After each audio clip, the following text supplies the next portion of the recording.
All right, that should be better. It should be chill.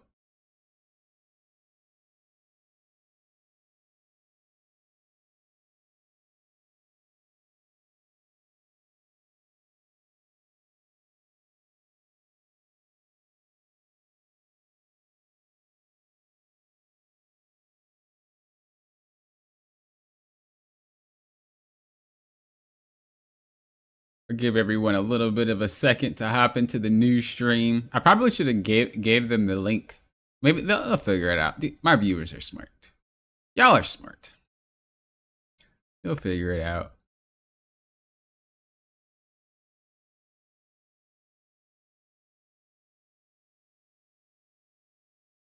Still on YouTube? Yeah, I'm live on both. I'm live on both. So if you want to watch on Twitch, you can watch on Twitch. If you'd rather watch on YouTube, you can watch on YouTube. I had to fix my mic. I usually test it before I stream, but I obviously didn't. I had some stuff come up, so I didn't really have time to check and do all the finite details. But I checked it now, so we're chilling. We're good. It should sound good. Like I said, we'll give it a little bit just so people could hop in. But while people are hopping in, let me explain what today is. So today, every Saturday, we try to do our best to have a free coaching replay review day where we look at your replay reviews. We try to do our best to help improve our gameplay and our game sense, not just for the person that submit their replay, but for everybody watching. We're going to be looking at all roles, whatever characters and whatnot. If you guys want to submit your own replay for these free replay review days, make sure you guys head to my Discord. There's a free replay review tab. Put your replay code in there. Tell us why you wanted the replay done, and then we'll have it on the stream. If you guys are like coaching, this is more personal. This doesn't have to be on stream or recorded, unless you want it to be. But if you guys are like coaching, so we sit and a call together looking at your review and we talk about it. I have a coaching session where you play while I watch you, and then we review the game. And then I also have another coaching session where if you don't have a lot of time and you're just like pop and take the replay, what I do is I write timestamps, and you can go back and look at the notes that I left you, and you can go to each timestamp and you can see everything there. So it's more detailed and more broken down. This is for people who just don't really have a lot of time, or maybe they just like learning that way rather than the other way. Whatever your cup of tea is, it's in the description below. Check out it all. It's there for you. Okay. Hope you guys are doing all right. Let me say hello to the chat. Nash, hello. LFC, Lauren, Cato. I feel like I missed a few people from that last stream. I know Cloudy was there. He said last, even though he was technically first. I'm trying to remember. I don't think Freddie. I know Freddie was there. So hello, Freddie. I don't know if you're here now. Hopefully you migrated.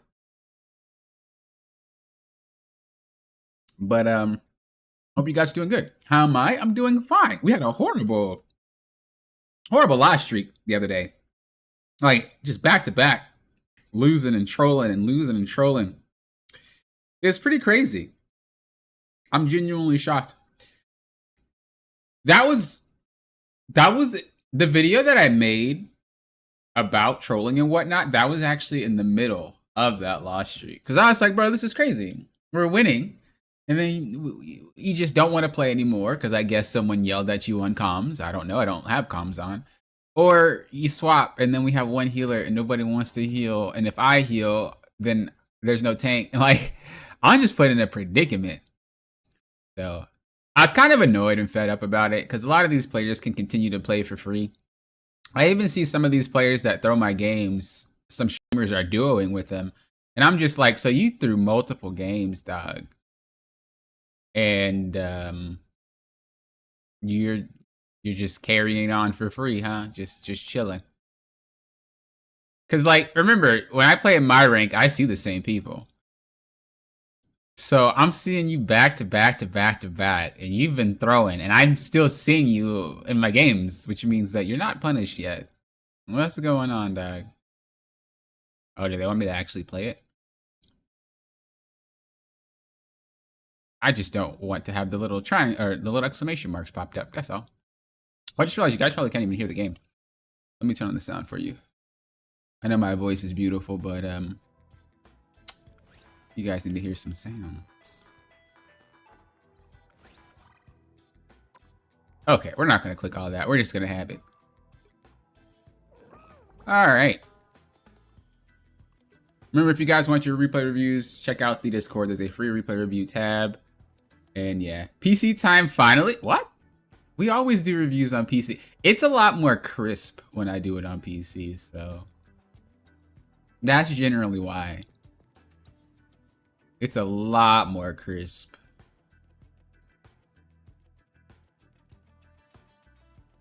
All right. Let's see.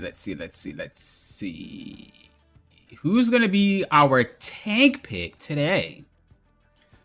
You know we always gotta start with tank. That's how we do.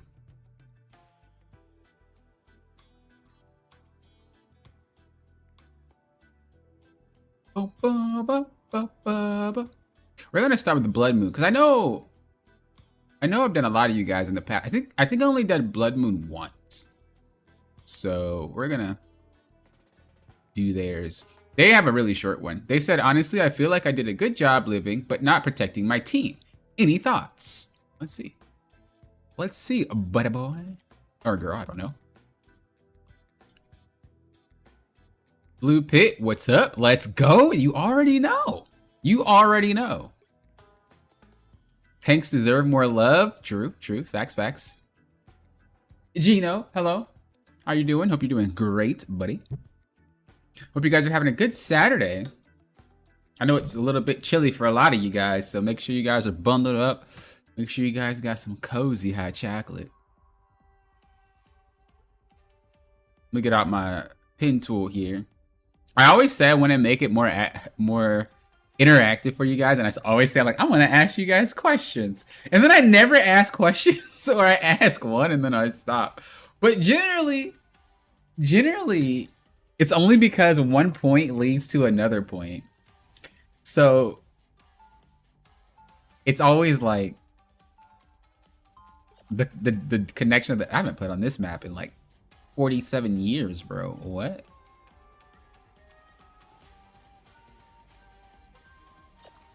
All right, so for this map, well, it doesn't really matter context-wise. We'll just talk about the character. It's funny that he's playing Venom, because I was actually playing... What did I just do? I was actually playing a lot of Venom recently. Let me see if I can get used to using the mouse and keyboard. Nope. I tried it for 2 seconds, I didn't like it. I'm gonna plug my controller. People who use mouse and keyboard are weirdos. That's all I'm gonna say. Well, Poppin', don't you need to use mouse and keyboard for everyday computer usage? If I could use a controller, I would. No, I wouldn't. That's a straight up lie. I would never. All right, we're gaming. So, as I said before, we've played a lot of Venom lately. I already told you guys I had to. Cap just does not work. He gets to the point where the character just doesn't function properly, and I just think that that's because he's a niche character. The one that functions how Cap is supposed to function is Angela. So I think that was their attempt at making a better Captain America. And I think they tend to do that sometimes. They'll tend to like make a character that might not be that great. And then they're like, you know what, we can make another character that does the same thing kind of and is better. And I think that's what they did with Angela. East Coast is a freezer at the moment. Oh, I feel that. 2 seconds to say, yeah, no. I can't. But yeah, we're gonna be playing Venom, or we're gonna be watching a Venom. So they said protecting their team they had an issue with. And we're also talking about dive takes in general. So I will ask you guys questions. Feel free to respond in the chat if you would like. But this is more just giving you guys a thought process of how you should. So Venom is a character that can do two really, really good things. And what I'm going to do is I'm going to write it out here so you guys know what this character is pretty capable of. Because a lot of people don't really get it right. One, diver. I mean, this is pretty obvious, right? He's a good diver. He literally can swing over people's heads. Two, this is the one that people don't really know a lot about, but he can hold the line. Like, oh boy, can face tank. People don't play him like this, but in order to be a very good Venom player, you're gonna have to do both at the same time. You're gonna need to know when you should die versus when you should just face tank for a while. Rinse and repeat. He has so much HP, he does not need a shield. A lot of people feel like, well, an anchor tank, a tank that's a main tank needs a shield. No, the tank that's the main tank should just be able to function. And Venom can do both. He has ranged attacks as well as a really fat health pool. Plus, when he gets low, he then gets more health. So the dude is just, he can do a lot. I like what we're doing now. So we're scouting. This is huge. This is huge. Oh, I just realized I don't have my chat open for...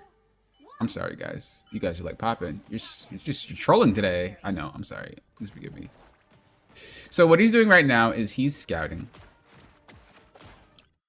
And this is a really, really good thing to do. This lets us know what our goal is. And we're not solo tanking, so the fact that we're way over here doesn't matter. If we were solo tanking, we would have to try to scout a little bit closer to the team. So that way you're able to help. So like if I were to scout as Venom here and I was solo tanking, I probably would do it from here. Why? Because once they approach the choke point, I could just pounce here and then I could just start jumping backwards, you know, and getting healed like that. Or if you want to do it this way, you can. Now you have to be careful because this wall breaks right here, but it's just a way to get to your team. If you really are scared, you would just swing yourself over here and you're chilling. But this is just a way that so that you're not caught out in a really random position, allowing them to force your team open if you're solo tanking. But what you're doing right now is great. You want to see what's going on. So then you realize you have an Iron Fist, you have a magic, Iron Fist notice you, and you're gonna dip out. Yeah, you're not fighting this guy. Okay, you're trying to fight this guy. No. So the problem here is you're doing something that doesn't really matter. We're taking a fight for what? When you're a tank, you have to realize a lot of the fights that you're taking, they need to be for a reason.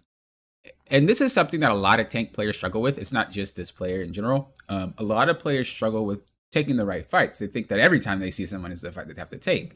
And even if you're a dive tank like this that's built for distraction, it doesn't mean doing this because you're having a one-on-one fight right here. There's no world you beat this guy unless he's really bad.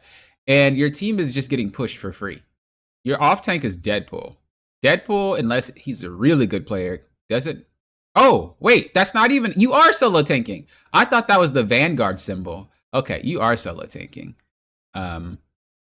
Yeah, so I would, like I said, I wouldn't have been where you were. Because, again, you're in a situation where they'll just push your team. Okay, I literally thought that was a Deadpool Vanguard symbol, but it's just a fist. Oh, it's not the whole arm. Yeah, this isn't really what we should be doing. Even though you got the KO, it still doesn't matter. Your team could probably still lose that fight without you. And they do lose that fight without you. What we should have done was remain closer to our team. And we take the fights that matter. So when you scout and you're like, you have an Iron Fist, you have a magic, the best thing you do, and Venom's really good at it, is he can quote unquote peel his team by slamming down and being able to knock those players up. So if you notice that magic goes on your team, slam down, knock those players up, face tank a little bit, fight, try to hold that space. After the fight's done, then you go up here and you just pretty much do the same thing. You look down, you wait, and you do your thing. I'm actually curious, do we have faster sensitivity?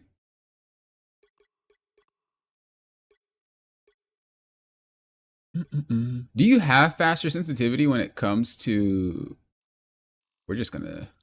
That's probably really high. I just want to see because the replay is always very slow. Oh, but I just realized if I play on this account, I'm cooked. Okay, that's way better. Oh, but you can't move this quickly. Is there a way to move? Can you move the actual camera quicker? Is that a thing? Or you guys are like, nah, not really.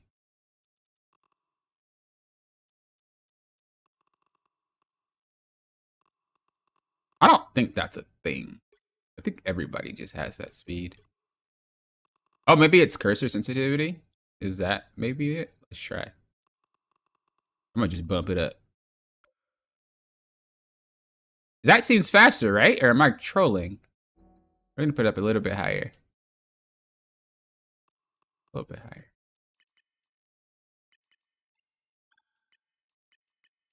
Look at oh my god. There you go. Precision PS4 or PS5 controller. Okay, it is. That is how you make it faster. Yo, we're gaming. Poppin' knows stuff, bro. This is why I coach the game. Because I know things. Poppin', it was just a setting. I don't care, coach. There's no settings. Okay. This is huge. What was I saying? I forgot. Oh yeah. So we disengage, we come up here, and we slam down. That's pretty much all that we're doing. We're not doing anything more. Let me catch up a chat because I know that my other chat didn't pop up. Just to make sure I didn't miss anything. Okay, we're chilling. Yeah, I wouldn't know how to do it because I'm not using keyboard and mouse, but I was just checking for... I was checking because it was really, really slow. All right. So yeah, the fact that we took that fight, we're not going to be able to do anything. Their tank isn't there. It is what it is.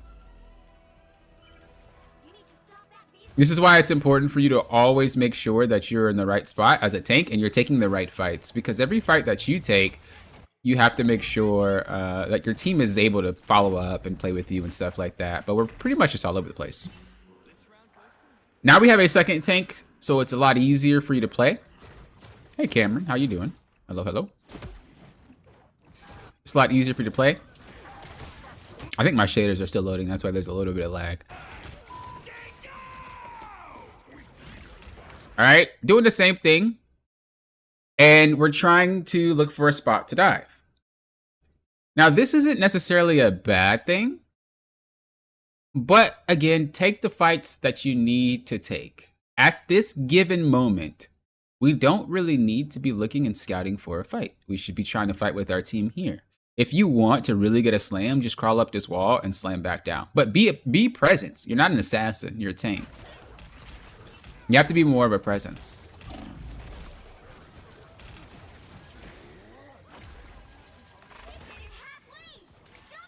Again, this instance, we shouldn't be climbing on walls or anything. Just chill out, relax, throw some tendrils from here, and play the game. You're not going to be able to win this fight without your team because you just lost them all.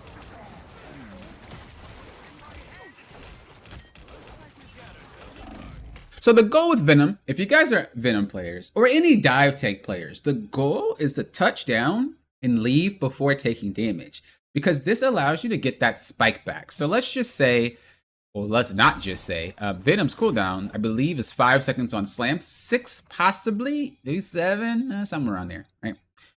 If we have 7 seconds for each slam, right? And I think his adaptive shields is like 15. And the swing is like 6 or I think it's like, it's a little bit longer than the slams. So I think it's like 8 seconds. Give or take. These are just rough numbers. If I go in and I slam and then I swing out and I use my adaptive shields, you're going to go back in without the adaptive shields, right? You have to wait 15 seconds. Now, if you swing out while using it at the same exact time, then it's even higher. It's the full 15 seconds. A lot of Venom players would slam down and then do it and then run away. Same thing for like Cap, he'll use a shield. Same thing for Hulk, he'll use bubble. Same thing for Thing, he'll use his leap. Like all these characters have cooldowns. And if you do get to a certain health pool thresh point, you just can't play the game anymore. So the goal is to always go in as a dive tank, take a little bit of damage, leave, and then you can have that cycle up back to back to back. The less HP you take, the more you can play the game. A lot of dive tanks struggle with this, even high-ranked dive tanks when I play with them. They think that, oh, I have to go in and soak up as much damage as possible and distract for a very, very, very, very, very long time and then run away. Well, if your adaptive shields is 15 seconds, your HP pool, I believe, is 800. That seems really high. Is that accurate? I think his HP pool is 800 or 750, something like that. It's really high. With an HP pool of that, maybe it's 700. It's high. It's higher than normal.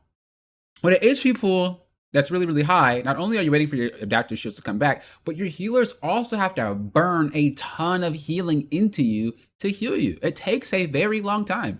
If you're any tank player that dives and then comes back, not Strange, not Magneto, not these characters that can just sit there and get healed as they fight. If you play a true dive tank, Cap, Venom, Hulk, Thing, if you've ever played it back when he was really good at diving, all these characters, and then they get really, really low, you remember how long it takes them to heal you back up to full. It takes a long time. And one of the two things that happens when you end up in this situation is this.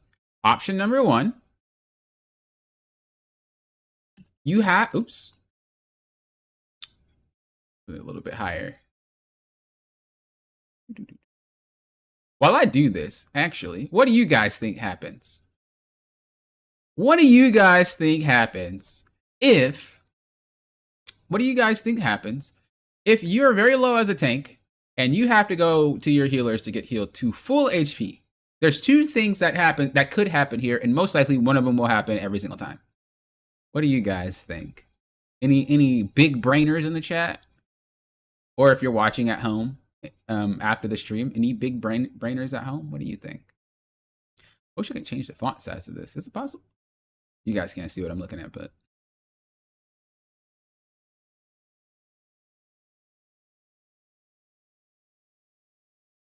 giving up space. That's true, but that's more conceptual. This is going to be something that happens concrete.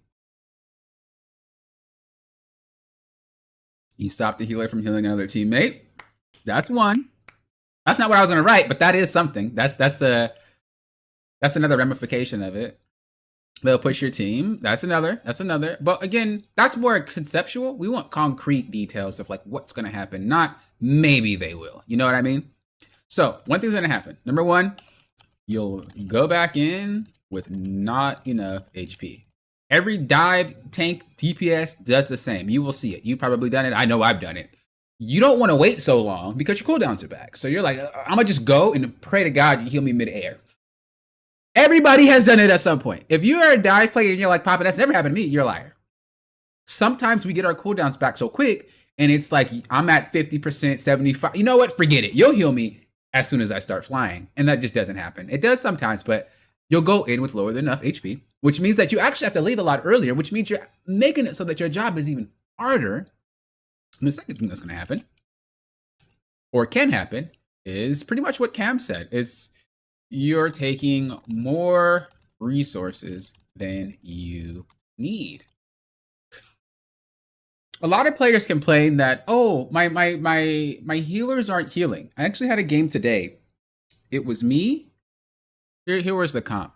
Here's what we had. We had a Thor, Venom, which was me, Black Panther, and I want to say a Spider-Man. Nah, it was Deadpool. Okay? Those are the characters that we had. Thor is a pretty chunky man, so he takes a while to get healed. And then Venom obviously is a pretty chunky man. He definitely takes a lot longer to be healed. And then you have BP and Deadpool, which if you guys play DPS, you guys know that they go to the back, they trade a little bit, and they come back. So you have two healers. I think we had a Cloak and Dagger and a Jeff. No, it was Cloak and Dagger and a Rocket. And I honestly was like, bro, I'm not getting healed. And I thought it, but I didn't say it. It really felt like I wasn't getting healed. But then someone in chat it was the BP. He was like, heal, no one's healing me. And I had to explain to them, because we moved into the next round, so it was halftime. I had to explain to them that we have two strategists, bro. You have a Thor that likes to fight all the time. You have a Venom that's never really there. And when he comes back, he needs HP. Or if you're holding the line like we talked about, you also need to get healed. Then you have a BP diving the backline trying to fight. Then you have a Deadpool diving the backline trying to fight. These are four heroes that are diving inconsistently because one is going, the other one's going, the other one comes back, the other one's starting to fight. They have to try to heal all of that. Cloak and Dagger is a cooldown based healer, which means that she's going to throw a bubble to heal and then the curtain. Rocket's not a heal based, a cooldown based healer, but it takes a while for him to get you back. Right? And I think sometimes we forget that if you are a tank, your HP pool is bigger, which means it takes longer and you take more cooldowns. So if we go back to what we were saying, which is when you fight as a dive tank, you need to make sure that you touch quick, fight quick, leave before you lose maybe below 75% HP. Your 75% HP of like 650, that's nothing compared to 25% HP having to get healed back fully. You understand what I'm trying to say? At 75% HP, roughly you're the same as a strategist or maybe even a DPS. But at 25, you're taking a lot more resources. They have to actually burn cooldowns. Cloak and Dagger just can't toss stuff at you. She has to throw the bubble at you. But then that means that, okay, I got the bubble. Thanks, Cloak and Dagger. Thor goes off, and then Venom comes back. Very low at HP. And then what do they have left for him? And then Venom leaves, and then the DPS come back. You see what I mean? So I know it was kind of a wall of an explanation, but it's very important. You can't see me typing. Oh, okay, my bad, my bad. I got you. It's very important. I didn't type anything like super major, but it's very important that you think about this when you're going to play, because at the end of the day, you do not want your team.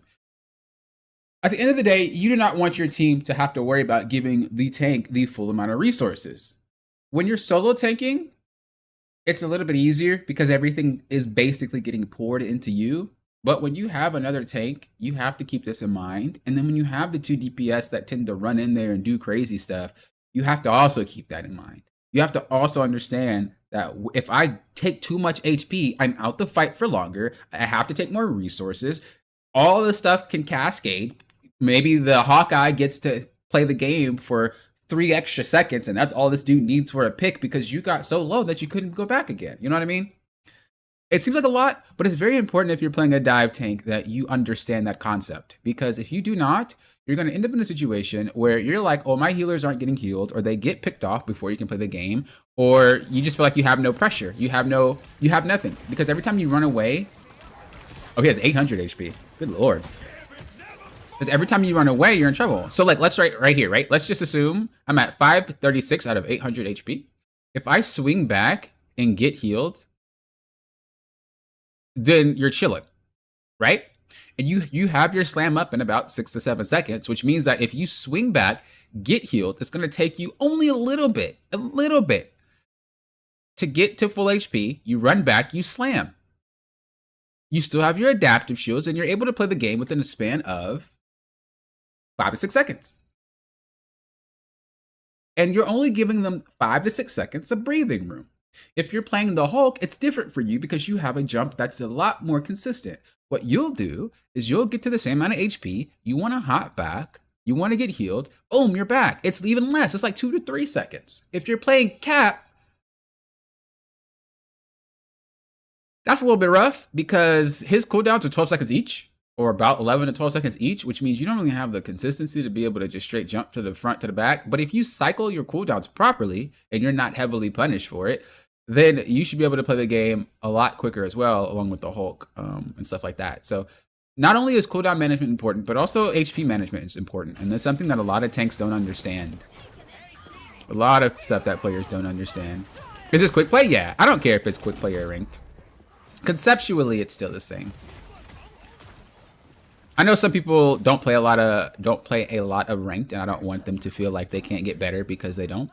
Now, if it's a coaching session, I always ask for a ranked game because it clearly doesn't matter. But conceptually, it's easy to point out things, even if it doesn't pertain to the actual player itself. All right, same concept. You're very, very low, and you're going to look to try to make a play happen. What you could do, if you really, really want to, is you could be a distraction. So in certain circumstances like this, what you're looking for, and Venom is very good at it, the Hulk is good at it, Cap is good at it. A lot of players like to try to hide and then fly, but there's a trick that you can do. This is how you team fight on a tank that has no shield. This is how you team fight with a mobility tank, okay? So for those of you that play mobile tanks, it doesn't necessarily have to be divers. Like Thor, I consider him a diver, but I know a lot of people don't. He doesn't have to be, like, you don't have to be a straight Venom diver to actually do what I'm about to tell you, okay? So a team fight kind of looks like this. We're actually going to do that in red. So you have the bad guys over here, right? And then on the left side, you have the good guys. You're not a shield tank, and we know this, right? Thor, Hulk, thing, you guys aren't shield tanks. You guys are mobile tanks. And in that case, you need to think about how can I do the same thing that a Strange and a Magneto would do without the capability of doing so. And what you're going to use is your mobility.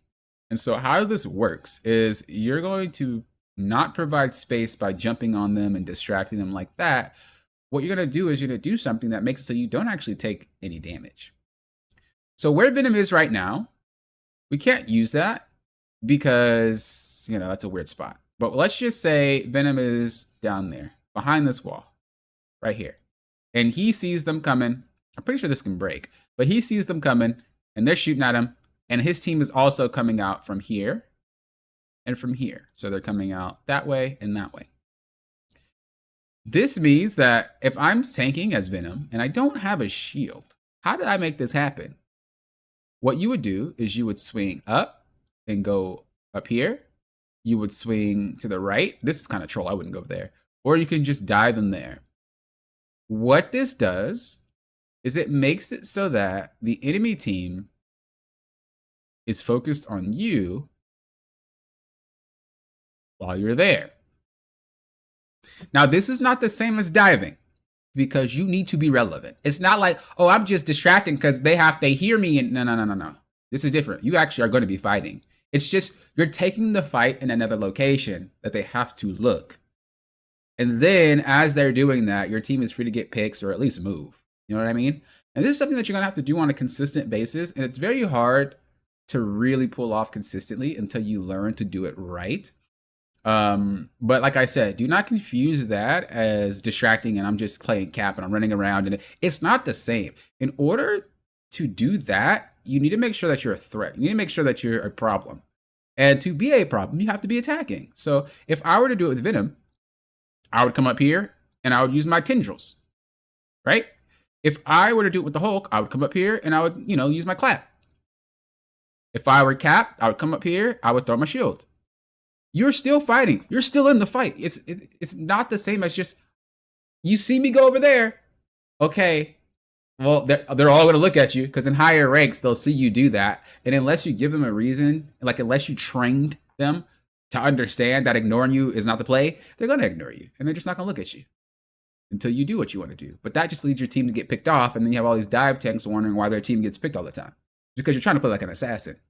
You have to make sure that if you're hopping in their sight, and you're also making sure that you're still in the fight. You're still participating. You're not going away, because that is all that it needs to happen for your team to lose a fight, especially in high ranks. The higher rank you go, the faster the fights happen and the faster that picks happen. This is why sometimes it feels like higher ranks like Grandmaster, Celestial, Eternity look like snowball fests, and your teams are one-sided because your teams are bad, and that's not necessarily true. It only happens because they are way better at taking advantage of picks. That's all. So you see, this is a prime example of getting really, really low and forcing the healer to put all their resources into you, and you have to wait for a long time to play the game. Right? Now imagine if Jeff was over here healing you the entire time, and your team was still fighting. Then what happens? Your team loses, because there's 2 players out the fight versus 4. So you have to be very careful about managing your HP pool.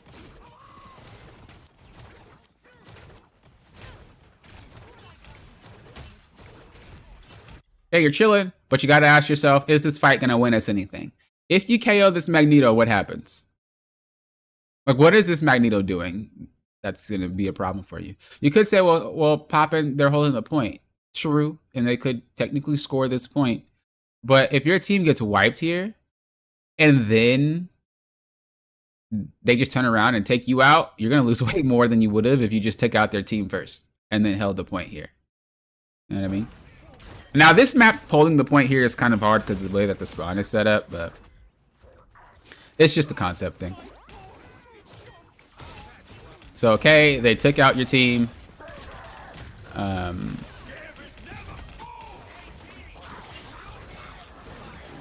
How did that? Oh, he was set by the payload.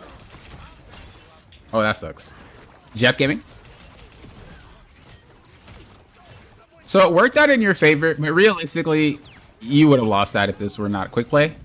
Your team would have got wiped, and then they would have just cleaned you up, and that would have been that. Okay, you're able to stay and play the game because you didn't really drop below 75% HP, which is huge. Huge. Doing great, doing great. Now pick your targets properly. When you're playing, you need to be scanning. Look at that gambit. Take this pad up, slam on that guy because he's not paying attention. That's an insta KO. You just won the fight for your team. Oh, I didn't even realize that guy insta KO won the fight for your team. Don't get so, no matter what tank you're playing, could be Strange, Thor, whatever. Don't get so sidetracked on what's in front of you. Look for someone who can be picked off like that and go on them. That's going to be how you carry team fights this tank. A lot of tank players feel like, well, I have to be in the front line. I have to be the one in between my team and the enemy team in order to really be tanking. No, that's not how it works. That's just how you lose team fights.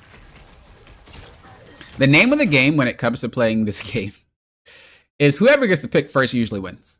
So you need to be scanning no matter what role you are. If you can get a pick, get a pick. There should never be a, we're just waiting for my teammates to do something. Although it feels like that a lot in high ranks, I'm not going to lie. The windows that you have are very short for that type of gameplay. But as you ascend ranks and like you're learning, there's a lot more windows for you. So no matter what role you're playing, you should be thinking about, well, who's pick offable? Who's pick offable? Yeah, I said that right. Who could be KO'd? Know your kit, know your burst damage. Every character has burst damage. Know how much you do in a given second. Pop them off. Every single time. There is no question.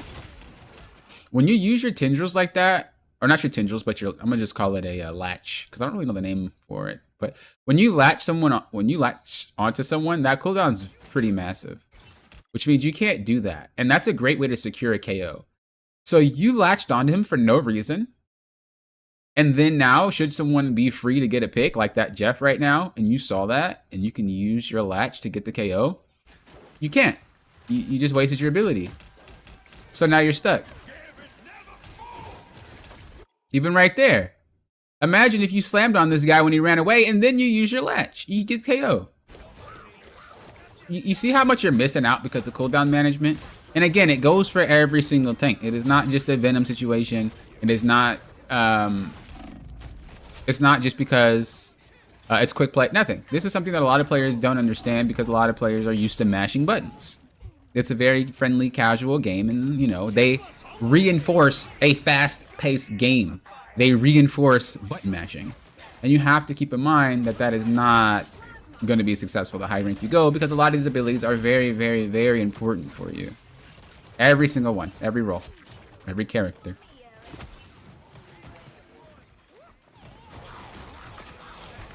Could you show us you doing this on a game with tank that is not Captain America? I control my cooldowns with that character.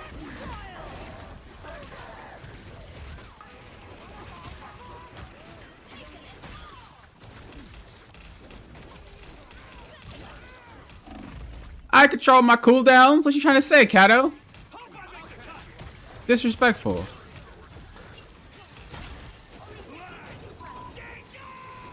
I remember there was one,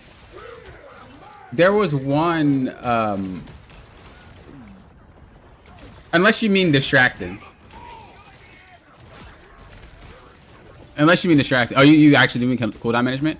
I know I did it with Deadpool. There was one stream where I did it with Deadpool, and we were talking about watching my replays, and I was like, okay, I'm gonna watch my replay, and we went over exactly what it was.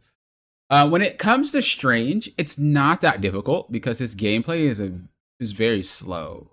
Cooldown management is harder for characters that have really high uptime because it always feels like you have to go, go, go, go, go, go, go. But when you're playing something like Strange or, oh, when I scan and pick, I got you. No, I have videos about that, actually, too. I think I already got you covered in that department. I forgot what it was called. But I have a video on that. I feel like I have a video on everything by now. I'll find it after this replay. I don't think it's a long one. I think it's pretty short. I think it is pretty short. Bro, oh, I thought Guy took you to the point. Oh, wait, he did take you to the point. Wait, he's trolling.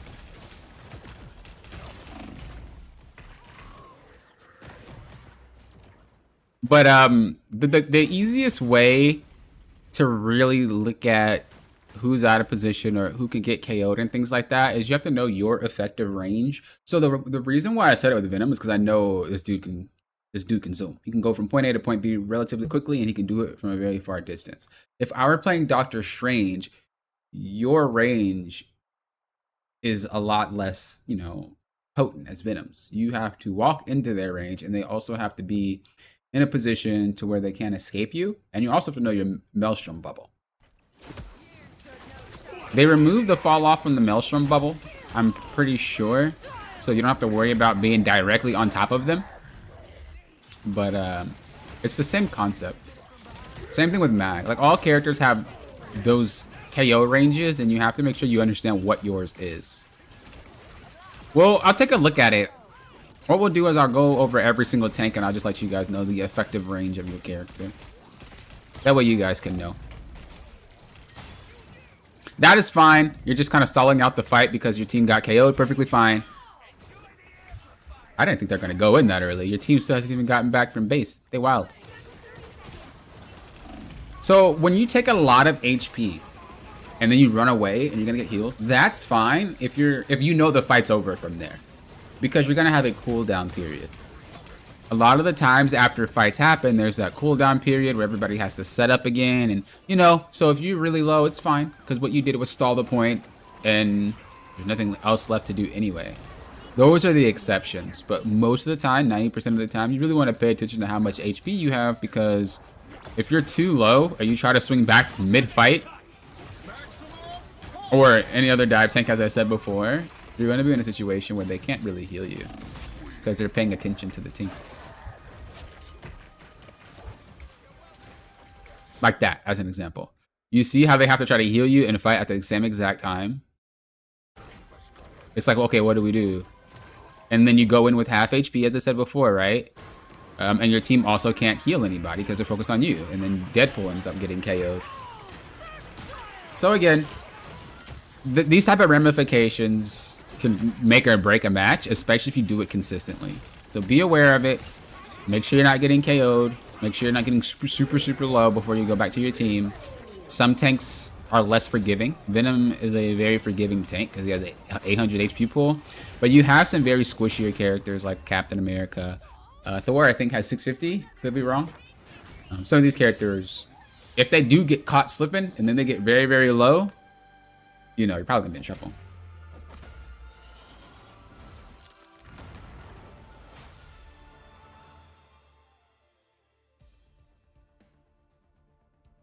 You guys had a lever? Is that what that means? Oh, not somebody who came in and saved the game. All right. So I'm going to show you with your characters. So mid-fight, we should dive in until we have 75% HP and then leave and get healed.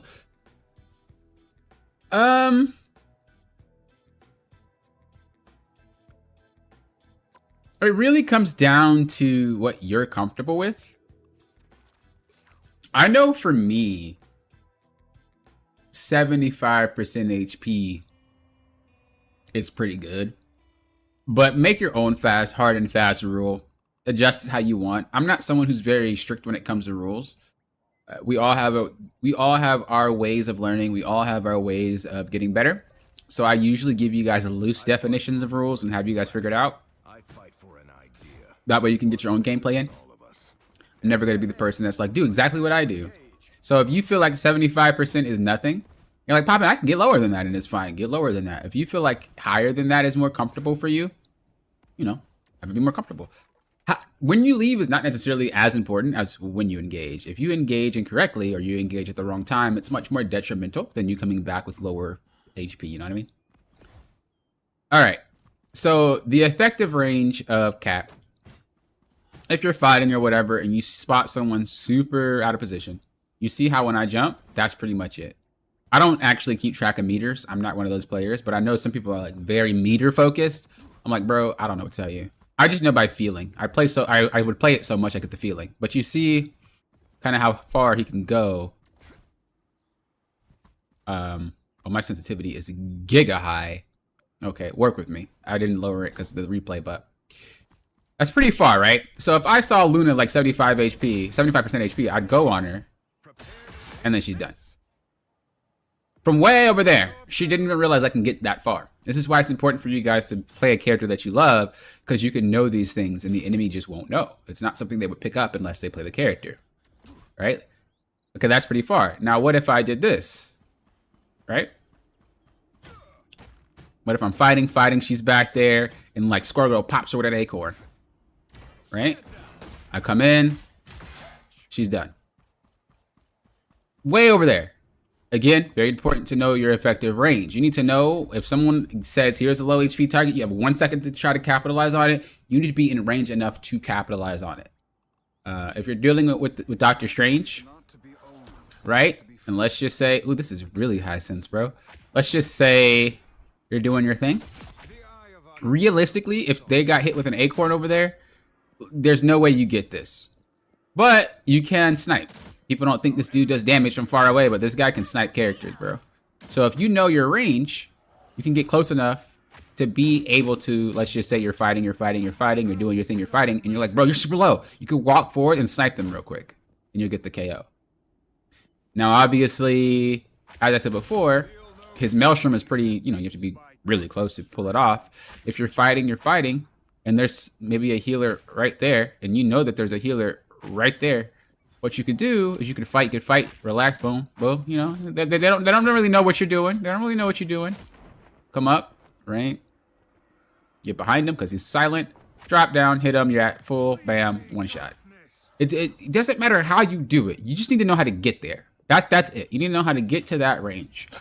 Or you could just walk, past the corner. Some strats don't pay attention. You just walk past the corner and pop. They're KO'd. With the Hulk, it's pretty similar to Cap. Just know your range. Right? That's all it is. Hulk's case, it might be a little different. You might actually do something like this. Right? And then you spot it and you go down like that. That's more how he plays in general. You're not going to just jump at someone like this. You're just asking to get freaking blown up. But if you see a support kind of slipping and you're like, I know I'm going to get to that support, figure out a way to get over there. And then catch him slipping. Bow, boom, bop, done. Know your effective range. Groot, same thing. His range is just obviously where he can wall. Let's be honest. He doesn't really have anything crazy. You can throw the grenade, of course, if you can line it up, but nothing crazy. He's a pretty simple one. Venom's range is ridiculous. So a lot of the times when I play Venom, this boy's range, I don't really care how far you are because I'll get to you. So if you're over there and I see you fighting and you don't really pay attention, what I'm gonna do is I'm just gonna swing up, right? I'm gonna land on you, or what I'm gonna do is I'm gonna find a way to get over, similar to how I did with the Hulk. Just find a way. Maybe still chilling, maybe still fighting. Make it look like I'm not even paying attention to you. La-di-da-da-da. I'm fighting your take. La-di-da. And I'm looking. And then you get popped with a squirrel girl acorn, bro. I'm coming. Bow, boom, bop. Right, do your thing. Got him. Opportunity. All you're waiting for is opportunity. Magneto, bit different. With Magneto, your only real ability is being able to land that combo on him. So what you're looking for is the effective range of your shot. So let's just say, well, okay, Poppin', I see them. This is my range, cool. And then you try to do a combo, you just knock them out of range, right? So that's not what you want to do. Knowing your effective range is how you're going to be able to get a lot of picks. So instead of that, factor in the fact that you are going to knock someone backwards when you do your combo and be close enough to that way, like this is usually what happens, is you'll fight, and the Magneto will walk up close enough just to be able to get close enough to pop you like that. And then they'll back up. But in order for you to get that down, you have to know the effective range of your attacks. You also have to know the effective range of how far you have to walk up to be able to land the combination without shoving them too far away. His is more of like a distance thing. Thor, this guy can do whatever he wants. I mean, bro can just get to you. When he spots you slipping, lock you up, you're done. Bro can just snipe you with lightning, right? He can pretty much do whatever he wants. He can do what Venom does and Hulk does, right? Dude can do whatever he wants. Lucky boy. He can start sniping you from here, whatever. He's more flexible than all the other tanks in the game. Penny, different story, but if you are really good at her, you can actually get a mine onto somebody. I don't play it like that, but I've seen a lot of good Penny players be able to just land one on someone and catch them slipping like that. I would recommend you learn that. I don't play her enough to care to do that, but if you are someone who plays Penny a lot, learning how to get a KO off that mine when someone is low is like one of the most OP things you can do. If you're extremely good, what you could do is you can throw the mine, and then you can web them, and then they're cooked. Like, There are some crazy pity players out there, man. Like, I don't play her to that extent because I don't care. But when I see it, I'm like, all right, y'all some gamers. Y'all some gamers, bro. When it comes to the thing, it's pretty obvious, right? You just jump. Not really much this boy can do other than that. Rogue is a little bit different. She's a little bit different, but you have to make sure that should you want to capitalize on something like that, right? Or maybe you want to do it this way, where you pop your... Oh, my buttons are not the same as they usually are. Okay, I think it's this button. So, maybe you want to do that, right? Get close enough, bring them in. Again, another effective range. Know how far they have to go to get that KO. Angela's a bit different. I mean, she flies, so I'm actually not going to talk about her because it's pretty obvious. But I will say that when you are playing Angela, a lot of Angela players look for the KOs instantly. Like, they'll just snatch you up and then take you and fight. You don't want to do that. Just poke. Poke, run away. You're fishing. You're fishing, bro. You're fishing. You're fishing. You're fishing. Right? Poke, run away. You're fishing. You're fishing. You're fishing. And as you see someone slipping, you see like they're 75% HP, snatch them up, right? Slam down, do your job. My buttons aren't the same, so I tried to slam, but I couldn't. It's this button. But that's not what I have when I play on my account. That's what you're looking for with her. Emma, honestly, her picks just, you know, come from that. That's all you really got to do. If they're too close, you know how far. It's not that difficult with this character because she's pretty telegraphed. And then when it comes to Deadpool, he has a pretty similar style as the Hulk, or Cap, where it's like you're just waiting for them to be stupid, and you get in there, boom, bop, boom, you finish the job and you dip out. He's very quick on that. So those are pretty much how you approach with every character, and those are what you're looking for your effective range. You have to know how long does it take me to get to you? And how long does it take me to do my combo and one-shot you? If you can figure those two things out, you're chilling. What a lot of tank players do, and they don't realize it, is they try to take people down from 100 to 0 and then wonder why it takes so long. And that's because they have cooldowns up. They're at full HP. They're ready for you, you know. But when you catch someone slipping, they don't really have full HP. They already used all their cooldowns. They don't have a way to defend themselves. And that's how you take someone out as fast as possible. This is why I run through players when I play Cap. Because people don't pay attention to that, and I just wait for them to do it, and then they're done. That being said, he's not a solo carry character, but, you know, that's pretty much how you do it. Now, as far as a game that I have that explains the getting closer and stuff, I actually do have a replay on that. Well, not a replay, but I do have a video on that. And I'll share that with you right here, Kato. If anybody's have any questions about what I just said, let me know. But I hope that was good enough for you to follow. I'll also catch up in chat in a second. I just wanted to get through that content. All right. I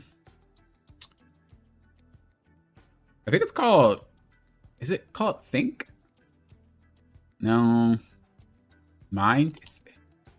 Is it Mind? There's a series that I did in the past that I should keep doing, but I discuss what's going on through my head, or in my head, not through my head. Ah, here it is.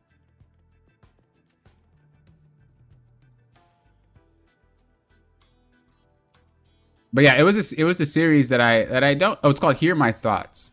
It was a series that I did that I have stopped doing. If you guys want to see it, let me know. I'll probably continue to do it. But basically, I was climbing every roll, and I was explaining what my thought process was through it. You'll see the tanking one there, Kato, and I explain exactly how I caught up, how I walked forward, why I walked forward, and all that extra good stuff. So you'll see it there. I'll put it in Twitch too. If you guys are watching in Twitch, that's the playlist. I did tank and I did DPS and strat there too, but that's pretty much what he's asking, and it should be explained there. If you guys have questions, generally I do have the answer for you. Hello, Gumbo. How you doing? Sorry I'm late to your comment. I play Cap. I'm around 300. I'm looking to burn a cooldown to get out. 300 hours? Oh, if you're around 300 HP? Wait. Oh, that's what you're talking about. Yeah. You're right. You are looking to burn a cooldown. My bad. I was like all lost in the sauce. This Wingstop garlic hot honey sauce is delicious. Relax. Relax. Yeah, I missed that series. Maybe doing it for Grandmaster +2. So there's 2 series. This one's different because it's about my thought process in general. But the other series where I'm climbing through ranks, that's more about what you should be knowing at that rank. So the reason why I have that one structured the way that I do is because if I taught you something that I think a Celestial player should know, but I'm not playing in Celestial, it doesn't mix, right? Whereas the series with the rank, I can be in that rank and then I can teach you what skills you need in that rank and then move forward. With this Hear My Thoughts thing, this is just how Poppin plays. That's all it is. It's nothing about teaching specific concepts. I'm just telling you how I play and you guys getting a feel for what I'm doing and why. It's a way different series than the other. So I don't know which one you prefer more, but that's how those 2 run. Okay, let's get into this next replay. Like I said, if you guys got questions, let us know or let me know. The next one we're looking at is going to be a DPS. I need DPS players that posted their replay. A lot of tank players. Why y'all always play tank, bro? Relax. Relax. It's funny because a lot of people say there's no tank players, and then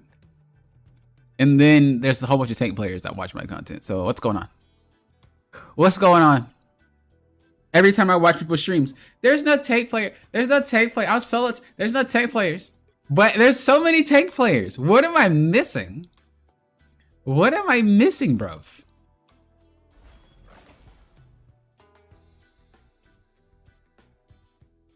What am I missing?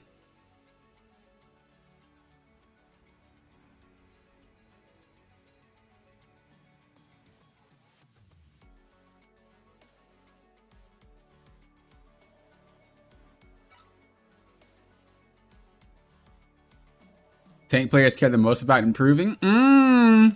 Facts. Facts. No lies detected.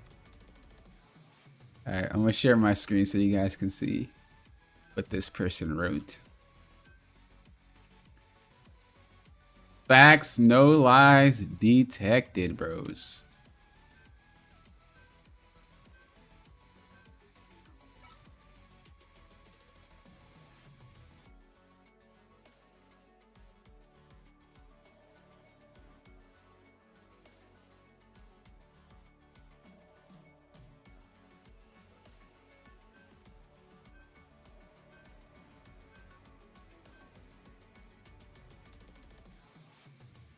All right.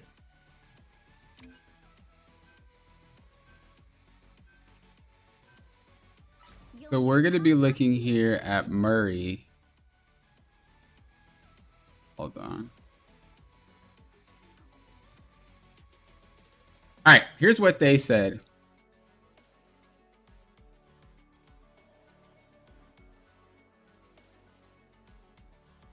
Oh, that's way too big. Hold up.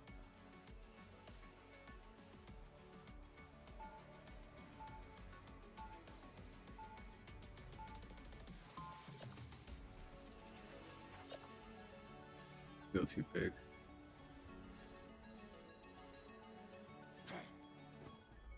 All right, there we go. So Murray says, the reason for the review, this game I truly think I found my calling with the DPS that fits my playstyle. I wish I didn't have to play tank so much with the role I mostly choose in the beginning, affecting that a lot in comp with the matchmaking. But let me know if I'm positioning well or not with him, because like to play close to my tanks, but sometimes frontline a little hard because I'm used to being the tank. Also, what future counters should I avoid with him? Second round, there is a special moment just for you. Let's see if you catch it. Uh-oh. Uh-oh. When it comes to counters, I honestly don't care. Some people are like, you should never play your hero into a counter. I don't think that's true. I feel like you should just play your hero until it doesn't work anymore. Like if it's objectively not working anymore, then you probably shouldn't play the character. But that's the only thing that I notice. Anything else, I'm just like, all right. Play what you want. A lot of people also will flame me, be like, swap because it's your fault. And it's like, no, that's not why we're losing, brother. But you have to be very adamant about... You have not adamant, that's the wrong word. You have to be very self-aware about why you're losing and if it's costing you.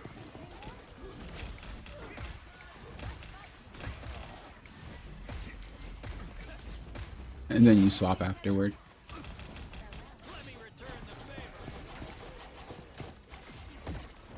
I mean, so far so good. You're just chilling. Let me make sure you're swinging your arms around though. Okay, you are. Cool. Cool, cool, cool, cool, cool.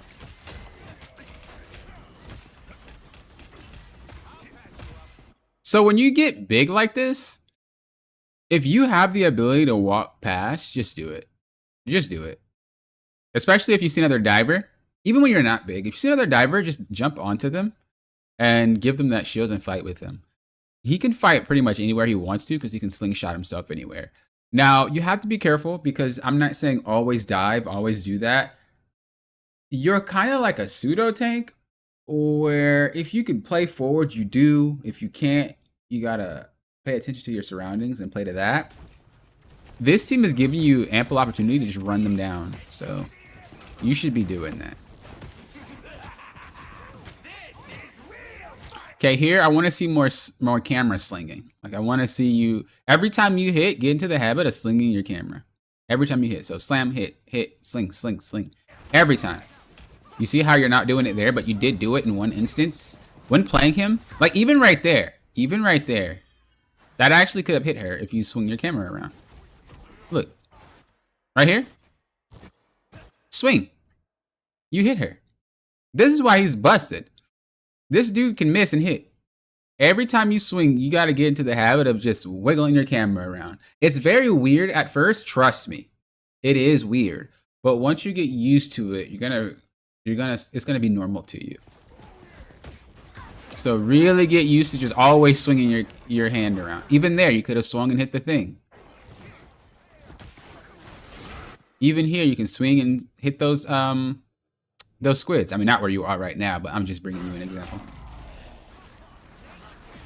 I don't usually comment on mechanics, so I don't really care about it. But him in particular, it's important. That's literally how he's designed. Good ult. Finish up. Go for that Namor. No!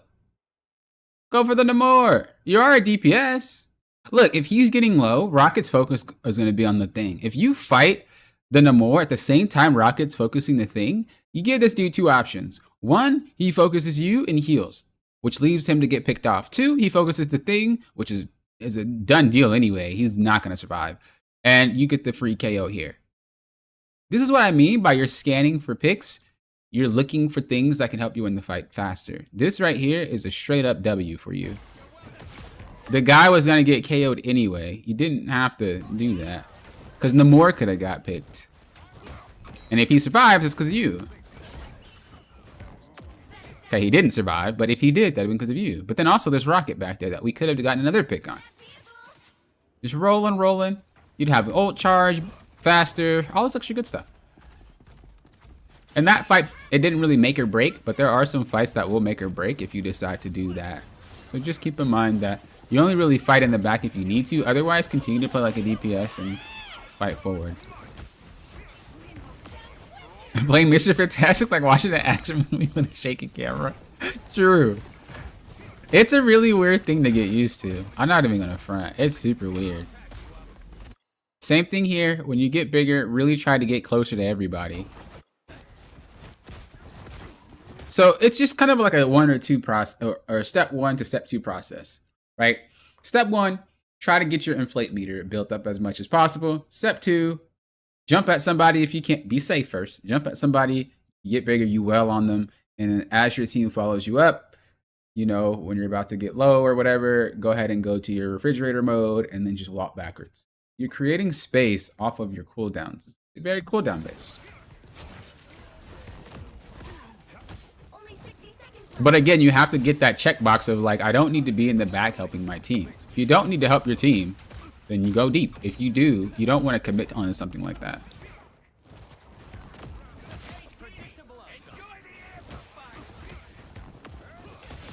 Nice. Cool.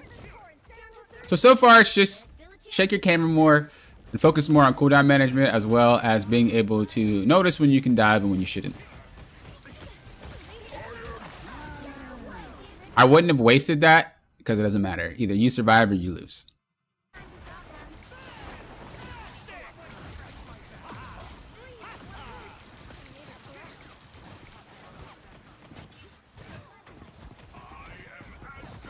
I mean, in practice, I would have done the same thing. I'm not saying you're wrong, but when you learn to main a character, you get a feel for what you should and shouldn't do and how far you can take it.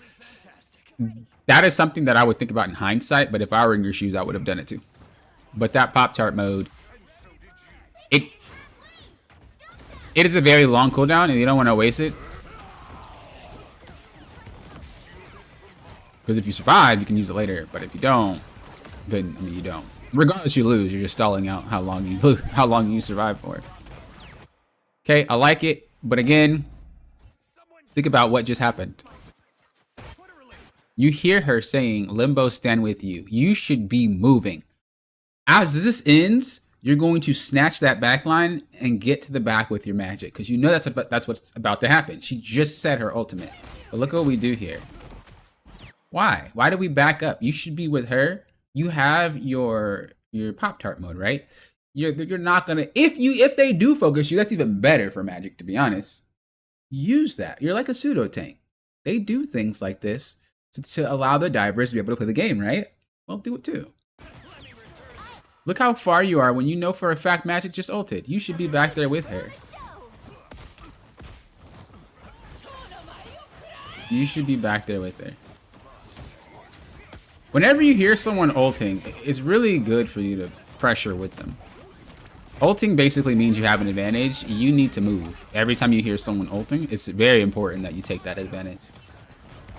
Because everybody's scared. There's not really one ultimate in this game where nobody cares. If whoever presses that ult button has the advantage. Whoever presses that ult button has the attention on them. You know, you need to capitalize on it. I'm late, but I'm here. Oh, hello, hello. Honestly, for bad support, since I started playing sub, I just pray that they don't mess up. Anything else is a bonus. There is not a good one for me. Or a lot of good ones. That's true. There's a lot of support players that get KO'd. And I used to think that maybe I'm just bullying them. Maybe I'm hyper fixating on them being, you know. But then I play Strat, and I'm like, bro, how are you guys having problems with these ults? I don't get KO'd in ult. And you guys are lords.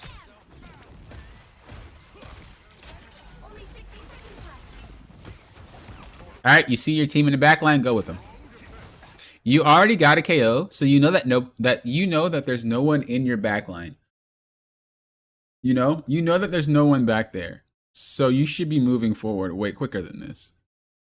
Remember, the goal is, if there's nothing back there I have to take care of, let's go forward together. If there is, then you have to pause a little bit. But right now, this game has been very move forward, move forward, move forward, and we haven't been.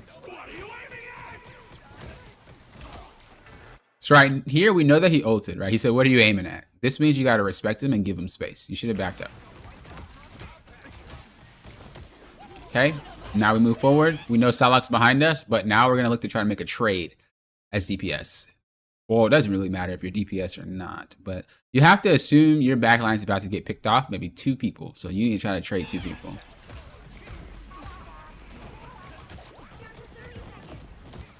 I don't know why you went for the Deadpool when there was a Strat right next to you. Or am I crazy?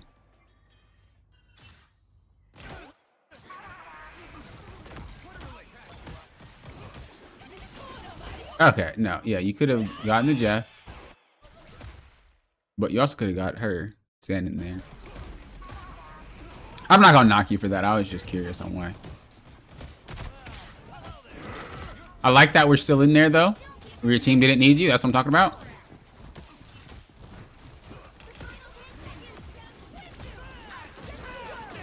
Okay, so I wouldn't have ulted because you know that their supports were gonna ult eventually. I would have just waited until the ult ran out. just how you want to manage your DPS ultimates, or just any ult in general. If you know your ult is going to get negated by a support ult, just wait. If possible, just wait. All right. You had a horrible Loki? Oh no. Oh no.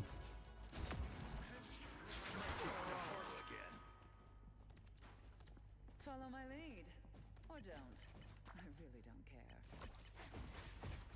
All right, same concept. If you can press W or you can, tilt your stick forward, do so. Otherwise, relax. Take a look at the team comp, see what you got. They don't have any divers. I mean, I guess they have Psylocke, but it really depends on who's playing Psylocke. She's not just generically a diver, you know?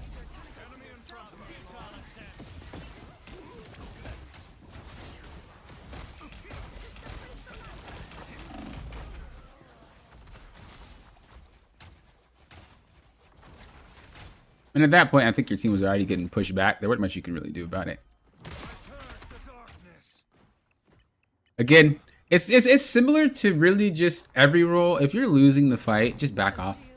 Re-engage later, if you can salvage it.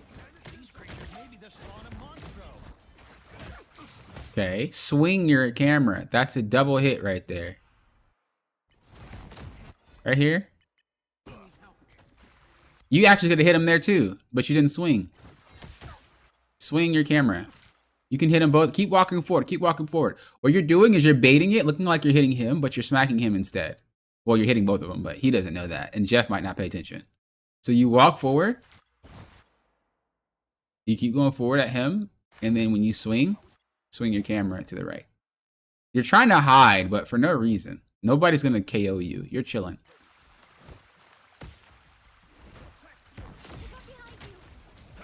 That should have been a double KO for you. It's like you're so focused on what's in front of you, but not focused on what the entire picture looks like. That Jeff was done. You smacked him once, twice, grabbed onto him, KO'd. Turn around, KO'd no more. You got a double kill for free. These are the picks that I tell you guys that you should be looking for, because these are going to be the things that snowball your game. It's not just a tank thing. Any role can look for these type of picks. Just know your effective range and know how long it takes for you to get a KO. Now, whether or not you guys would have won that fight I mean, your team got wrecked in the back, but this is just something to keep in mind. These people need to watch popping videos.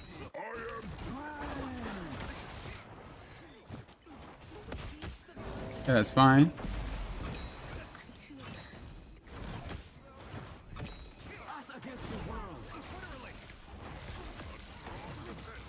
Don't ult. Wait for the ult to finish, and then you ult. I would honestly... Okay, look. Here's a little big brain thing. Okay. In the next couple of seconds, what do you guys think is about to happen? I'll give you a few seconds to answer. I'm also going to be right back real quick, too. So just type it if you want to, or at least think about it. In the next couple of seconds, what do you think is going to happen? I'll be right back. 2 seconds.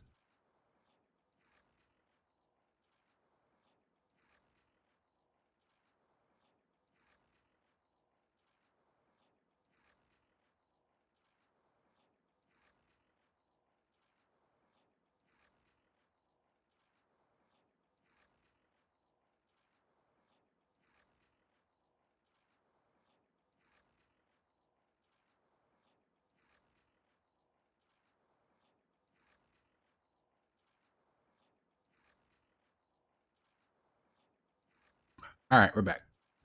Ideally, his supports would counter ult. Valid. Okay. But what do you notice based off the positioning? Like, if we're on his screen, we can't see through the walls, right? I even back it up just a little bit so that we can see the full context of the fight. I only saw it because I'm used to watching it quickly, but if we watched it slower than that, and we just watched the entire clip play out, a little bit further back. There's still more work to be done. All right, so we watch it slow, and we'll watch the entire clip play out here. Normal speed. Jeff just got KO'd, correct? Groot just ulted, correct? Our support just ulted, correct? Namor just ulted, correct? Cloak and Dagger runs away. Cloak and Dagger then pops her ult. He comes back. Groot got KO'd. So in these next few seconds, what should happen is they should retreat and they should come back. So the big brain move here is to say, okay, this fight is pretty much over. This is the cleanup phase of the fight. I'm going to save my ultimate for the next fight because I already know this fight has been won. I don't know if that's what we do, but that's the type of mindset you want to be in because you're able to... Whoa, where are we going? Wait. Oh, okay. Okay. Well played. For a second, I was like, where are we going? But you guys can see the fight is over, right? The fight was already over. So there's no reason to ult there if we would have. A lot of I'm only bringing this up because there's a lot of the times I see you guys' replays and you guys will pop ults when the fight is already over. When you can wait for the next fight to start and use it then. That way you don't have to charge it. Now for this one, I would have waited. I would have waited until I would have waited until the fight started for you to ult. What's that? What's that? Is that Mr. Fantastic? Huh, I guess it is. I guess that's just his animation. Yeah, I would have waited for the fight to start before ulting. But it was the right mindset to wait. That Jeff kid was for you, probably. It was a good one. It was a good one. That's some stuff I would do. I would definitely walk around the world to get that KO. You're not wrong. It actually helps your team stagger, so it was done really well. They are down ult, so they should be back up. The enemy team, they wouldn't be back up before he opened up with the ult like he did there. That's why it'd been important to wait. But if you would have ulted before when the fight was already over, you would have to build your ult again, and by then Strats would have already had it. And you're missing out on 2 fights of an ult, not just one.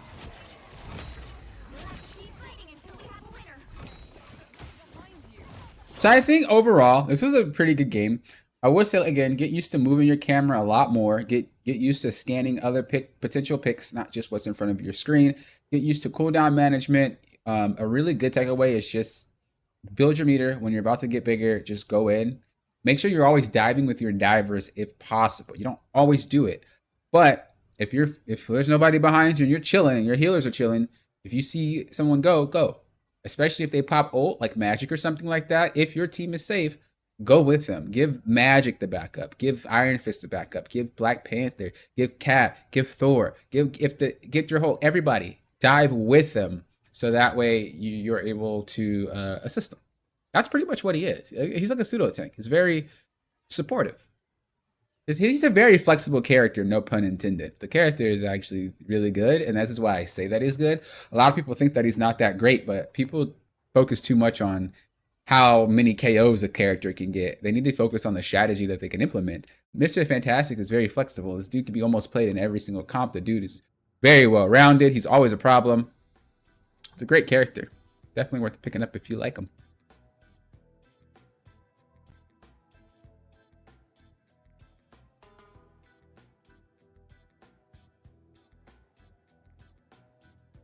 Making that call was a lot easier with you telling us all of that, but how would we make the call to retreat in the heat of the battle? Good question.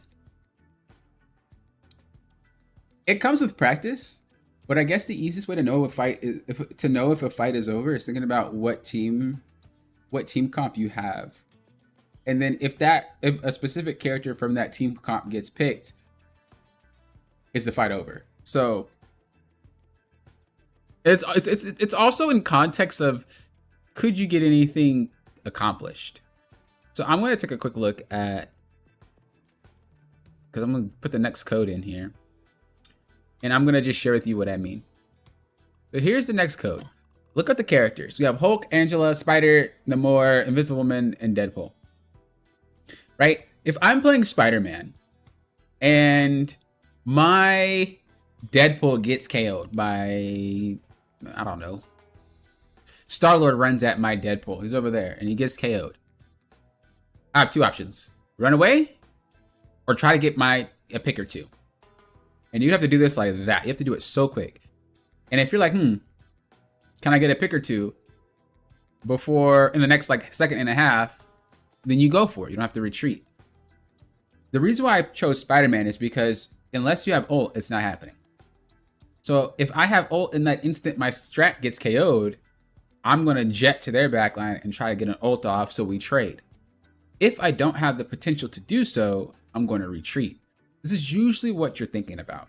Because a strategist getting KO'd means that you're probably going to lose the fight anyway, right? Not just because of healing, but let's just say the ult battle is about to happen, right? The ult trade. And our strategist gets KO'd, and you know the enemy strategist just ulted. Ping your team back. Why? You're going to lose that fight. Why? Because your team ults, they're going to ult, and you're going to be down in ult. There's no reason. There's no reason to extend all this extra nonsense which you could just back off and come at it again. So it really comes down to, can you save the team fight by getting a KO or delaying until the next guy comes back? That's pretty much what it is. A character like Spider-Man is very quick, so if he gets KO'd, I'm not really worried about it. But if I had a Magneto get KO'd or a Namor get KO'd, they take ages to get back. So I probably would just be like, all right.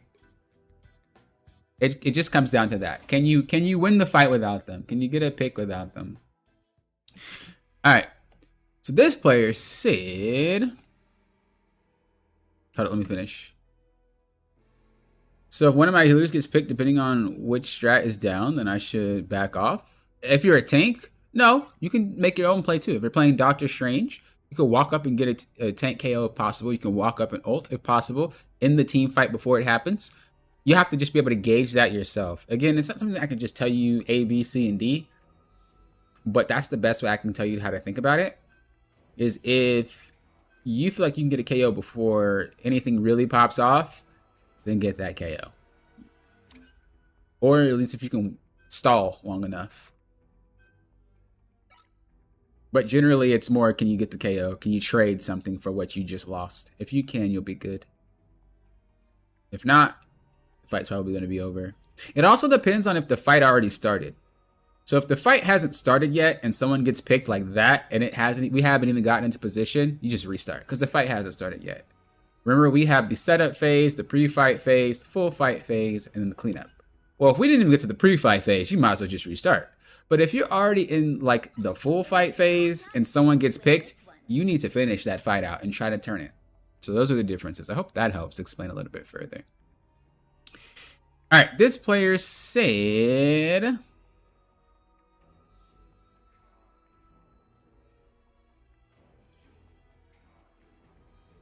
they said this.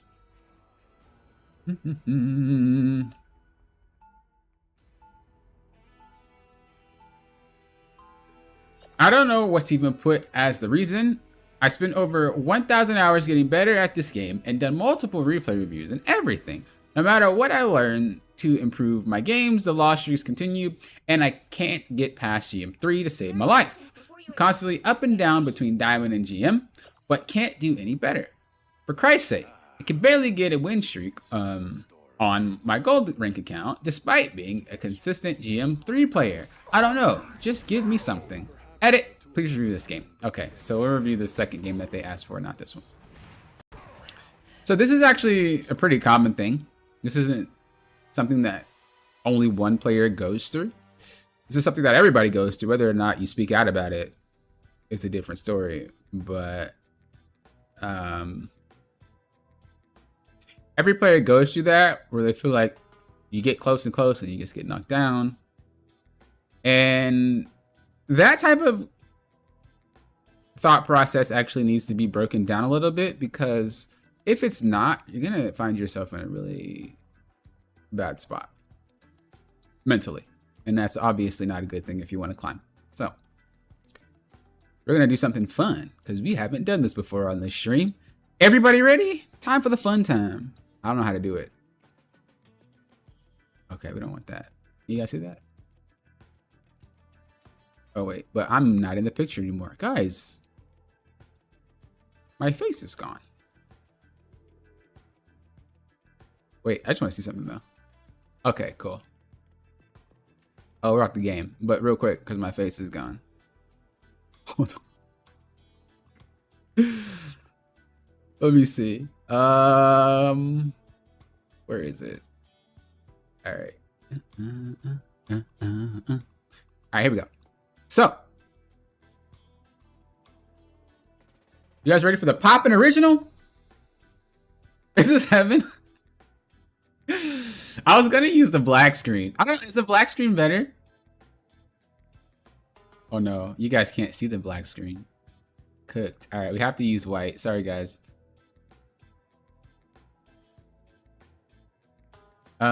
Okay. It is pretty bright, ain't it? So this player says this. I have to move this because I can't even read it.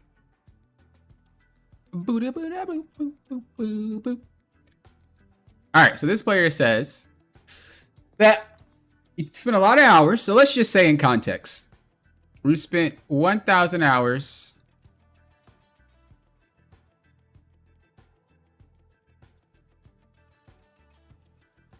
playing the game.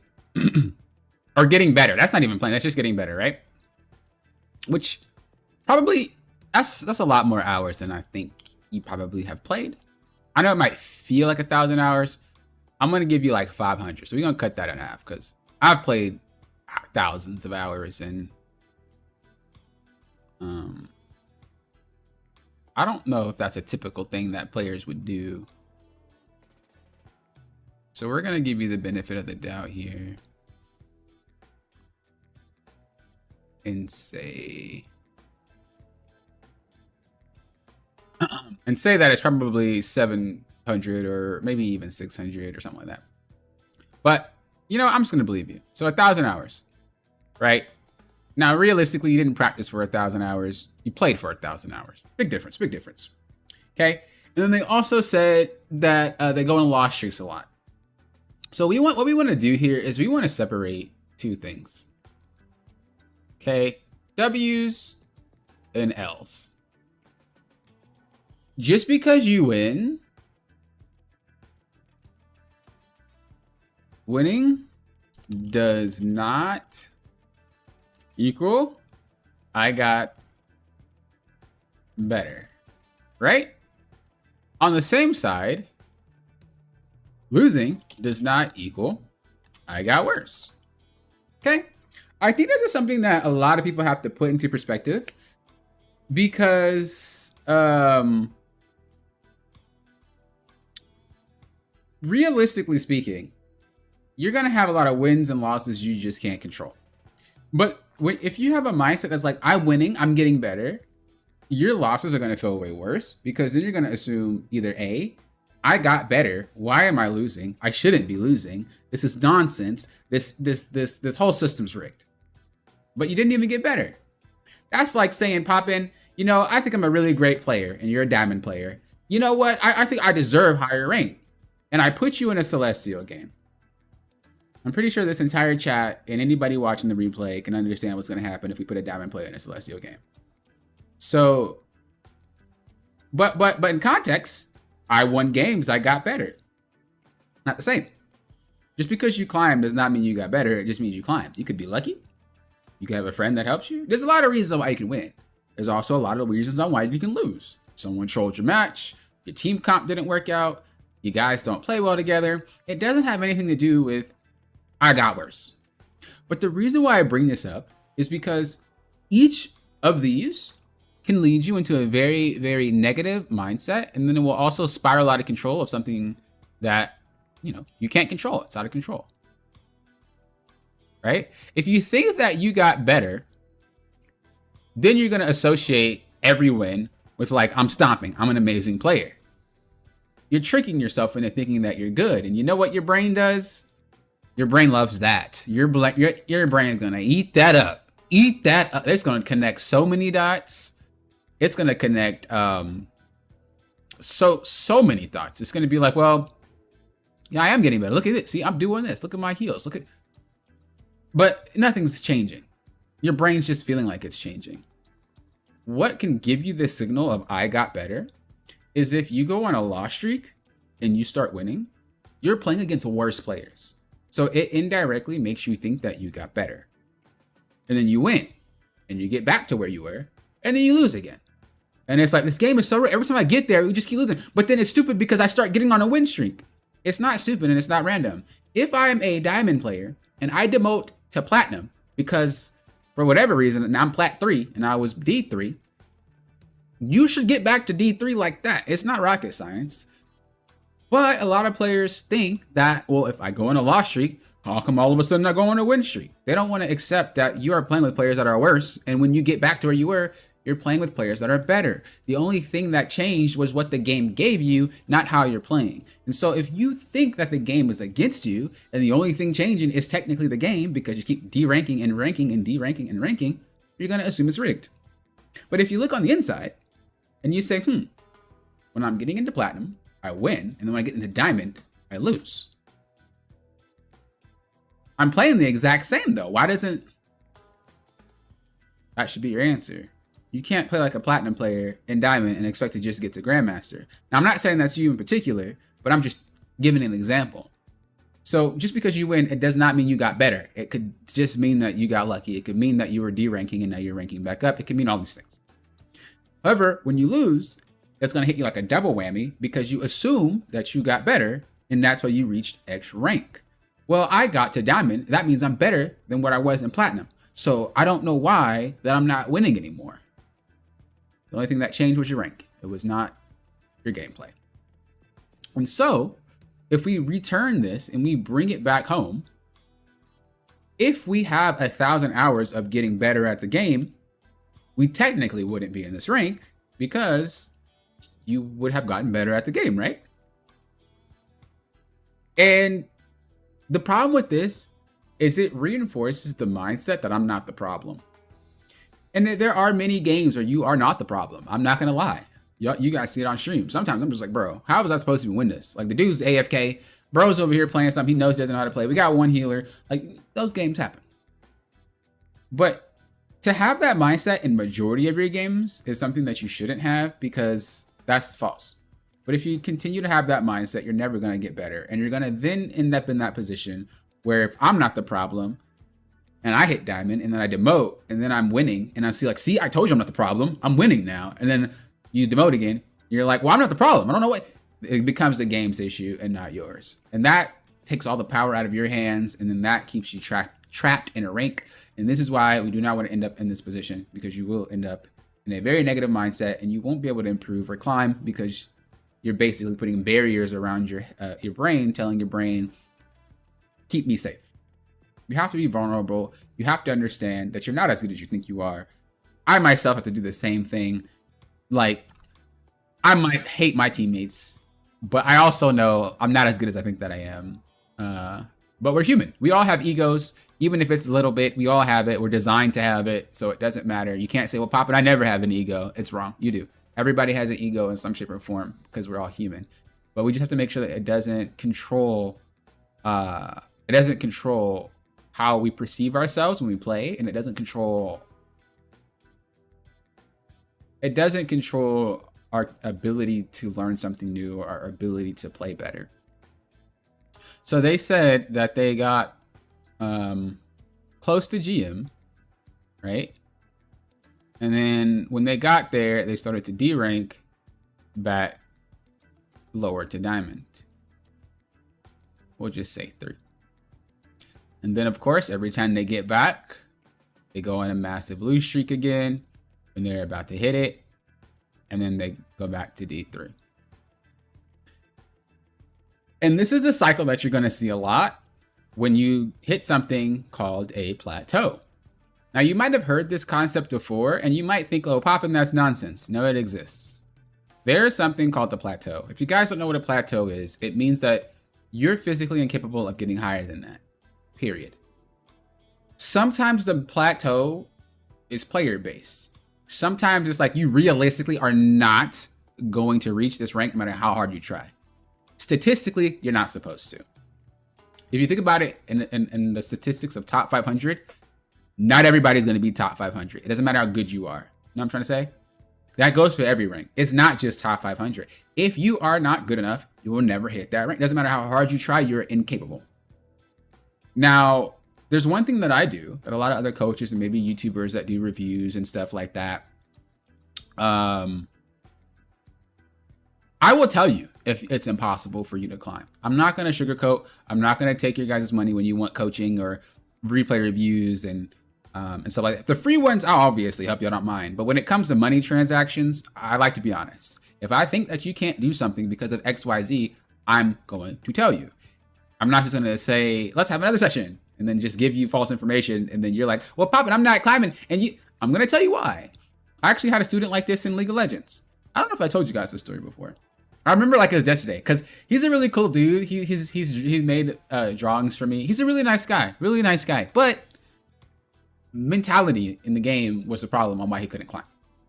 And he just could not see it. He could not see. Anytime anything would go wrong, he'd blame his team. Even if his team has no function over why it happened. As an example, if you guys know League of Legends, I'm not going to go super in detail with it because I just want to tell you guys the mindset. But League of Legends has 3 lanes. 1, top lane. 2, mid lane. 3, ADC, bot lane. And then the support's down there too, right? And then in the middle, you have junglers. The jungler would be topside farming his camps, basically just PvE, farming their camps. And he would get KO'd by the enemy jungler. And then he would say, you see, this is what happens. My jungler sucks. He's topside. He should be boss side. But the reason why he got KO'd is because there's a line in the middle. And if you go past it, you're overextending, which means the jungler can just wrap around behind you and get you. That is what happened. It was his fault. But the mentality was, if X happens, it's because of Y equals Z. Whatever horrible outcome it was. And that was always the issue with them. And it got to the point after the first few sessions, I was like, okay, look, I want you to get better, but I can't keep coaching you in the right conscience because you don't want to learn. And he's like, I do want to learn. What are you talking about? I do want to learn. I was like, you don't want to learn, dog. Every time something happens, it's because of somebody else's fault. That's it. And he was like, well, that's because I was like, no, you can't control that. You have to know what you can control. You can't get better until you mentally want to get better. And this also happens to do with how we, behave as humans. If someone is a bad person, quote unquote, in order for them to be a good person, they have to work on their bad to be a good person. It's the same here.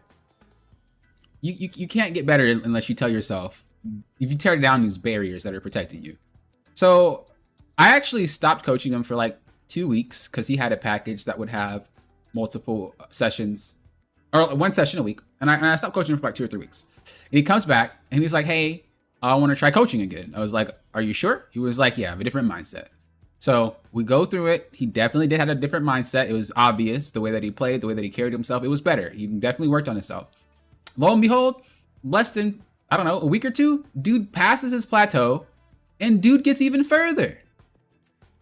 So the dude passes, I think he wanted silver. He was bronze and he wanted silver. He passed, went to silver, instantly hit gold, and he was on his way to platinum. Why? Because his brain was telling him that it wasn't his fault. His brain was telling him that it can't be me. You're not physically incapable, but you're mentally incapable. A good player, at especially top ranks, they have good mentals. Whether or not they show it on camera, if they're a streamer, they have enough to tell themselves that it might not be my full entire fault, but there's something that I probably could do better next match. And it'll be subconscious. They might not voice it, you won't hear it, but they'll think it and they'll play it differently next match. The reason why I bring this up is, as I said before, if you find yourself in that motion, whether you are diamond trying to get to GM or anything like that, if you find yourself bouncing off that thing and going right back down and you're like, Poppin, I don't know what's going on. I keep hitting that and it keeps making me go on loss streaks. It's because you're not good enough yet. And in order for you to get to that point where you are good enough to reach a specific rank, you have to understand it's going to take time. You're going to have to learn. And they then say that, well, I got onto a alternate account, right? So we go on to an alt. And the alt is gold 3. And then they said, well, I'm on loss streaks even on the alt. I don't understand. Well, if you're consistently a GM or diamond player and you find yourself still losing in gold, herein lies the problem. It's not Guang Guang saying your IP address is banned, bro. We're going to make you lose all your games. It's you slipped so far down the same cycle of what you used to have that it even affects games that it realistically shouldn't. But because we're so blinded, we don't realize that's what's happening. The fact that you understand that when you go on an alternate account that is way lower than your main and you still lose games, that should be the clicker that something's wrong mentally, and I should work on that. I should be more positive. I should understand that it's not the game. I'm just in a bad mental state right now, which is fine. I get those too. I tell everybody, like, I don't want to come off like, oh, I'm just some perfect guy that never gets upset. I'm some perfect guy that always thinks about his win-loss and always do better. No, I get just as heated as everybody else in this chat. I get just as heated as everybody else on Twitter, TikTok, Reddit, Instagram, wherever you're getting heated. I do too. I hate my supports. I hate my tanks. I hate my DPS. I hate the game sometimes. I hate how my characters suck. I hate this. I hate that. I hate this. I hate that. I'm the exact same. The only difference is I come down from that so much faster than an average person. I will go from 0 to 100 in one round and be back to 0 the next round. Or even within the same round, be back to 0. You guys have seen it on stream. I will crash out. And then I'll just go back right back to normal popping again. Like nothing happened. Like nothing happened. And that's a skill. That's not something where I'm just... If I'm playing by myself and I'm not on camera, I honestly don't emotionalize anything. Like I don't visually show anything. I just play.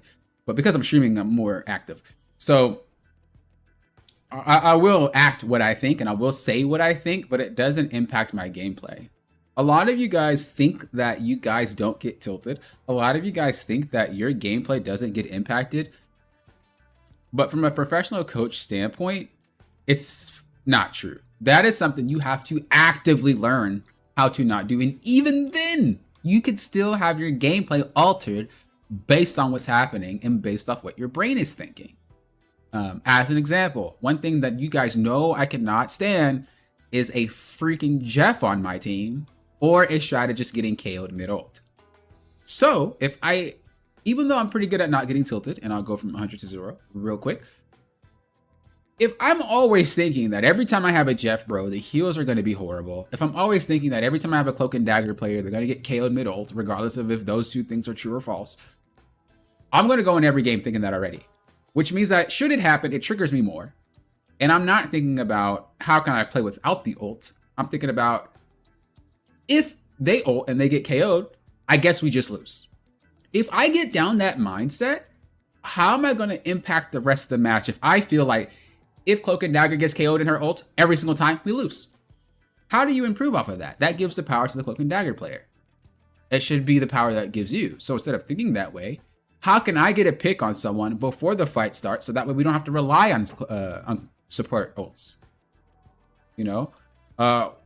Maybe after the ult. Maybe then I could do something. You have to figure out your avenue because sometimes games aren't going to go your way. Sometimes they will go your way, but you can't confuse the two. You play how you're supposed to play at any given match. So the fact that we are still losing on our Gold 3 account really does tell us we just have a mental issue. And we have to learn how to be more proactive at telling ourselves we need to break that habit. Because you're not going to climb otherwise.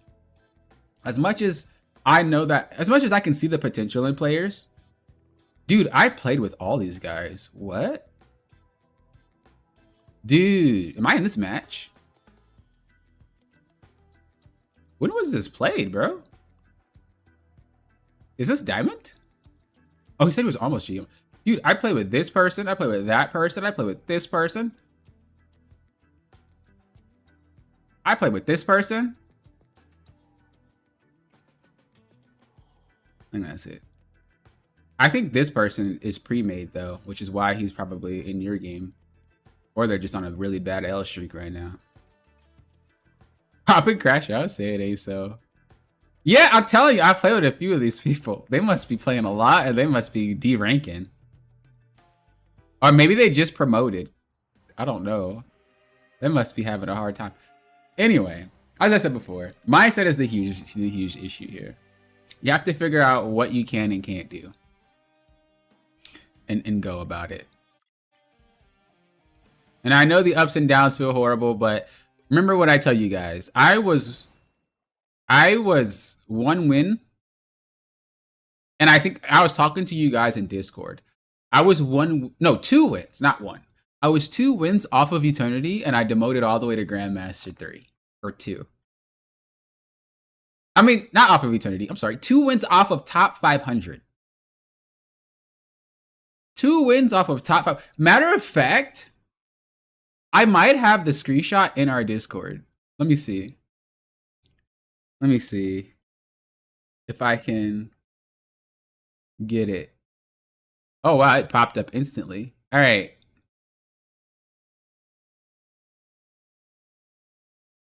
Oh, wait. That's not it. Let me see. Because I actually want to share with you guys.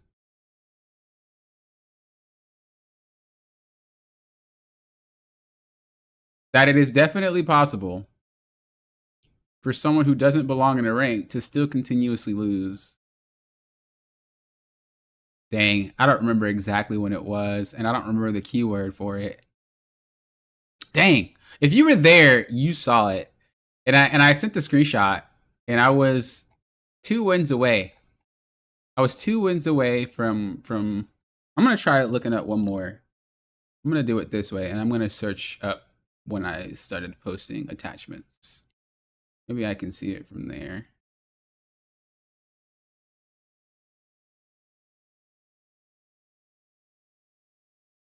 Maybe I can see it from there.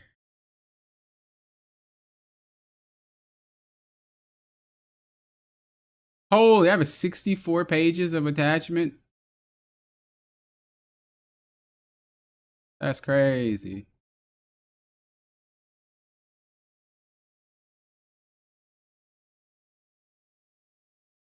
I don't think I can find it because a lot of these are also GIFs and not actual images. So I'm cooked. You just have to believe me, I guess. Oh, wait, I'm going to try one more. A file. Maybe the file will count as a screenshot. Okay, it does. I can probably find it now because I don't post a lot of screenshots in my Discord.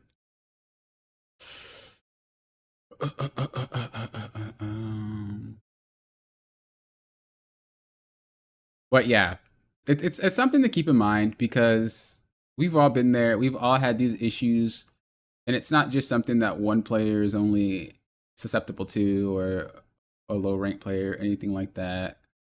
We all have those drops. We all have those moments, and it's always something you just have to keep in mind when you're playing. And you don't want to fall into that trap, because if you fall into that trap, you're going to end up on a big loss streak. You're going to wake up the next day, and it's kind of like you're drunk, and you're like, bro, what even happened yesterday? Like, what happened that caused me to lose all of my points? What happened that caused me to demote super far down?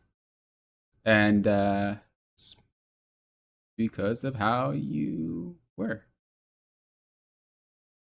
All right, here's the screenshot. So here is the screenshot. And like I said, they were definitely, people were in my Discord. We were talking about it. Here we go. That is the screenshot of me being 2 wins away from top 500. See? 2 wins away from top 500. And we lost it all the same day. We went from top 500 all the way to Grandmaster 3. And I felt exactly how this player felt, saying that, bro, I do not understand.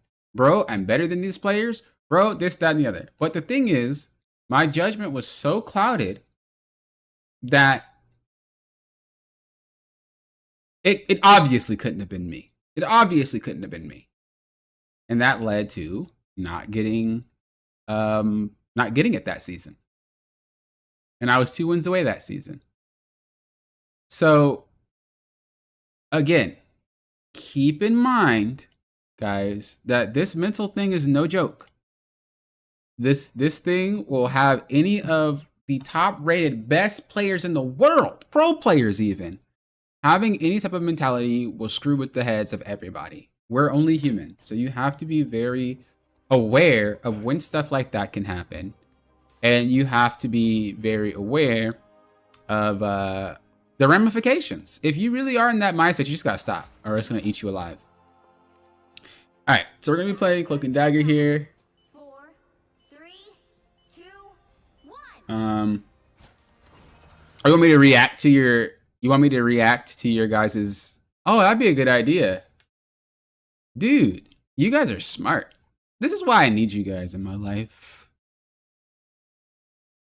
You're right. Reacting to it will let people know that I did it already. Yo. All right. Did that one.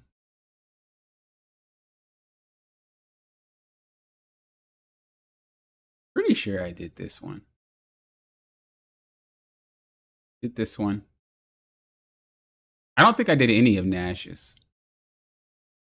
Actually, I don't think I did any of you guys's. I didn't do yours, Cam. This is a new season. I haven't done any of these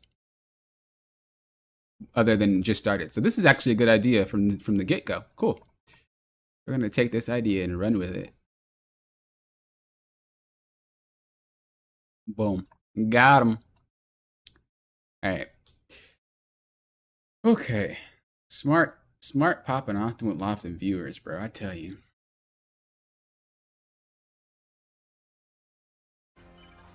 We need to stop that vehicle in its tracks.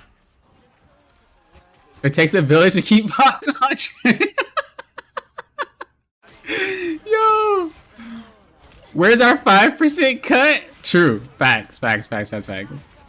Okay. What, you guys making me miss the start of it? Guys, just throwing me under the bus, dog. Okay. Just throwing me under the bus. Hey, but I appreciate your help. Always. Alright. So looking at our team comp right now, we have a very camp-heavy team. This means should we get pushed, there's not really much we can do about it. The best way that we play our game is by keeping them at a distance. So here is how we can tell what type of comp we have. It's pretty simple because there's only 3. There's more than 3, but just at a basic level, this is going to help you guys understand it. So the first comp is you have poke, right? The second comp, well, I'm just going to put a little brief what it is. So keep players at distance. 2, this is going to be more of a dive. Split players up, and then brawl / rush. Push players back. If you understand the main objective of each team comp, you're not going to be in a situation where you position horribly. A lot of players don't position well, and I'm not saying you positioned horribly. I'm just generically speaking. Generally speaking. A lot of players that come to me and like, you know, I position well in XYZ, it's because they position well into the wrong comp. Looking at this team comp here, you have on your team is a poke. So this means your team, if they're pushed back, they're just going to slowly retreat backwards. There's nothing fancy that's going to happen. It's not like your dive tank's going to go and alleviate pressure while they're pushing, so they have to do some crazy. It's pretty straightforward. If your team gets pushed a little bit, you're going to have to back up, which means you're playing front to back more of the time. There's not a lot of special places you want to stand. Their team, if you look at it, is a Wolverine. I think he's kind of like a front to back fighter too. I mean, he can dive, but a lot of the Wolverines I see don't do it. Front to back, front to back, front to back, front to back, front to back. These players are going to be more of a brawl rush. They can also be a poke. As I said before, it can get a little bit iffy. It can even be more than these 3. There's a lot of different ways you can play the game strategy-wise, but just be generic. It helps you a lot easier when you can just keep it down to these 3. So if I were this player and I were to position, I would position somewhere that I'm not going to get shot down, right?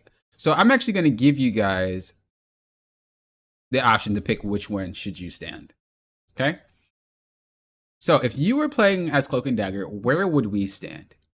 Would we stand 1 up top 2 down there in the bottom, 3 right here to heal up and kind of hide behind cover, or 4 over here. Based off what I just explained, which one is the correct choice as the Cloak and Dagger player? We already explained how our team's going to behave. We already explained how their team is going to behave. So we know how this is going to play out before it plays out. Where is the best spot for us to stand?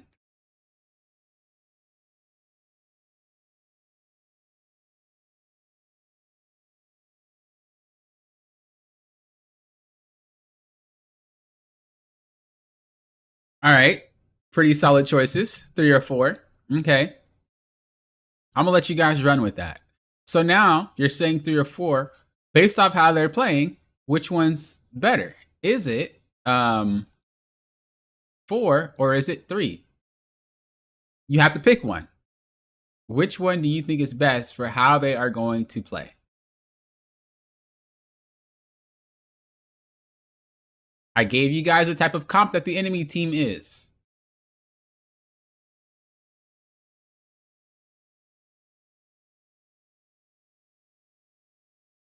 Hato is saying 4.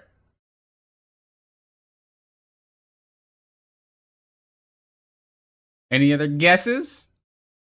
Murray saying 4. Okay, you know what? I'm gonna do you one further. Real quick. I'm not gonna do this for the rest of the thing, but I just want to give you guys a question. If I'm Cloak and Dagger and you say 4, why 4? Why would 4 be a good choice other than 3? 3, you're a lot closer. 3, you can have more of a cover with that wall there. 4, you're a lot further. 4, you only have really just kind of one wall. If your tank goes down there, you're kind of gonna miss because they're around the little curve down here. Like right there. So why would it be 4? Nash is saying 3, but gauge off of what Strange or where Strange stands. Because they have more distance to close if they start pushing. There's no diver. 3 can easily be flanked. Now you're getting into some big brains territory. Okay, I see you. If your tanks back off, you're going to have to be in an awkward position to back off and to keep your team alive. 4 has crossover and can see divers. So, you guys are not wrong. But all of what you guys say is valid. But there's one reason why it's 4.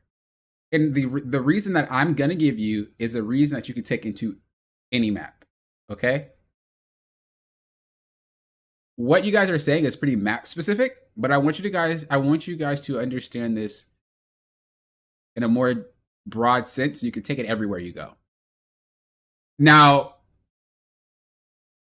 70 was pretty on point with the flank. I'm not going to lie. That's pretty solid information to take anywhere. But the main reason is this.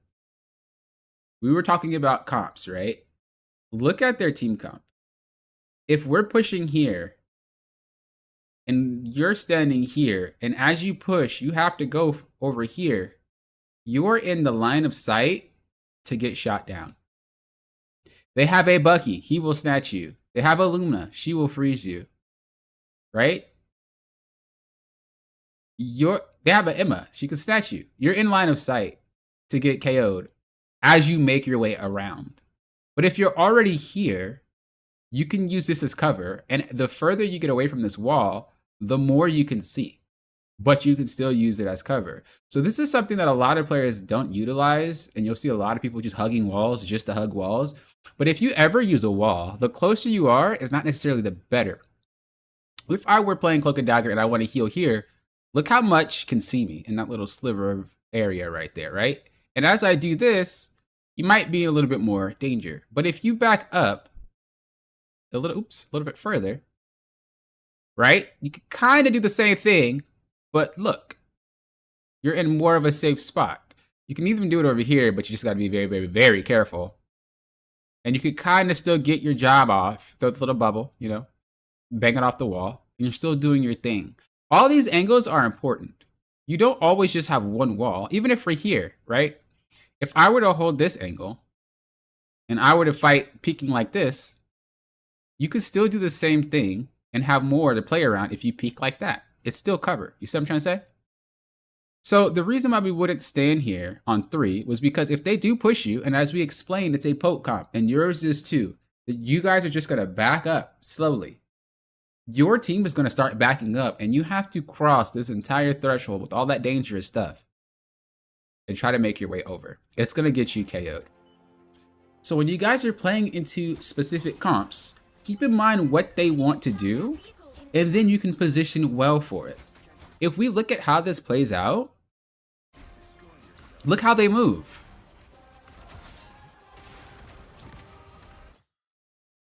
Strange shouldn't have even tried to do that. This dude is solo tanking, and on top of that, his comp is nowhere near Bruiser. So what he's doing is he's just sitting here saying, all 6 players shoot me in the face, strategist, please heal through it. And that, negative. He should have definitely held here.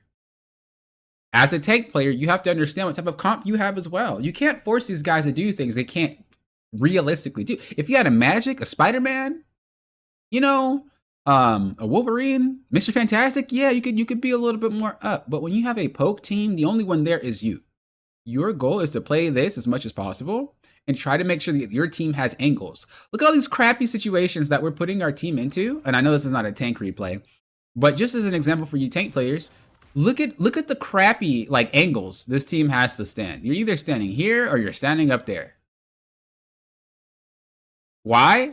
Because the tank decided to have you guys in such a crappy location to begin with.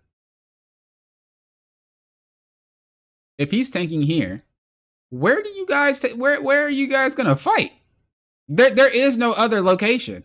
And if you guys have to back up, there is no cover for you guys. So let's just say Strange survives for 10 seconds and backline gets popped up. Bam, bam, bam, bam. Hawkeye's landing him. And the tank is like, you guys suck. Why aren't you guys? Bro, you didn't give him a good spot to stand. What do you mean? So again, it's not a tank replay, but just because it's something that is so obvious yet missed, when you guys tank in specific locations, you are forcing your team to play in that spot. This is a hard spot to play in no matter who you are. So it is better if you have a poke comp that likes to tank angles is to tank here. Because as you walk and as you move back, they can be up there, they could be there, they could be over there, you can have people up there. And as they walk through this choke and push you back, your team is already set up. Look, boom, right there. Anybody walks forward, they're going to get lit up by people right there or over there, or maybe even right there in that little area. Way different, way different. As I said before, it's not a tank replay, but I just really wanted you guys to understand that as a tank, figuring out where to tank is one of the hardest things to do, but it is one of the most rewarding. As I said before, the team got pushed back. Why? Because that's how their comp is designed, which means we should have been standing back here in the first place. Your team did get picked off. It's not your fault. He just tanked in a really weird location.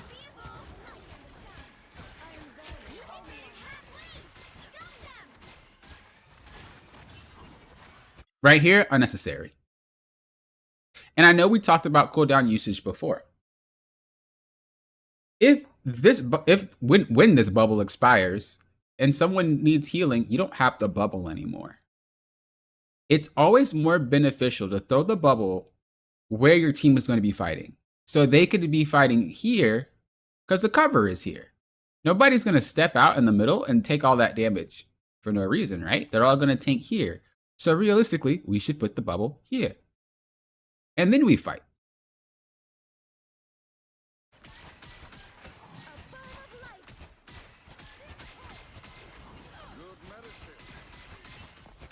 Okay, you're doing good now, right? Definitely don't step up. Your goal right now is to just keep everybody at full HP. There is no cover for Doctor Strange to walk out onto, even if he wanted to. The only time he's going to be able to walk out is with this, when this cart reaches this point. Otherwise, you're just going to have to wait for Strange. But when you do something like this and you start walking up, you're allowing yourself to get picked. You're also wasting a lot of valuable cooldowns before the team fight technically even started yet, because he can't tank here. This is not a good spot for anybody. He has to wait for that cart to come up, so just keep him healthy.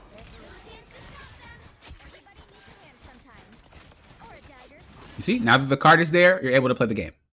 But should you have done that and there was a Hawkeye, you'd be KO'd. Be very careful about stuff like that. I like the positioning here. It's nice, it's nice. Okay. That sucks. Let's go back though. Look at our bubble is on cooldown, right? It just came back up. But imagine if we had the bubble a little bit earlier than this and we didn't waste it before. This wouldn't have happened. You wouldn't have got blocked off because you would have thrown it way earlier than that. And he would have been healed and he would be almost full HP as all this transpired. But this is the type of stuff you miss when you're in that mentality. Didn't I tell you guys that when you are in that mentality of, well, you know, I'm playing on my mind and I just keep losing and I think the system's against me, you miss all these little small things. But you have to remember that Grandmaster is quote unquote an elite rank. It is not a rank just given to people. Celestial definitely isn't a rank just given to people. And Eternity and Win Above All, I mean, we ain't even gonna talk about that. You have to understand that these little small things have massive ramifications. And if you're missing out on the fact that your ability isn't part of a team fight, yet you feel like you're playing well, you're going to have every single team fight miss one of your core abilities and think, well, I'm losing the team fight because my team.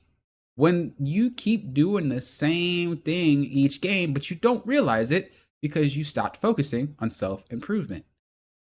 When we focus on self-improvement, we think about these things. Am I using my ult correctly? Am I using my bubbles correctly? Am I using all my cooldowns correctly? Am I positioning well? Am I doing all this? You're so worried about your own gameplay that whatever anyone else does, it doesn't matter. That is how you improve. But when you start factoring in other things, then, you know, that is where you end up in a bad situation. So it gets KO'd. Right? You're forced to fade out, which is fine. You're really far back, which is also fine. Really well played. You pull those back. Don't waste our abilities. Let's see what happens. Okay. Now, this is something that I got to tell a lot of strat players, because this is something that a lot of strat players just like. I had to catch myself doing this when I first started playing strat too. But a lot of strat players will see a support ultimate and then they'll like go in. Don't do that. If you're in a really safe position, stay there. Because what happens when you go in here and the ult ends and then you have to reposition somewhere else when you could have already been in that position to begin with, right? Don't do that. You don't have to walk into an ult. It isn't necessary. This right here is how you get KO'd. Don't do this. Yes, you're in a support ultimate, but you're not invincible. You still need to make sure you're playing distance. Cloak and Dagger's distance is like 3 miles long. You should never be this close to anything. You can do all of this from where you were right here, and you're safe. But again, should there be a Hawkeye? Should there be something that can grab you? Should there be something that can snatch you up or one-bang you? You're KO'd. This is what happens when a lot of Cloak and Dagger players or Invisible Woman players get knocked out of their ultimate. It's because they're in a really bad spot when they start it and they get shot out of it. So the only reason why I'm even mentioning all of these little small things is because I know for a fact, because this person I had a coaching session with a couple times. Pretty sure it was twice. But I could be wrong. Maybe it was just once. Pretty sure it was twice. I don't know. Regardless, we had sessions. And we talked about certain stuff like this. So I'm being a little bit more nitpicky because I already understand when I meet with coaching sessions, I generally ask the player, you know, what are your ambitions? What are you trying to do? How high do you want to go? And depending on your response is how much I'll cater whatever I'm saying to you. If you're like, I just want to reach this certain rank, you know, I'm just having a good time. And okay, well, we'll take it a little bit slower, right? But if you're like, Poppin', I'm sick and tired of XYZ, well, then we're gonna hammer that in. And so this is why I'm nitpicking so much on these little small things, because this is this type of stuff that if it goes unchecked, you will cause yourself to have a loss streak. This stuff, unacceptable. But what happens if you have 4 games today where you did the same exact thing? You won them all. See, I told you I'm doing well. You climbed. Tomorrow you have 4 games and you lost them all. And you lost them all due to this reason. But you got away with it for 4 games yesterday, so clearly it was right 4 games today. No, that's not how it works. You can't play poorly, quote unquote, because it's not poorly, but just work with me for wording's sake. You can't play poorly and then expect it. You can't play poorly and then question why your games are coin flip. If you're only playing satisfactory and you're wondering why you win 50% of the time and lose 50% of the time, it's because you're only playing satisfactory.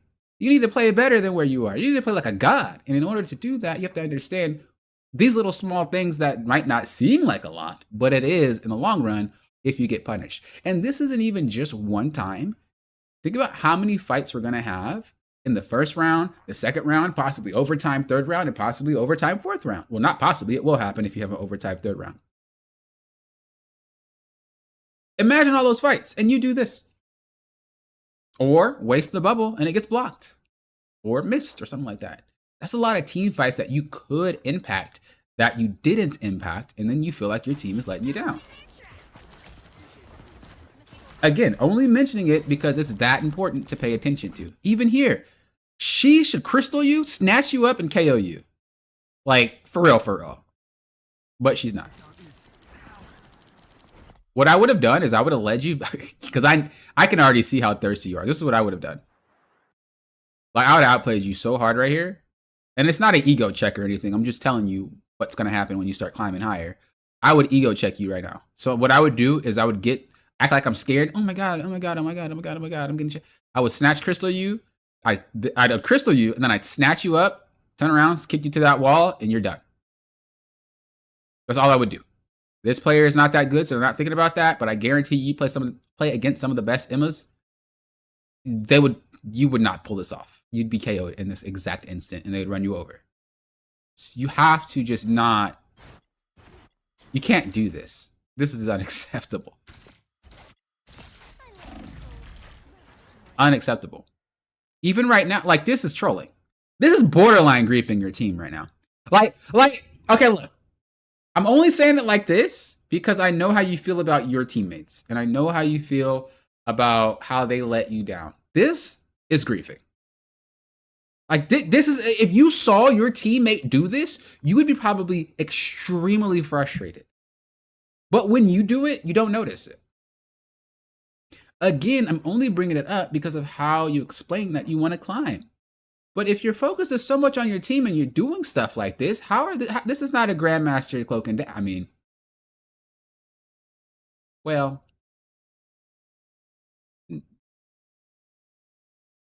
maybe it is. But regardless, this is not something you should be doing. Okay? This is not how you're supposed to play. At all. At all. So, because you get snatched up. There ain't no way you just survive that. He would snatch you, Emma would snatch you, you'd be KO'd. It's like, that doesn't exist. You got very lucky. You got very lucky off of that. Be very mindful. You have a very long range. There's not really a reason for you to get, like, why do you get so close? This is a habit you have to break. This is a habit you have to break. There's two things that's happening here. One, you're going to get picked off doing something like that. Two, you're going to be in a position where your team gets KO'd because you're in cloak form and you're not even paying attention and you're not healing. You need to make sure that your team is at full capacity before you even attempt to try to fight. Because all it takes is for one swap like that, and it takes, what, half a second to a second to swap back, and then you have to reposition yourself, and then you have to heal them. That's a lot of steps that all it takes is a Hawkeye shot, and they're done. That's a lot of steps, right? So when you win the fight, have it be over and reset. You don't need to chase like this. You will get picked. This is not normal. Like, and you might feel like you're popping off. You might feel like you're doing a great job. No, your brain is tricking you because this is unreal. That does not exist. And like I said before, if you were to watch someone do that and it was somebody on your team and then they got KO'd for it, you would be livid. And I know you would be, because that's not normal gameplay. It is punishable. It's punishable. So you can't do that.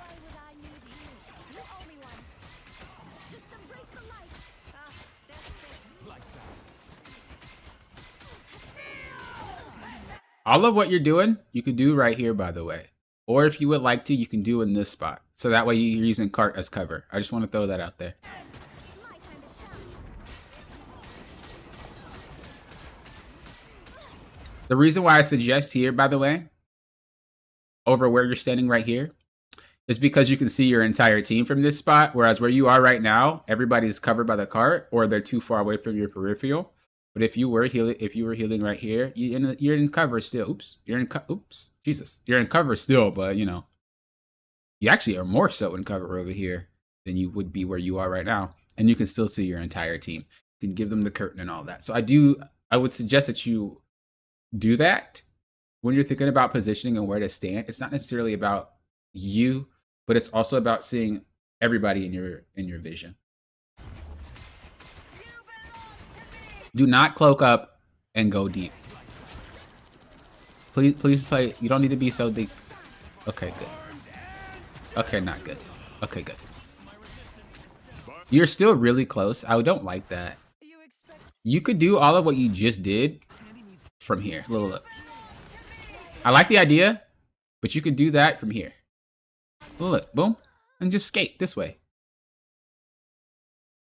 And light her up. And then slowly back yourself out and reposition back over here. But what you're doing right now means that should anything like an Iron Man ult come, bow, bow, bow, bow. All of you guys are done. Oh, and bow. Right? For what? Should a Hela ult, you have to reposition and cloak out and do all this extra fancy stuff. Should Doctor Strange ult, which we're about to see in a minute, you'd have to do and be fancy about as well. Bucky, if he played that better, he would have waited for Doctor Strange to ult and your team would have been wiped because all of you guys positioned in such horrid spots. You wouldn't even been able to get your ult off. And then you wonder why when you get close to Grandmaster, you start losing. This is abnormal gameplay. These players are playing really poorly. This is not normal. This just must be a game where maybe they're tired or maybe, you know, they're frustrated or tilted or something, but this isn't normal gameplay and you would be punished for a lot of what you were doing. For sure. Especially if you want Celestial. Those things wouldn't fly. Okay. Now, if we go back even further, if we stood a little bit further back, like I told you, and we're using cart as cover, we can gauge the entire situation and we can see if we need to ult. Look, if we watch this right here, right? You wouldn't be in there. You could throw the bubble onto them and you'd be safe. And they'd be safe.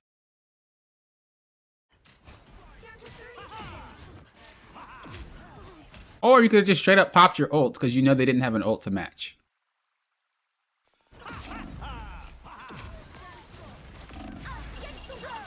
Then we ulted really late, trying to force save a team fight that's just not going to be saved because they all got KO'd. If you guys win this fight, I'm going to be extremely shocked, but yeah, I don't think you guys did. Well, based on the timeline, you don't. But you should have just ulted as soon as the Mr. Fantastic did his ult. Or you could have been far enough away to throw the bubble down so your team was chilling. You'll have to keep fighting until we have Or you could have just saved your ult and won the next fight coming up because your team was already picked off. my time to shine. Right? Better stop that vehicle. Maybe you knew your team was going to lose, so you just left. And you sat in the corner waiting for your team to come back, and then you ult on the point when it got close. There's a lot of things we could have done differently there. But They hit a checkpoint. all of this stems from being over-aggressive. Because when you move forward, when you get over-aggressive like that, your entire team thinks that they can do the same. And that's when you end up in a situation where everybody's just getting KO'd left or right. This spot sucks. I hate this spot. What I'll say is try to do your best to play from over here. Because this spot sucks. I'm not gonna lie. Nice. Gaming.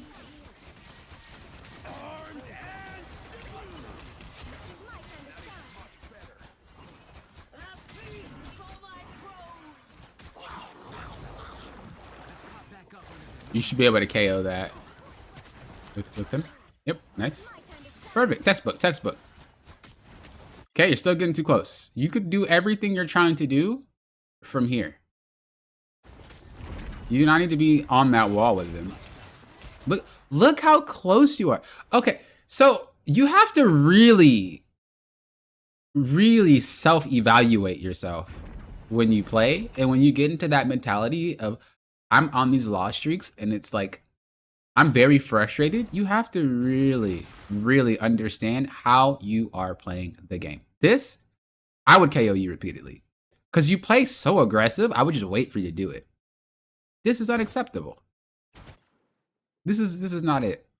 If you had the bubble down on top of you, it'd be a little bit more acceptable, but you're continuously putting yourself in harm's way. And the only reason you're not being punished is because they don't notice it. But if we go to this Bucky's screen,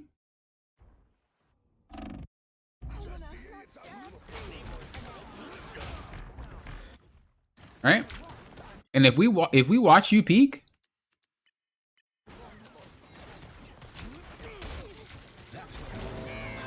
cooked. Oh, Cloak and Dagger ult though? I mean, Luna ult?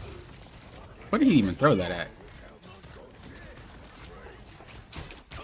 Yes. Right there.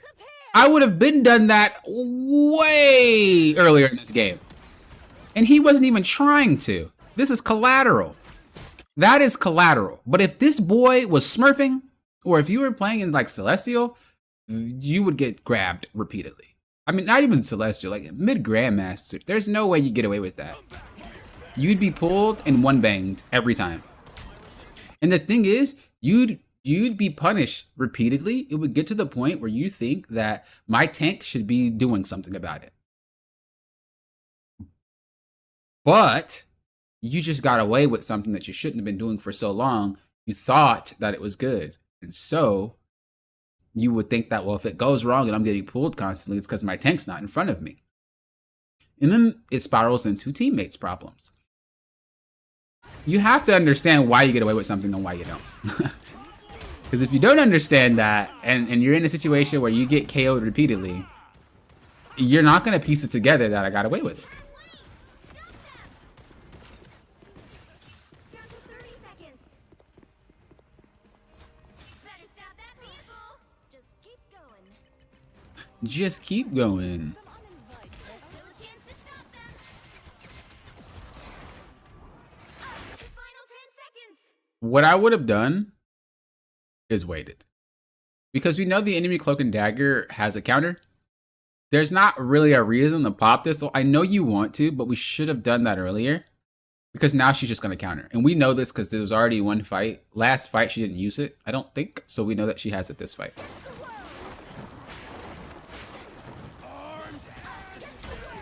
So they're going to counter you. And you guys are going to lose this fight. If you guys win, I'm going to be extremely shocked.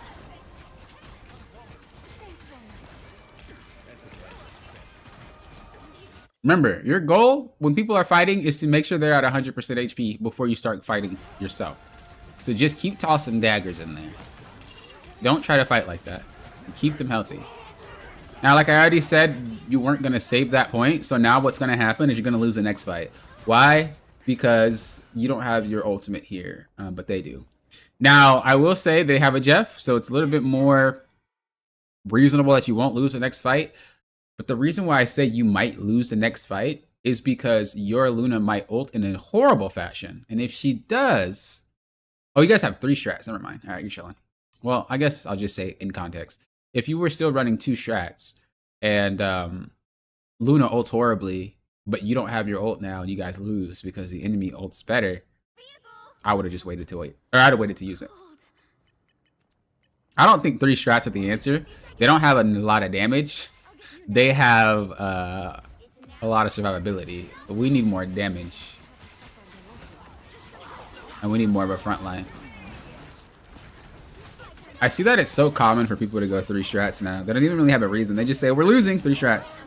And I noticed that, you know, it doesn't really even work anymore. It used to work a lot more. But it doesn't work as much as it did at this point. Because there's the high damage heroes are being played a lot more now. That even if you run triple strat, it's annoying, but if the DPS is good, it doesn't even work. Good counter ult.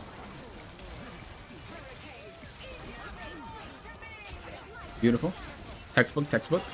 Okay, you need to back up because you're in that position to be in danger. Whenever you want to go aggressive, just take angles.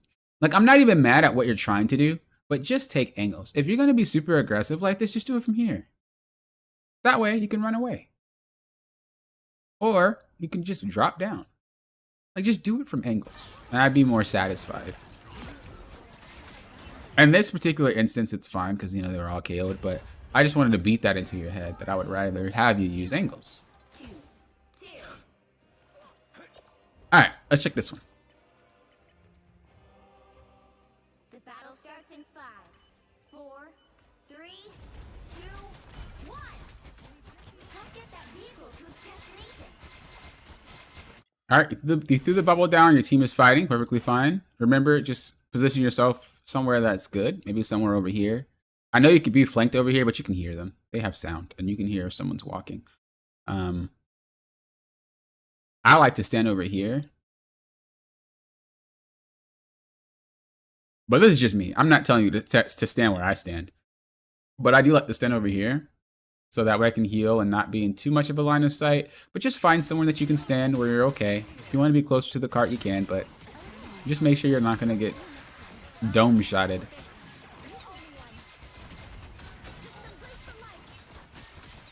Nice. Same thing. Just kind of move over here. I know you want to help, but just move over here. You have more of an angle. What happens right here is if you can't really see what's going on in this location. And so if something random pops off, it's blocked. And you can get caught in the crossfire. If you're playing Strat, the main goal is to just have as much information as possible on the map. Because you can see everyone else because they're in front of you, right? So you want to make sure you have the biggest picture out of every other character or every other role or player on your team. So that way you know how to behave and react accordingly. A lot of Strat players have tunnel vision. And they put themselves in positions where they can't see anything, and then they wonder why they get picked a lot. And it's because they can't really see. So just kind of keep that in mind.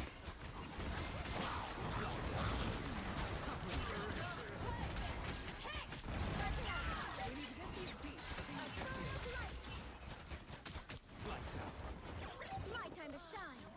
I've got your back. Enemy in front of us. The vehicle reached a checkpoint. Keep up the momentum.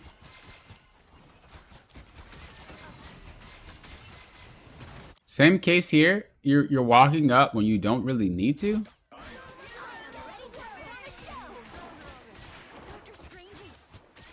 The bubble was really late. Although I don't think he should have pushed that far in general. But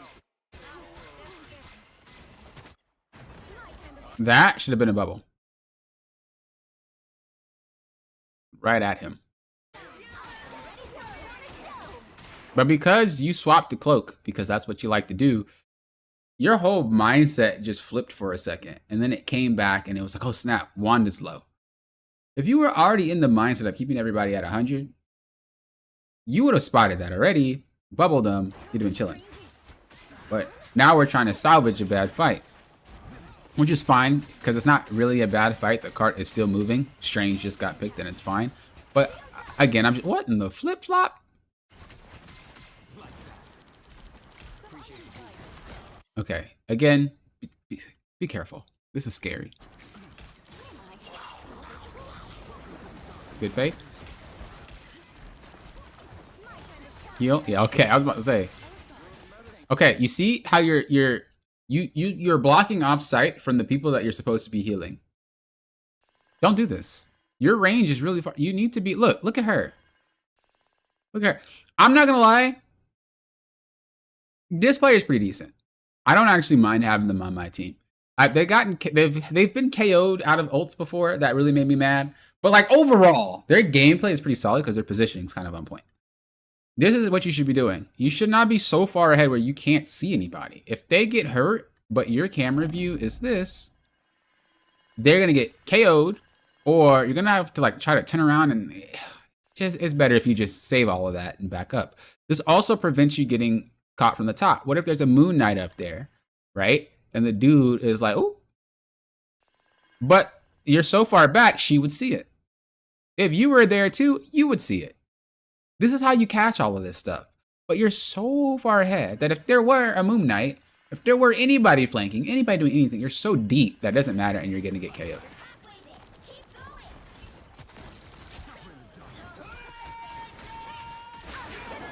I wouldn't have ulted that. Your team was not in danger. But you wouldn't know that. You wouldn't have noticed because you're so deep. But if you look at it from Invisible Woman's perspective, I'm going to do it a little bit slower, like normal speed. In what world is anybody in danger right now? No world, right? Nobody's in danger right now. Nobody is in danger right now. But we just straight up ulted. But you're saying that you deserve to climb, but we're doing stuff like this. Because what happens when the next fight happens and you don't have your ult? You're going to lose. These are the type of things that you really have to pay attention to if you want to be consistent with your gameplay. Players that get away with a lot of things they shouldn't be getting away with, they climb when they get away with it, but then they hard lose when they can't anymore. And that's when they say the game is rigged. This is why a lot of players that play Magic, Iron Fist, Black Panther, Spider, they'll always blame the game, but that's because they're able to do a whole bunch of bull early until they get to a rank where it does not work anymore. And instead of fixing their gameplay, clearly it's something else that's a problem. That is a horrible mentality to be in, and if you really want to achieve higher ranks, you have to catch yourself slipping into that.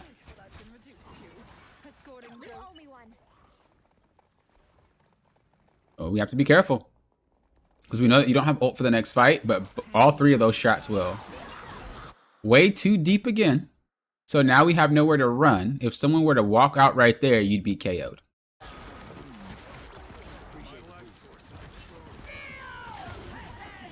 You still have nowhere to run. You can't, you have to cross this entire threshold somehow if your team gets pushed. You got away with it, luckily. But you can see how much danger you were in just walking from point A to point B. You have to recognize this stuff because you are getting away with a lot more. And then it's like, the thing is, if you were doing all this and you were pretty receptive to it, if you're like, yeah, Poppin', I do some sus stuff sometimes. You know what I mean? I'm a little sus. I'm a little sus. Different story. But a lot of how you approach these situations is, a lot of the time you approach the situations, it's more of like, it couldn't be me. And if you approach it in that mindset, these are kind of things that we miss. But these little things add up. And these little things are what puts you in a position to feel like you're doing fine, even though you're not. It doesn't even matter the outcome of the game. Even when I play and I'm on stream, a lot of what I do, even if it works, I'm always talking about it. If I'm like, bro, this shouldn't have worked, I'll say it. Because I know sometimes it's like, there ain't no way. There ain't no way I should have got away with that. And I'll say it. And then there's times where I get KO'd and it's like, I should have known. Even right here, we're so focused on fighting. Why are we not focused on our team? You're very aggressive. Like they stole your lunch money or something. What did they do to you? Classic. Let's watch that back for a quick second. Well, this was fine. Whatever. You're open. But like, go back. Go back. Because what's going to happen is you're going to get sandwiched, which is exactly what happened. Well, there ain't no or. You're going to get sandwiched. So, we should have just faded up or went around this way if you were scared of the Doctor Strange behind you or something. But there's nothing that's coming. There's nothing that's going to come from this. And we would be able to see this if we were further back. These are the things we would have spot. Oh, Doctor Strange is the only thing there. You know what I mean?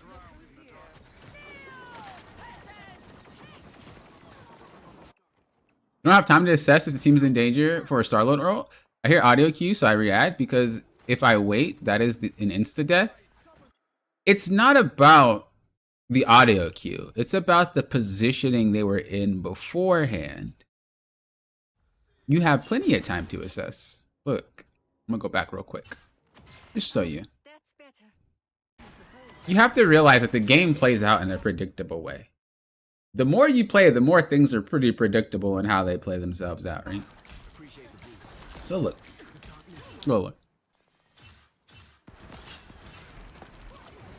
I knew nobody was going to be in danger there because of how this game played out. Doctor Strange got KO'd, right? The next person got KO'd was Emma. So there's only 4 players on the map, and one of them is a tank. One of them is a DPS. In what world does anybody get KO'd here?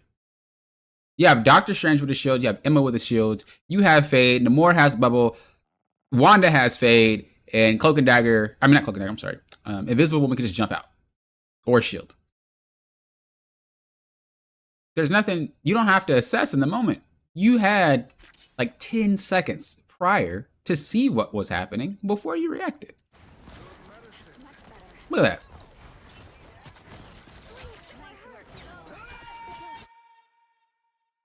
And it does, and he can't one bang anything. He's not one banging a tank. If you don't know, Star-Lord's ult does the same damage as his regular shots. So Star-Lord's not about to unload one clip into a tank and KO somebody. That's not how it works. So you have time, and he can't unload a full clip into a support either. He has to flip to get the KO. You'll be left with like a smidge of HP, unless you're already low. So based off the context clues before this popped off, your team was safe regardless. Because if we look at it from Star-Lord's perspective, this ult was horrible. Look, if we look at it from his perspective, this ult was atrocious. This fight's lost. And this guy ults.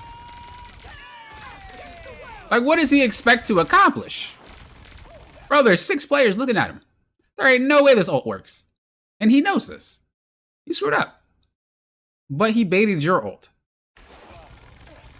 which can lead to the next fight being lost. So instead of you guys having the advantage, you don't. So it's not about, but this is because, again, I think your awareness during the match is very, it's very instant based. A lot of how you play is just what's in front of you at any given time. If you want to be a good player, you have to think a few seconds in the future and see what happened and how to play it out properly. But in order to do that, you can't be so aggressive, because when you're so aggressive, you can't see everything. You can see everything from her. Like I said, this player is pretty good. I played with them before. I don't like some of their ultimates, but, you know, I don't like a lot of Strat ultimates, so it's nothing against them personally. But when they don't ult and they're just playing, I usually don't mind them on my team because they're pretty decent. She could see everything. If Namor's attacked, she can see it. If someone does something from above there, they can see it. If someone were to be on the right side of her, everybody, she could see it. This is how you should play. You should be able to see everything. But you're so aggressive that you can't see anything, and then you're caught out, or somebody's caught out on your team, and then, you know, you kind of get frustrated. Like, how are you caught out over there? Or like, if someone catches you out, like, oh, I can't believe Doctor Strange's ultimate.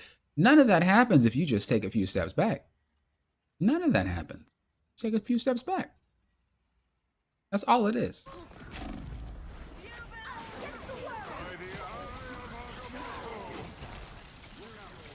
Like, look at how she reacts to his ultimate, by the way.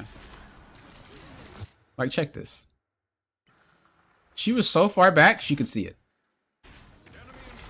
At least I think she could. Let me see that. Oh, never mind. She just got lucky. I don't know why a lot of Invisible Woman players hop into their ult. They just like hop into danger. Like, bro, you can ult and still chill out. You know, yeah. You don't have to jump in. Like I said, I don't really like some of their ultimates, to be fair. I really don't like them, some of her ultimates, but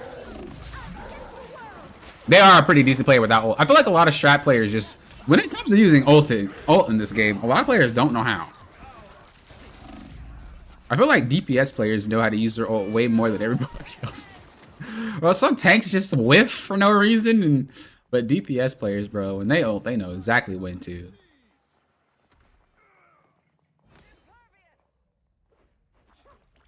Get that vehicle moving again. Yeah, your whole team was picked. There ain't no way you're winning that fight. All right, same thing. You're way too close. Just back up. A lot of what you're trying to do, you can do from a distance. You can even do it from here. You don't even need to be getting shot at. You can just do it from here. Same exact thing. Just back up. You're way too susceptible from getting picked off or sniped or something like that. They're not punishing you, as we said before. In the VOD, they're not punishing you for misplaying so much, but you're gonna get to a rank where they will, and then you're gonna be confused. So I'm telling you right now that we have to mind our positioning and not be so deep all the time.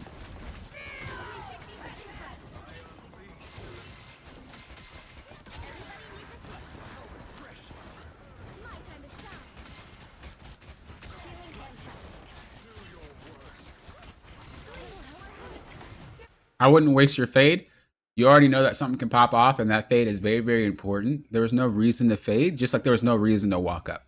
See what I mean?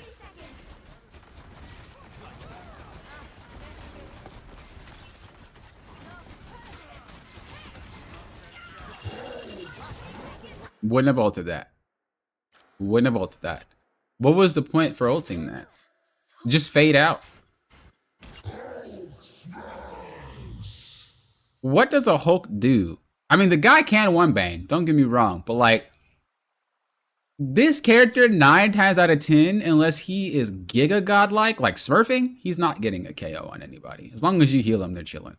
So fade out, he's definitely not going to chase you. And then heal the person that he's attacking, and you should be solid. But that ult right there, unnecessary. Because now it basically means that if they counter your ult, and they end up winning the ult fight, you guys are going to lose this fight.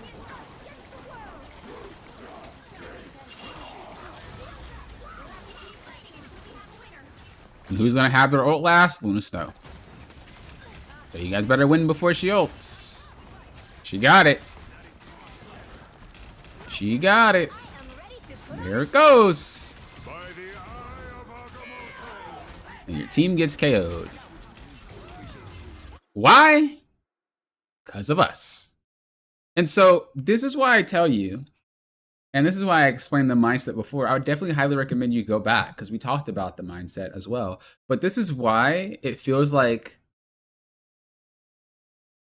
it's your brain protecting yourself. You know, it's normal. We all have that function in our head that protects us. But objectively, we weren't playing better than we should have in this match, and so we lost. There was a lot of ults that we wasted. There was a lot of positioning errors that we had that we didn't get punished for. And then this last fight, we ulted again for not really a real reason, and they just had the ult to be able to counter.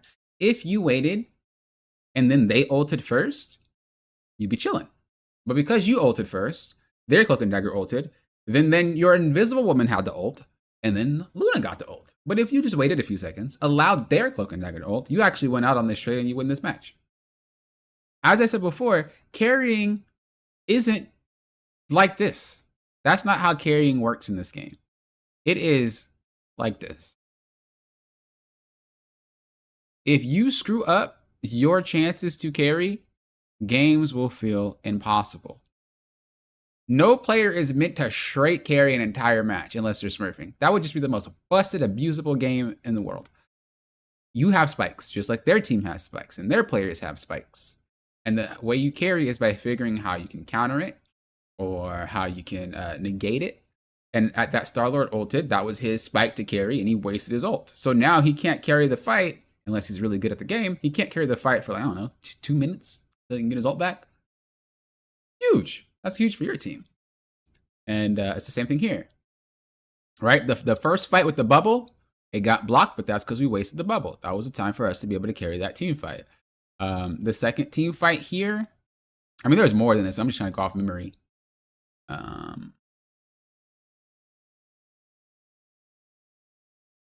The late ult. So you were so close that the Mr. Fantastic bounced on you and your entire team and wiped. And then you ulted after the fight was over instead of saving it. So that was another one. And then this one here, where you ulted too early and lost this fight. There's 3 spots where you threw the entire match. Like, no cap, I'm being honest. There's 3 spots where you could have impacted the game. There's probably more, but I'm looking at the more obvious ones because you're probably going to experience it again next game and the next game and the next game. You know, it's more frequent. The other ones were like very niche, and I don't really, no reason to really talk about it. But that's crazy. But then we end up losing the game and saying there's nothing I could have done, Poppin'. Right? And again, you're not the only person that says this. A lot of people have the same thought process until we talk about it. And, you know, that's just what coaching is for. So you say, well, you know, I tried. We didn't win because of XYZ. But then we look at it and it's like, well, you didn't ult there, you didn't bubble there, you're way too close there, you didn't do this there. And it's not saying that we're making a checklist of what you do wrong, because I don't do that. There's no reason to. I'm making a checklist of what's keeping you losing. The positioning, the ult timings, the ability usage. And again, we talked about those. But there is a difference between climbing because you got better and climbing because you're getting wins. Big difference. The higher you climb, the better you're going to have to get. And sometimes, unfortunately, our climb outpaces our skill level. So what I mean by this is saying that I'm spending time improving, and that's that. But for some reason, I'm winning a lot more today, and that's that. Well, we're going to end up in a rank that needs my skill to match that rank. But my skill hasn't evolved that fast yet. I'm not there yet. So what's going to happen is when this comes time to skill check you, you're going to start losing again because you just got skill checked. This happens. Again, this is the equivalent of me dropping a diamond player into like a celestial player game. They're not going to survive. Why? It's not because they suck. They're just not there yet. And so you have to remove the thought of, well, I'm winning. I deserve to win. I'm good. And when I lose, my team sucks. Or maybe I'm just playing worse. Like, no. Wins and losses happens, but the consistency of where you are. Every climb is always like that. There ain't no climb that's just like that. It isn't that. No. Every climb is up, down, up, down, up, down. Because your rank sometimes outpaces your skill level. But sometimes your skill level outpaces your rank. It's just how it is. It's just how it is.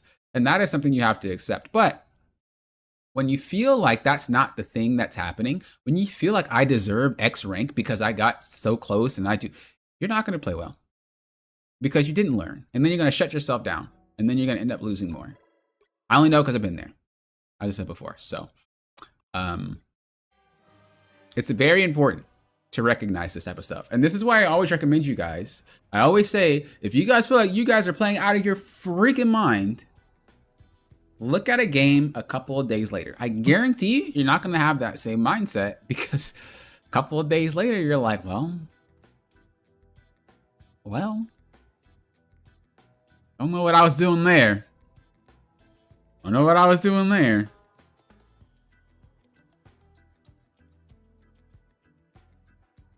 Let's see. Let's try to get a couple more out. I'm going to call out 2 names because they just dropped theirs. If they're not here, then I'll skip it and just do it next week. But I just want to do a couple more. By the way, anybody have any questions about that? That was a very information heavy game. I was looking at chat, but I wasn't really reading it. So if you guys have any questions, let me know. That was very informative. Gumbo, are you here? Actually, oh yeah, I'll read your username. Bet on me 01, are you here? And Big Jaw Goat, are you here? One of you 3 here. If you're here, just let me know in the chat, and I'll pull up one of yours.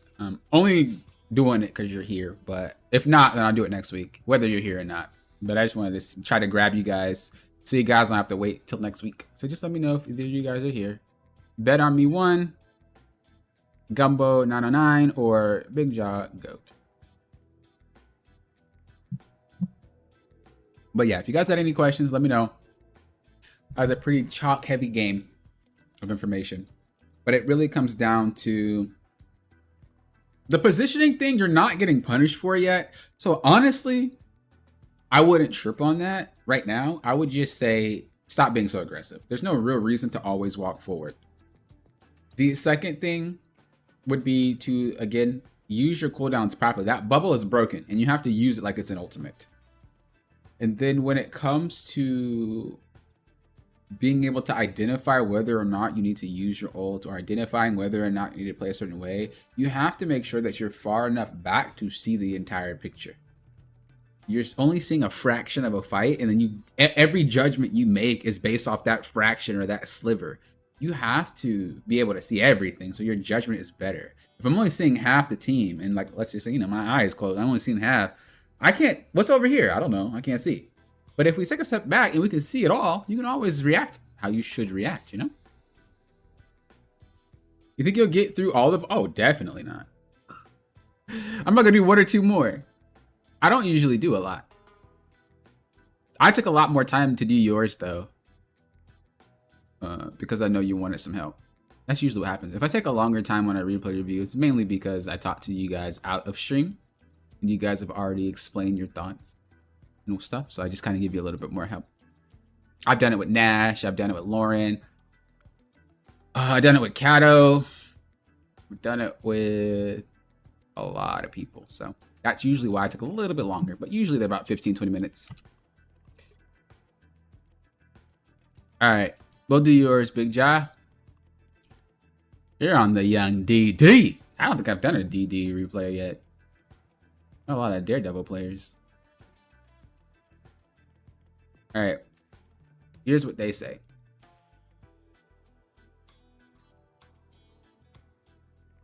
I do want to say, by the way, Seven, if you're still listening, you are on your way. Oh, Gumbo's here too. I can do Jaws and then I can do yours after Gumbo, if you would like. Seven, you're on the way, but again, don't let the mindset slip you back. Sometimes your rank will outpace what you know and how much you've grown, but when you have that mental block, I'm telling you, your brain will go right back to your default setting.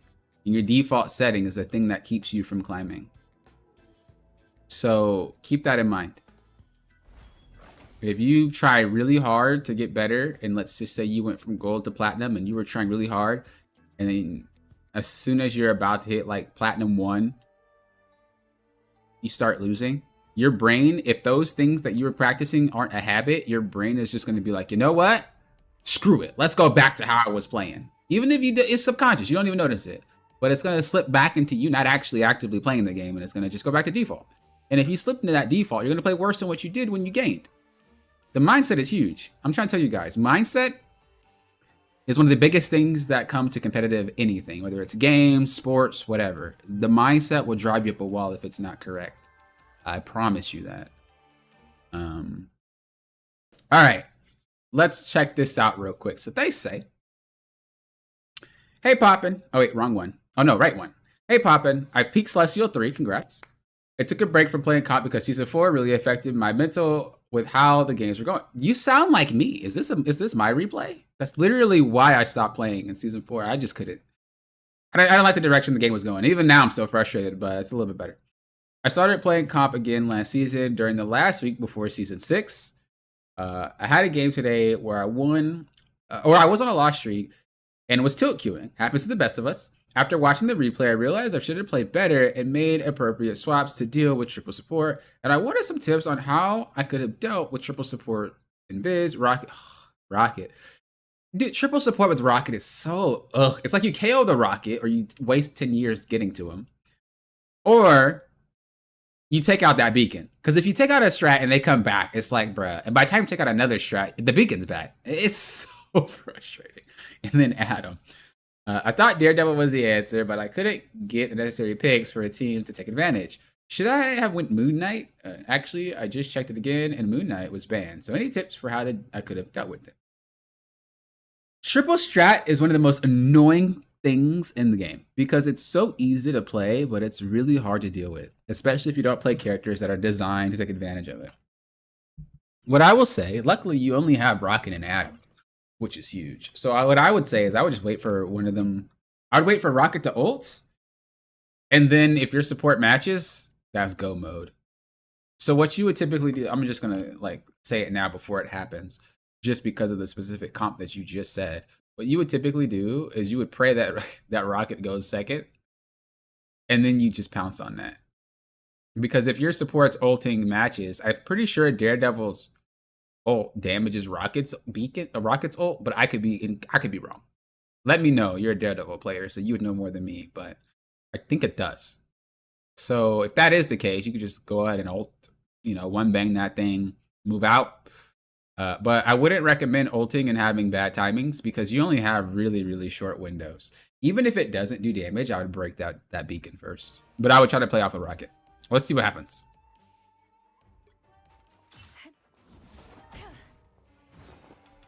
You see your phone died? You're so happy it's not over? I appreciate that. Yeah, we're still doing a couple. Oh, you're on Spider. Okay. You know, Papa be doing that Spider game. I don't care what y'all say. 5, 4, 3, 2, 1. Ooh, nice attempt. Nice attempt. All right. I'm going to tell you this right now. Just because you're a Celestial player and I'm pretty sure you want to hit Eternity. I'm going to tell you this right now. Timing. Do not just fly in there willy-nilly. You need timing. We talked about this with another Spider-Man player, and he is now, I want to say Celestial, but Victor's not here today. But he had this problem too. You need to slow down. I'm gonna say that now before we watch it, but that's usually what the problem is you're moving too much. Just relax. We'll see. Dude, my Spider-Man goes ham. Stop it. Stop. I'm very on and off. If it's good, bro, my Spider-Man is cracked. If it's bad, then you know, it's awful. So even right here, you see how you just went. You just went with you can't possibly know what you just flew into. You just went. And this is what separates the good Spider-Man from the goats. You have to really look at what you're doing before you do it. So check it. Before doing this, hey, even if I'm mostly off, I have on times. Stop it. Leave me alone. Before doing this, yo, just stop right here and see what you're looking at. All right. If we play this out slower, before you went in there, look at this man's HP. Look at that. Look, oh my God, look, storms. Bro, all you had to do is wait 2 seconds. And that's a free storm pick right there. This is the same problem that Magics have. This is the same problem that Panthers have. This is the same problem, Iron Fist. All of these characters that are like him, they have this issue where they just perma. Take 2 seconds and relax. And you're going to see so many opportunities open up. It's not even going to be a joke. You're going to see so many opportunities to go. You're not a pseudo tank. You're not supposed to just permanently be in the fight. Yes, Spider-Man's annoying. He's hard to deal with. But a good Spider-Man is the one that can take advantage and secure picks. It is not your job to 100 to 0 HP target. He is not really designed to do that unless you are godlike. Mechanics always come and go. Game knowledge lasts forever. Play with game knowledge. Should you be put in an opportunity where you need to flash your mechanics no matter what character you are? All right. But don't just pop off with the mechanics because it's going to fail you most of the time. That is the freest KO I think I've ever seen.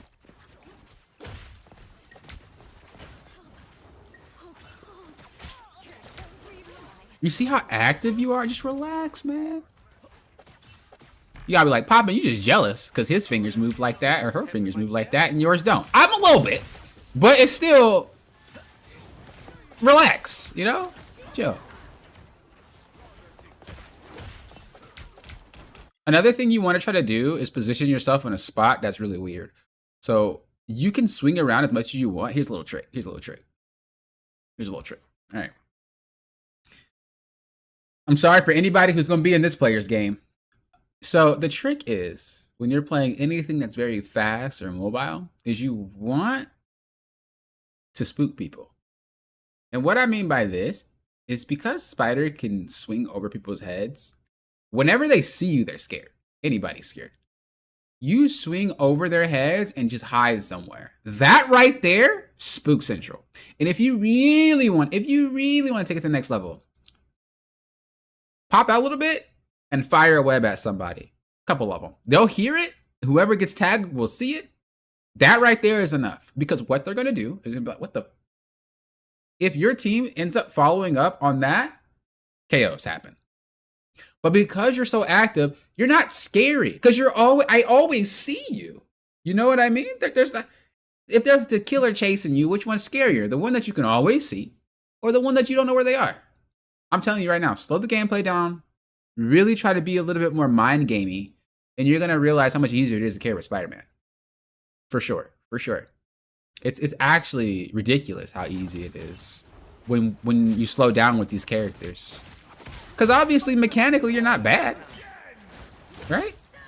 But when you're climbing, it's not skill checking your mechanics. It is every now and then, but it's skill checking your game knowledge. That's essentially what it is.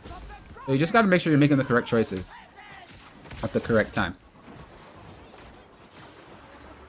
Oh wait, you're a real gamer, bro. You have your buttons mapped out. Okay, you're a real Spider-Man gamer. Relax, brother.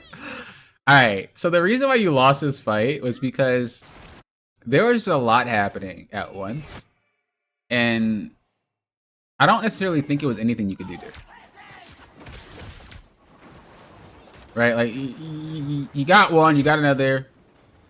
Like, what happens? Your team just gets rolled over. Not much you can do about it. What I would do, though, is I would try to sit on the cart if you can. So I would, like, chill out. And if they start walking forward, just sit on the cart, stall for, like, half a second. It might seem like it's nothing, but if you can pull that off mechanically, where you just chill out, hop down, dip out, you know, toy with them a little bit, those seconds add up. You just have to not get caught, because if you get caught, you're cooked. Oh, you're about to do it? Oh, no, you're not. Okay. Thought you were about to do it. Or you're looking for a pull near the edge? Yeah. I would like for you to set up more. So when you're dealing with the dive characters, your whole goal is to set up first. So you have to figure out where the next fight's going to be. Most fights, I feel like my chat's tired of hearing this. Most fights have, or most maps have a couple of fight locations statistically. There's not really much to it. This map has two. The first fight's here. The second fight's here. Right? Based off how many people got picked off and where, sometimes they can happen here. But you don't really want to play to that. If you're first learning this, you want to play to what's statistically possible. The map is set up in the way that there are two locations for you to fight. Anything else is just, you know, maybe. This means that I would like, instead of you trying to be cheeky and try to be, you know, doing all that crazy stuff, I would like for you to say this fight's over. I need to reset and position myself in a spot that I am able to take advantage of anybody. Because when you're over here and you're looking for the pull, what you're doing and saying is like, okay, well, I have to reposition and then I have to figure out a way to get myself back to another spot. And then I have to try to do, why couldn't you just already be there ready for your team? Why couldn't you just stay here and be ready for your team?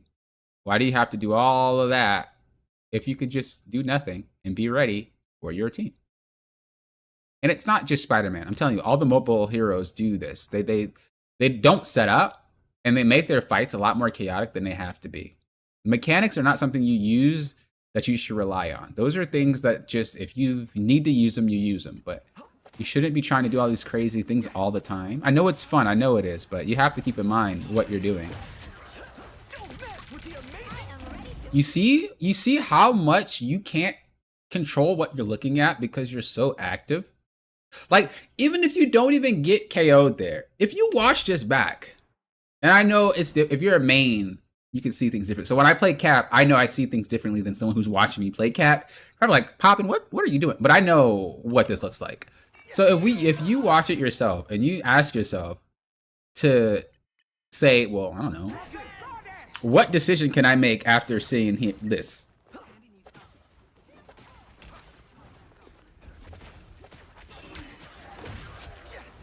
Like, bro, like, even if you didn't get KO'd, what did you see to even make that decision? I'm only laughing because I've been there. Like, it was so fast. What did you see to make the decision to do what you just did? This is what's keeping you from eternity. I'm telling you right now. How you play the game, if you're a Celestial player, it doesn't matter what character you're playing or what role, you have to be deliberately focused on your decisions. There is no, I just go with the flow and I just do it. That moment has passed once you left GM. Once you're Celestial, it is more about deliberate timing. It's more about deliberate decision making. It's more about all of that extra stuff. And the only way you do that is if you just hold on and press pause. You wanted to follow up with Venom, but you know that they have ult though. You know that they have ult because they didn't use it last fight. But again, you can't think about this if you're moving so quickly. Honestly, just play slower. I don't even think you're a bad player. I just think you're not giving yourself enough time to analyze the situation. When you main a character, you're actually able to analyze a lot faster. But you do need to pause. Like, let's look at that back and let's just see if you didn't get KO'd there, could you have done anything? Let's just see. So Venom does that. She ults anyway, regardless, right? Let's just watch this out and see if you could have done anything or if the fight was over.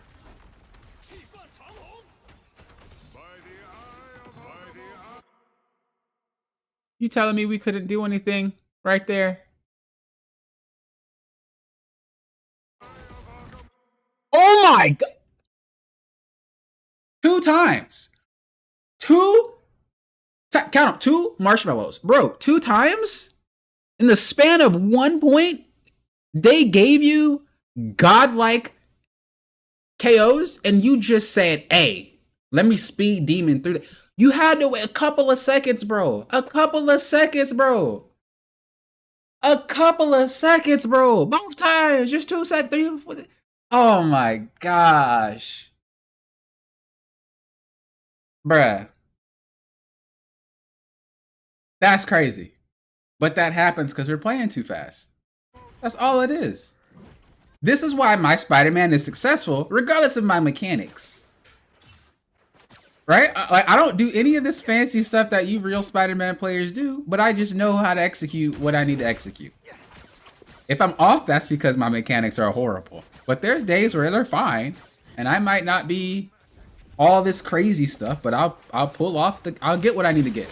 And that's what you need to have as your default gameplay. Your default gameplay should not be mechanical checks every few seconds of the match.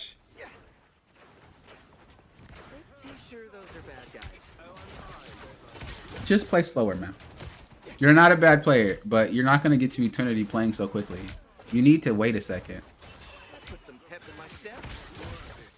I mean, look how much work you're going through to do this when she is literally free.com, bro. If you go to free.com, this person is sitting right there on that webpage, front and center. But you're going so ham on it because you don't stop. That's all. I'm mad at you because you're better at Spider than Spider. I wish I had your mechanics. So I'm mad at you. Every time I coach a Spider-Man or I review a Spider-Man, I get so mad because like I wish I could do all that stuff and I can't. But if I knew what I knew and I knew how to do that, oh my God. So I get so mad because it's like you guys are so good, but yet your decision making is so poor because the character is basically skill checking you with mechanics. But if you slow down and stop having these skill check with mechanics, there's a lot of free stuff just chilling for you.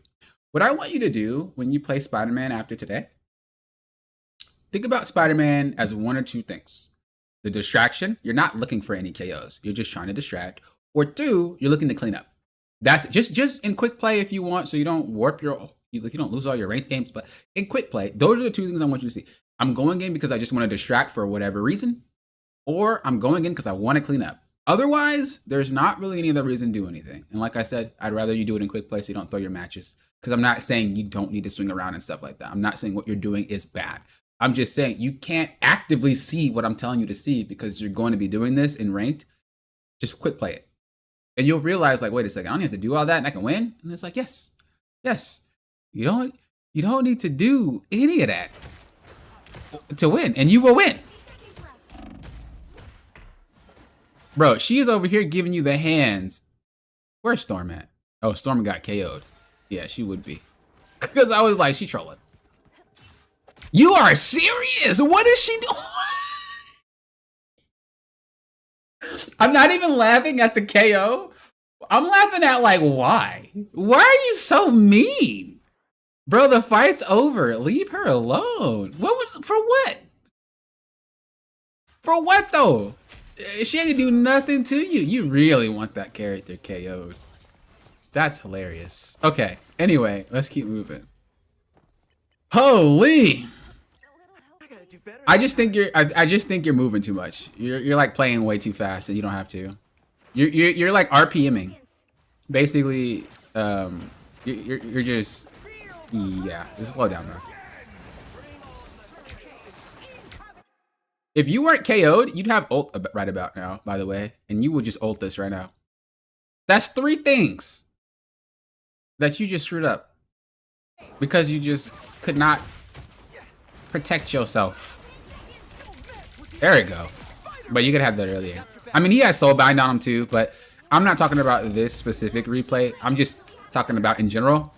Like, if you don't get KO'd, you get ult charge faster. Therefore, there's a lot more possibilities for you. Like, even here, why do you feel the need to be so crazy? You're like popping. I was just trying to stop the portal. I know, I was just joking. I just hate when he does it to me, so I just... No, that was a joke. Disregard. That was a joke. That's a joke. But seriously, though, the other points of, like, just not getting KO'd, you get your ult faster, a lot more opportunities. Because, again, you're not a bad player. But mechanics aren't what makes a great player. Mechanics are only half of it. This is why I don't really have insane mechanics, but I just know a lot of game knowledge. So I'm able to do... win a lot more games just off of the fact that I'm understanding what I should be doing and why. If you can get to that level with those type of mechanics, you'd be really, really insane. Oop, went a little bit too far. A little bit too far. All right. You're still trying to be really, really active. Just set up. Swing in. Chill somewhere. Like, when I say swing in, do it in a way that they see you. You could obviously be sneaky, go around the back of that building, and no. Be seen. If you can. Try to swing in, be seen, swing in somewhere safe, get behind them, let them know Spider-Man's behind us. Let them know that. And then wait for a second, look at what's happening, and when you see your opportunity, that's where your mechanics come in. That's where you start jumping around. That's where you start whipping. That's where you start doing all that crazy stuff. But you need the opportunity to happen. If you do it too early, they will all look at you and KO you. If you do it too late, the fight is over. Because you're doing it throughout the entirety of the fight, there are no windows. So you're always going to be doing something at the wrong time because you never wait. And if you get hit, you're going to be out the fight for longer. You know what I mean? Like, even here, let's actually watch that back and just imagine you weren't part of this fight. Just let's say you saw Venom go in. The worst part about this, by the way, is you have 2 dive tanks. You literally don't even have to play the game anymore. Like, at all. So you dive in, boom. Right? And let's just say you don't do anything. And you just wait it out. Let me slow it down. You just wait it out.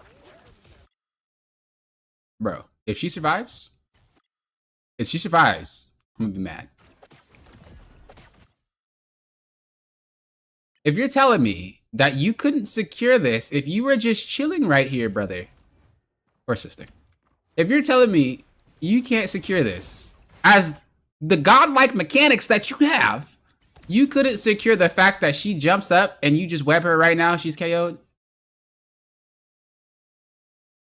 2 seconds, bro. 2 seconds was all you needed. And you could play the game. Just wait. Wait. This is not a triple heal issue. This is a I'm just all over the place issue. You want your tanks to burn the cooldowns first. Like, if you're the only diver, then your job is to go in, burn cooldowns, job done, right? If you have somebody else like a Cap or a Venom, you want them to go in, burn the cooldowns for you, and then, boom. Why would you want to go in when they have all their cooldowns up, right? So those are the 2 differences. Again, your goal, distract. If you can't get KOs, you're just gonna have to wait for your team to get picks like Hella and stuff like that. Or clean up. You already have dive tanks. Let them soak up all the stuff, and then you just go in, and you get the free KOs. You don't get low like this, nothing happens, because everything is wasted on the tank. Everything is wasted on the Venom, on the Cap. All that's wasted on them. So it's unnecessary for you to put yourself in that situation to have all the abilities wasted on yourself.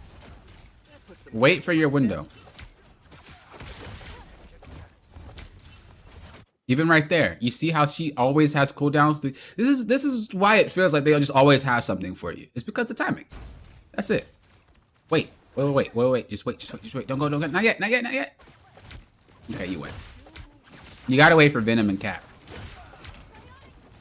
Once they do it for you, you're chilling. Bro, if you would have landed that though, godlike. What's up, Boop the Bop? How you doing? What's up, Carrie? How you doing? Good to see you guys. Hope you guys' day is going great. Beautiful. Beautiful. Like, absolutely beautiful. Textbook. That sucks. I would have got out, but what you did was beautiful. Again, just windows. Windows. Textbook. You, before this point and this point, before this point, you can't play.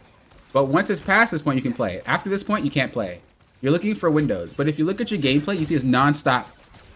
No hero should be non-stop except Magic and Iron Fist. Because they're stupid. Okay, I'll give Iron Fist. Iron Fist does have a window. You could argue Magic does too, but that's where that character lives for 3 years. So, but Iron Fist at least has a runaway. I give him that.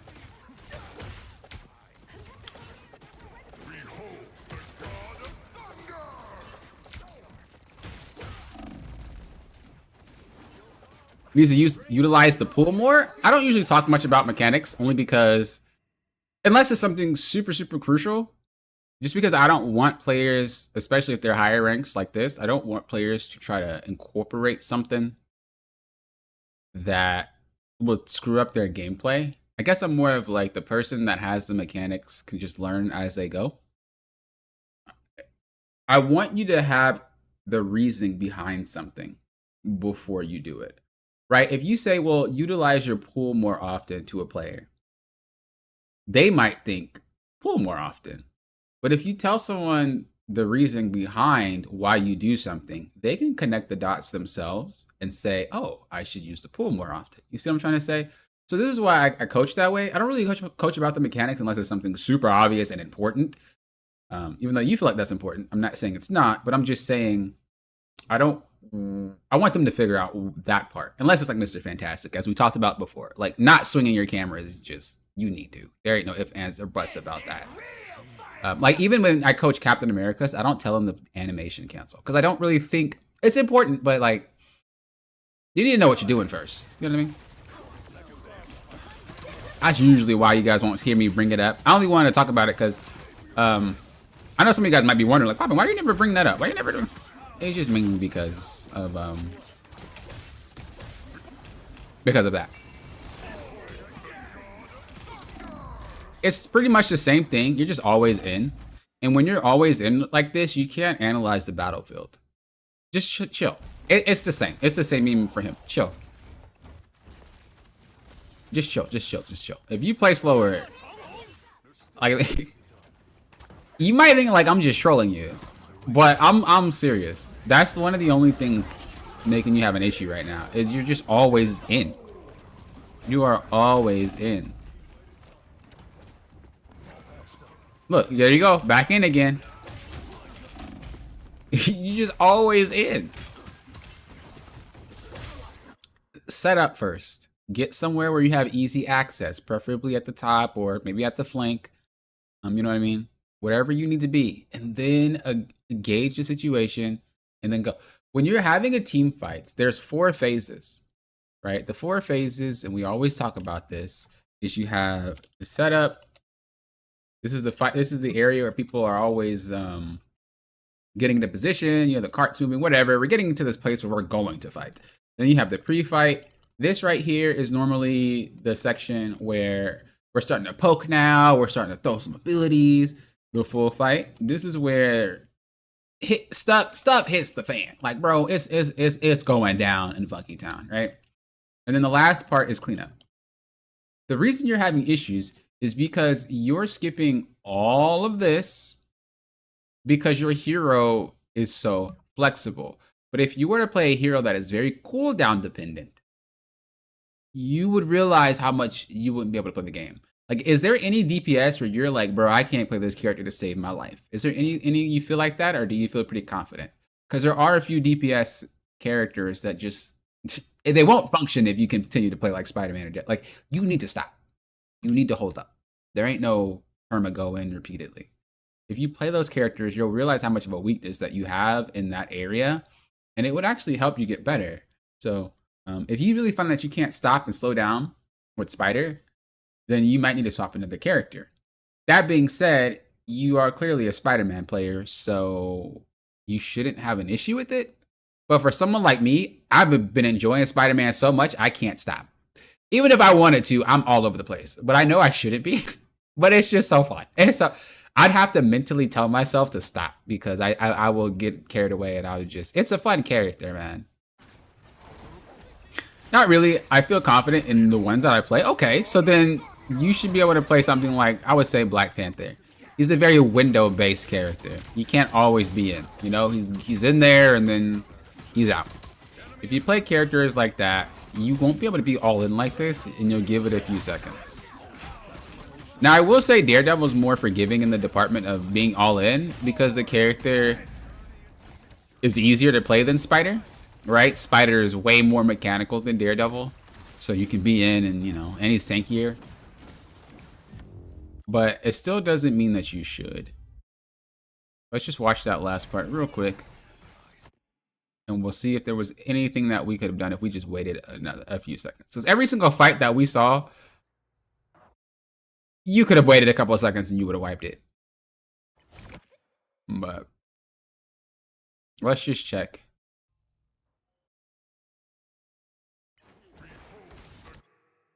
He's a tickle been AFK for 10 seconds. Hey, honestly, sometimes it does seem like that, and then other times it seems like he just wrecks your stuff. But I guess it's because it's the Panthers that are very patient. So here, I don't mind this, but then leave.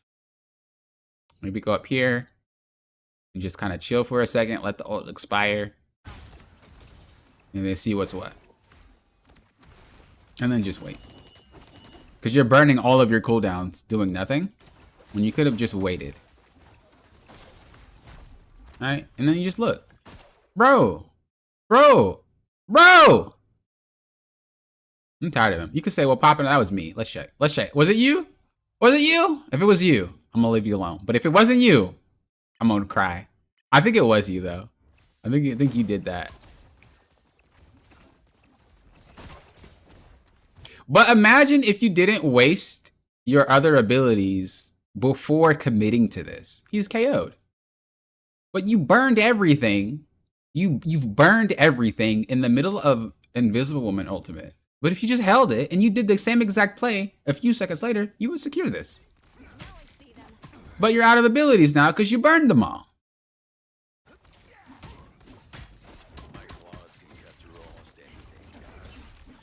Are we back? Nice.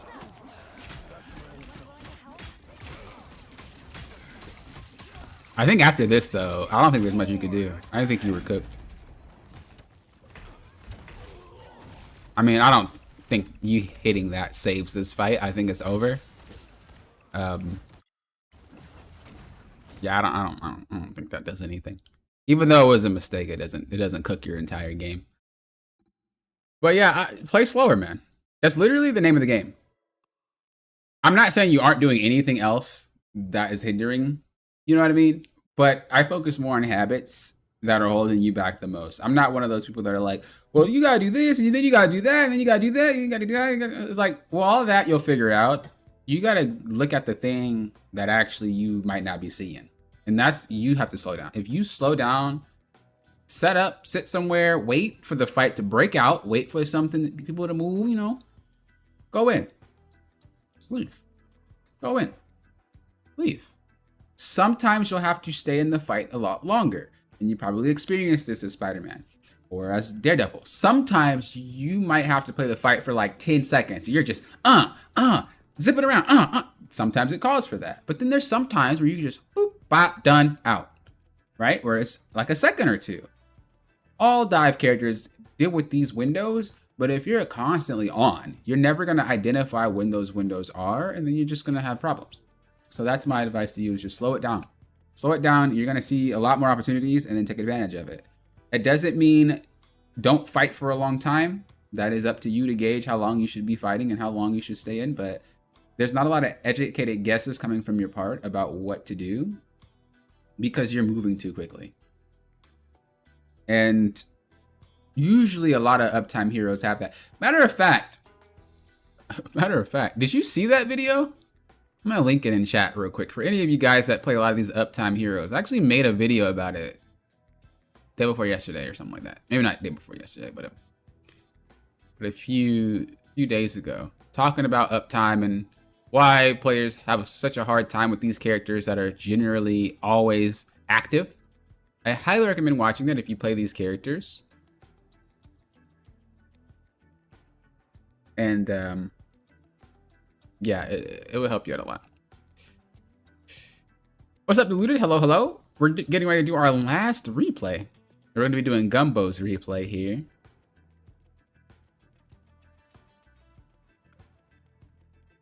Although that replay is from a tank perspective, the concept is what I want you to pay attention to if you guys haven't seen it. All right. So this one's pretty short, so I won't show it on screen. Does that count for Angela? Yeah, she has really high uptime too. She has really high uptime. I feel like she's always flying. So they said, just want second opinion on my playstyle and see how I can improve. I dorm at a university, so I take month-long breaks till winter or summer break, so I haven't been able to play as much. I feel that. Yeah, there are some people that have a lot going on, so they can't play as much, but I always recommend if you feel like you don't have a lot of time to play, just try to get the most out of how much you do play. That way you can take away a lot more with the time that you have. Oh, we're playing Groot. Okay. Wait, what? Bro, is my computer just lagging? Or did you just put that wall in the wall? Huh?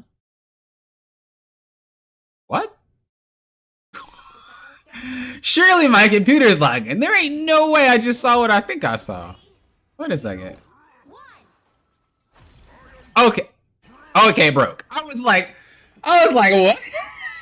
Is there something I don't know? Okay, it just broke.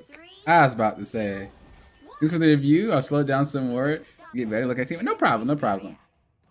You got this. You got this. I'm telling you. Your mechanics are fire, but don't let that be the reason. Don't let that be the only thing you think about when you play.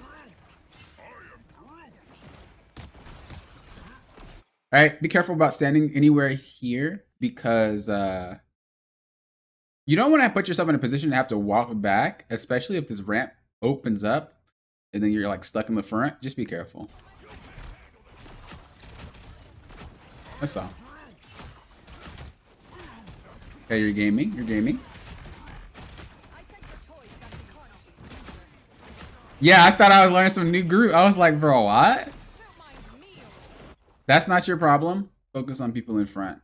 What you don't want is you don't want them to walk past you and then you start getting pushed back. So you're doing fine. Be that wall. There's nothing that you really could do here. I will say, because you're not super, super close, you don't have to worry about it and you can turn around, but I still want to mention it because if they were a little bit closer and you turned around, they could just push you. You keep that in mind. All of what I'm saying is like nothing like is bad that's happening. I'm just like pointing it out to you. So we saw Spider-Man go above us. Again, okay, there it is. You see what I'm talking about? You see how they just like walk straight past you when you turn around? You can't do this. You need to be scary all the time because they will just walk straight past you. And if they get in, it could cause your entire team to lose. I know you got Spider back there, but you have to remember you can't do everything yourself. You have 5 players on your team. They should be able to handle 2. Continue to focus on what's in front of you. We can't allow this dude to walk through. They already have a tank and another DPS there.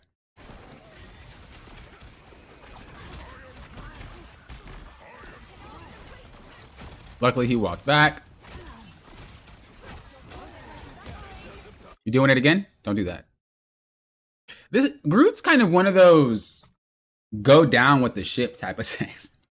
like I hate to say it, but like Groot and Penny, the more strategic tanks I call them, the ones that put stuff on the map and set up like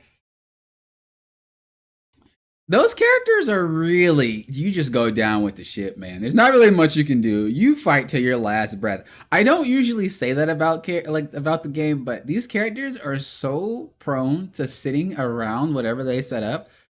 You don't have other options. It's you stay there. So you're trying to move around and do stuff, but if your team's gonna lose, you're gonna get KO'd anyway. I would rather you prevent all these guys from walking in and just pray your team can handle it, because you're gonna lose for sure if you walk out. But if you stand here and you chill, you might actually end up winning. Let's see how it plays out.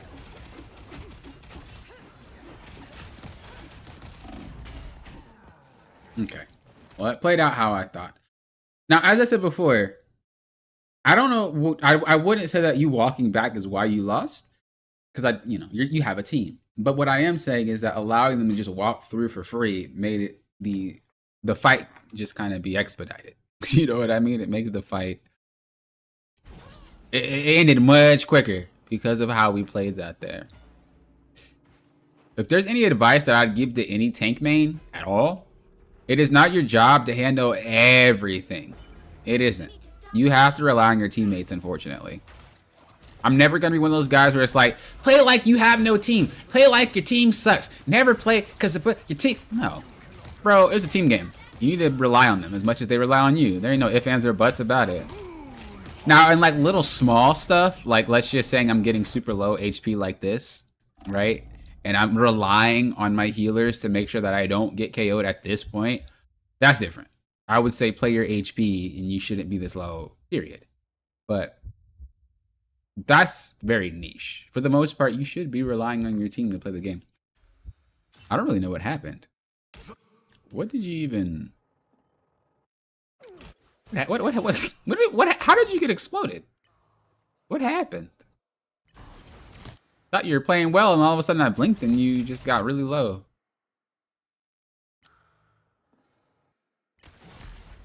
Okay. Okay. You're not really doing anything bad. I like that you're trying to force, but I would just kind of do it from here. Because when you force from this angle, you're actually swinging wide. And when you swing wide, you're opening yourself up to more people seeing you. But if you want to push at the same time, push closer. You see how only the person that can see me is Strange? But you're still effectively pushing forward. You're making yourself a presence. It is fine. But when you swing wide, you have their entire team looking at you. So based off what you're trying to do, you need to approach angles at a specific way. If you don't, you're going to get lit up. That's why I was like, how did you get shot so much? But it's because you swung wide. If you had this same reaction and then turned here, you wouldn't have taken that much damage. Also, don't turn around.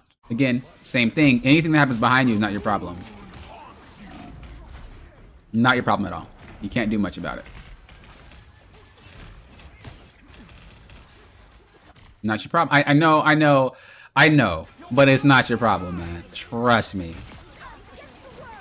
You have to focus on what's in front of you. That doesn't mean never turn around, because I feel like that might get taken out of context. It doesn't mean never flip your camera, but if you're being pushed simultaneously, it is more important that you try to do your best to keep them from pushing you, or at least walk back as they're pushing you and fight them. So you allow your team to fight, but you're also still making it so that they're not collapsing on you. You know what I mean? That is the better way to go about it. But to stay here and try to sit while looking around at the same time, you're going to get pushed. You're not going to have enough room to move. And Magneto is very ranged focused. You're just going to get run over. So just keep that in mind when you play.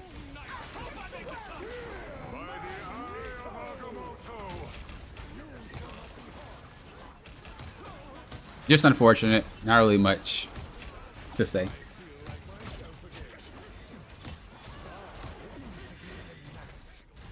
I like this. This was really good. This was really good. I really like that. I like that a lot. I like how you just backed up. I like how you gave space. This is beautiful. That's how it should have been done earlier. This was good. You're just waiting now.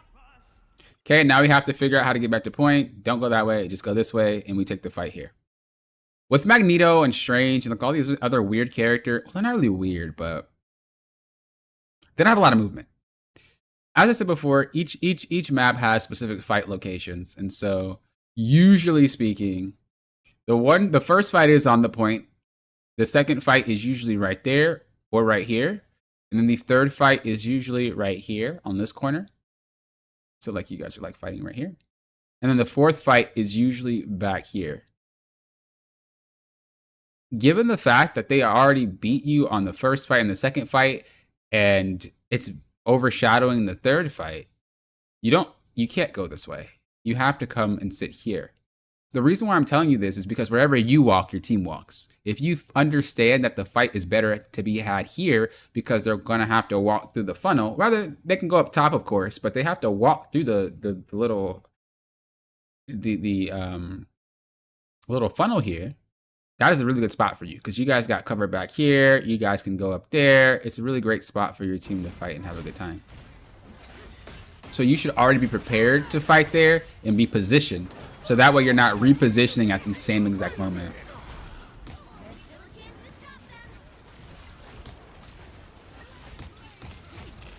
Can't really push this. Don't push past what you're able to have your max range be. He's not that type of tank. You don't need to get that close to do damage. You can still do that from right here and just pop him. Because again, you're going to overextend, and he doesn't like that. He doesn't like that. And when you get really low like this, your healers have to focus on keeping you healthy. They can't focus on fighting whatever is in their backline. And tanks sometimes forget about this, and we talked about this a lot at the start of the stream. You don't want to have yourself get to below about 75% HP if possible, because they have to burn a lot of cooldowns to bring you back at 100 if you are very low, which means there's nothing left for them if they get low. And if they're trying to fight at the same time, something's going to snap. It's either you that's going to get KO'd, or they're going to get KO'd trying to focus on healing you, and you still lose the fight. So this is why positioning is important. This is why playing your life is important. Because a lot of cascading things happen if one of the things come out of sync. I like this. I like this. Nice. Now that same play could have happened if you just never took that much damage. Because what happens if you were at 240 HP, if you were at that HP and she tries to heal you and that Angela comes down and KOs her because she's so focused on healing you, she couldn't pay attention. And you guys lose that fight. All you had to do is stay healthy. You know what I mean? It doesn't seem like it's that much of an issue, but as you climb, you'll notice it. So let me catch up in chat. Just because I know you guys are typing. Yeah, if one person gets past you, your best bet is to just say, all right, then. Penny can escape? Not necessarily. I mean, she can. Based off the games that I'm in, because you have to remember, I'm not really doing it off of general speaking. I'm just kind of doing it on like high ranks. Usually, if you're pushed to the point where they are flooding you, Penny's not getting out. It's not happening. She's going to get KO'd. It's very hard. That's why it's like you kind of just go down with the ship. The mentality that I have, yeah, this is the mentality of like, if I lose a game, everything was my problem, so I try to legit micromanage and do everything. Yeah, that's going to make you lose more. That's not true.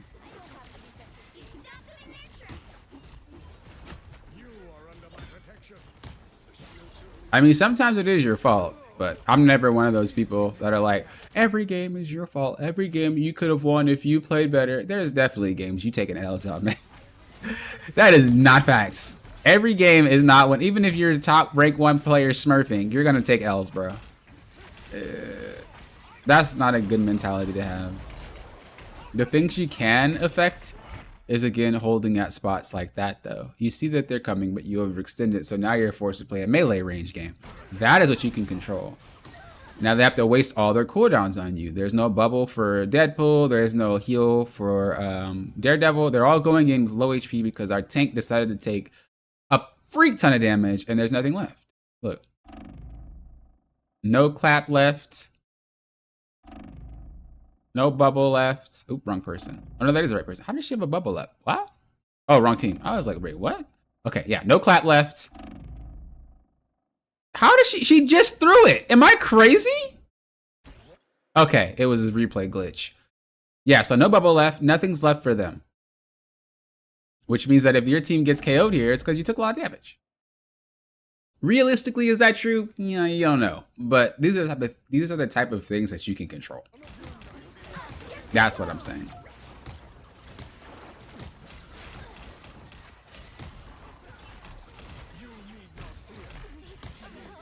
Also, look. Here's a little big brain tip for you guys. All right? For you big brained players. Earlier, we talked about this, where wherever the tank tanks, that's where the team is going to have to play. You're taking on this corner, but you're not thinking about the team. You have a Daredevil, you have a Deadpool. These characters, when they fight, they like to go in. Look at where you're tanking. If you're fighting them here, who on your team can see this other than you? So you actually threw this fight by tanking here. This happens a lot. People don't even pay attention to it. You threw this entire fight because your healers can't see it, neither can Bucky. And if they wanted to fight, they have to stand here or up there, which means they're going to get shot with no cover. Again, you screw your team over. However, if we talked about, or if we paid attention to what we were talking about when it comes to the fights, if we tanked here, or maybe you stood over here if you really wanted to. I don't know if I would stand over here though, but just as an example. If you stood over here if you wanted to, right, and you fight over here, this is a lot of area where your team can see. So if the Luna had to clap, she can. She'll hit everybody. If she throws a bubble, everybody's going to be in it. And if Bucky wants to fight, this dude could be standing over here, taking off angles or something like that. You know, all that could happen there. But you tank so far up that your team has no way to play the game. You set him up for failure. You set him up for failure. You set your strats up for failure, not only by positioning, but by taking so much damage. And you set your Bucky up for failure because he can't even see. All that came from you. As I said, it's a big brain thing. It's not really something I would focus too much about, given the context of this entire match. But I just wanted to share with you that idea. That's all.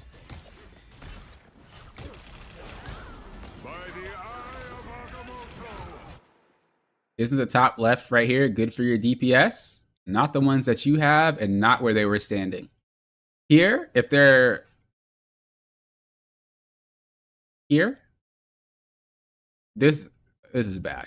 The more you have to look down, the harder it is to aim. You usually like slanted shots. If they were coming up from here, it's better. And again, from here, your team could assist you because you have more room to play, right? If your team wants to be over here, they can. If they want to be up here, they can. But as they approach and they're in this area, they can be pushed off if someone were to just jump up here. Your healers would get one shot. They're basically in melee range. And if they were up here, again, they could just come up there and get your healers. It's relative to the area. And as I said, there's specific locations on each map to fight. The location number 1 is the point that we see here. The next location, I don't really like fighting here, but some people do. The next location will be there or here. So this is fight 2 and also fight 2. Wherever you want to hold, whatever, but you're not going to lose this fight and be able to hold here. So honestly, this entire spot is fight 2. And then fight 3 was going to be over there near that ramp. And then fight 4 was going to be right before the point. You already lost this fight because, you know, your team couldn't get set up before they came up here. So you couldn't do much. You'd have to fight over here on point 3. You can't fight something with no setup. Remember the 4 phases: setup, pre-fight, full fight, cleanup. You can't really set up if you didn't have enough time to do it in the first place. You're gonna get run down, which is exactly what happened.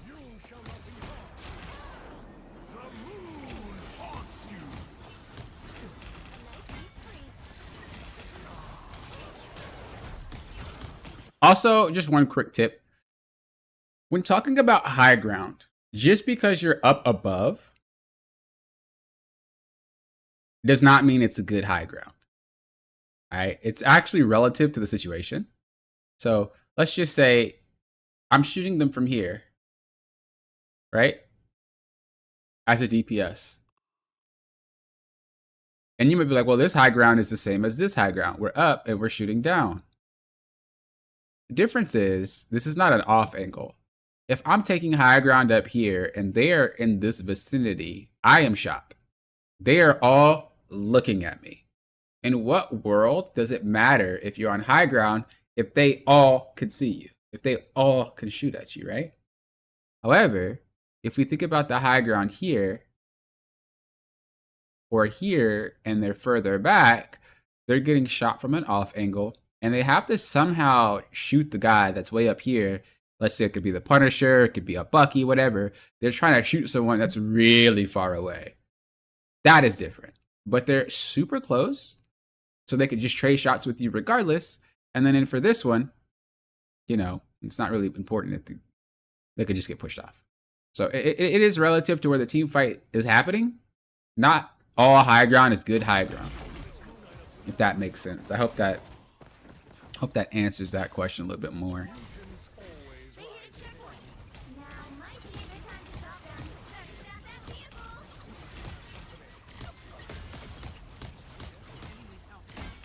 Not really your problem. Don't focus on the Angela. I like the cold. So one thing I want you to work on is your spacing. Here's how it works with Mag. I'm gonna wait till it gets to a spot that I can draw.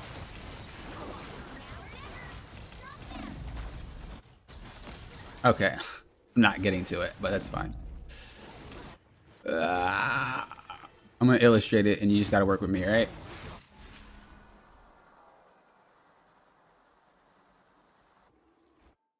Okay. So, Mag is all about spacing. Every character is about spacing, don't get me wrong, but because Mag does not like melee range anything, he doesn't want you to even get close to him. He's a poke character. Poke characters rely on distance more than anything like a strange or something like that. You have to know this guy's max range, right? If we're playing Thor, very good example, right? Look at me. Ooh, I'm Thor. Look at my hammer. It's mighty, right? We're playing Thor. If I go at this guy, what are they going to do? They're going to back up. Why? Because his space-making tool is his body. You're not really afraid of the character until the character gets close. If we're talking about Strange, oh, look at my shield, I'm Strange. You're kind of afraid, but you're not super afraid until he starts walking at you. So again, his space is more or less medium range / his body, right?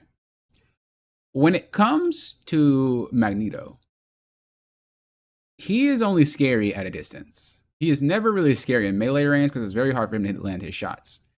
So if we know that his effective range is here, we know that our spacing needs to be in this area. I'm sorry, not in the area. It needs to be behind this area. So if I notice a Thor get close to here, I need to back up because they should not be gap closing this distance. I don't care about how much space I'm giving you. I don't care about nothing. Now, this isn't all the time, just a general rule of thumb until you get into certain scenarios. That is something that nobody should be able to cross. What we notice with your gameplay is that they cross this line and you wait for them to get here before you start moving backwards. And then you get overwhelmed and you start turning around and you just get caught up. And if you played to your effective range, you would never be overwhelmed because you're always kiting backwards, making the range basically crossing the line in the sand as you move back. If we play this, you'll notice what I mean. Let's go back a little bit further. If you're support where you're supposed to stand safely, in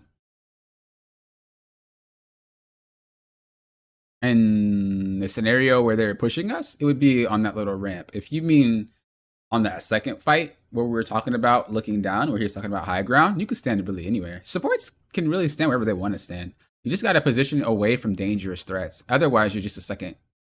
You're a pseudo DPS, really. Okay, so let's take a look at this, and you'll see what I mean by how you play. Oh, on this hill? Ooh. Yeah, this is hard, bro. I'll tell you. Maybe over there. This is just a really awkward freaking spot. I don't really like it. It's a very hard spot. I mean, most of the time, standing down there is fine. Maybe I'll stand on that little pillar over there. Or like I said, right there. So, your effective range is kind of like right there, right? You see how you're like walking into the meleeness. If he pushes you like that, you got to back up. You got to back up. Will you give free space? Oh, you definitely will. That's just the downside of Magneto. You got to give a lot of free space. But the thing is, when you back up as Magneto, what you're doing is you're tiring them out. You're burning them down. You're poking them. And when they get relatively low, this is when you move back and chase them. Because they have to retreat and you chase them. If you guys want to win matches, don't think about the cart. Act like it doesn't exist. Think about winning the team fight. Because after you win the team fight, regardless of where that cart is, they have to restart further back again. So don't think about the cart as like, I have to fight around the cart all the time. It's fake. It's a myth. It doesn't exist. Win the team fight.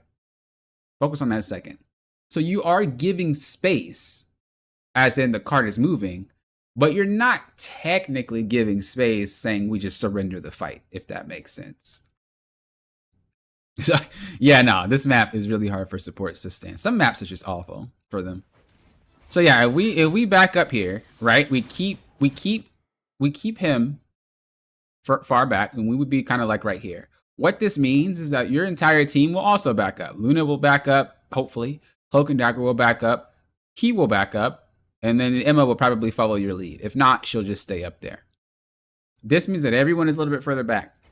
If she decides to toss this down, the only one getting smacked by this is you. Actually, you probably wouldn't get smacked because you would have backed up. So it would have been Emma. It would have been fine. But it wouldn't be Cloak and Dagger, and it wouldn't be your Bucky. I was fine. But as I said, your entire gameplay is that. Your entire gameplay is... You don't back up when you should. You're just like a melee Magneto. You see, even here, they're in your face and you're still sitting there. Now, I know that the Luna just ulted, but there's not really any space worth fighting for. If they decide to say, you know what, let's just back up, you didn't really gain much. You're still kind of in the same spot. You're just making it hard for your team to play the game. So it's okay to back up a little bit.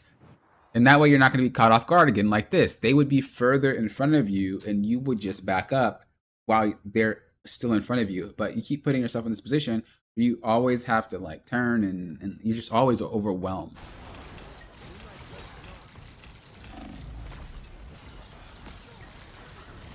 I feel like backing up because one of the Iron Fists is just giving him so much unneeded value. It is.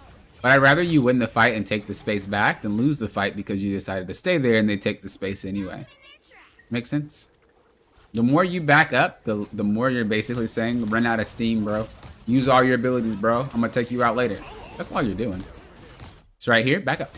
Not much you can do. You can't hold it.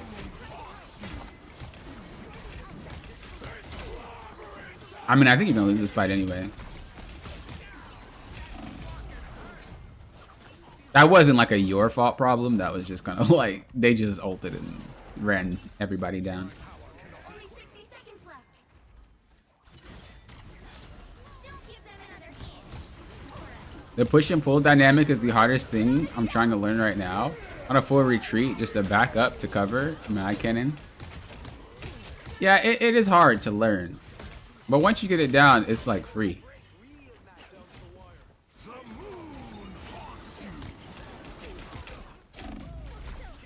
Do you guys want me to play a match as Mag after this replay and just kind of demonstrate it? Or you guys ain't really needing the visual? You guys understand? I can play a little quick one before I get off. I can show you what it looks like.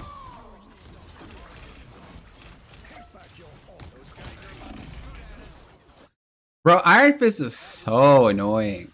I have that character almost permabanned if I'm not playing something like Venom or something, because bro, I cannot stand that character. He needs to be deleted. 3, Like, I actually just deleted, bro. 4, 3, 2. All right. All you need to do When is it comes to Venom, area. Got it?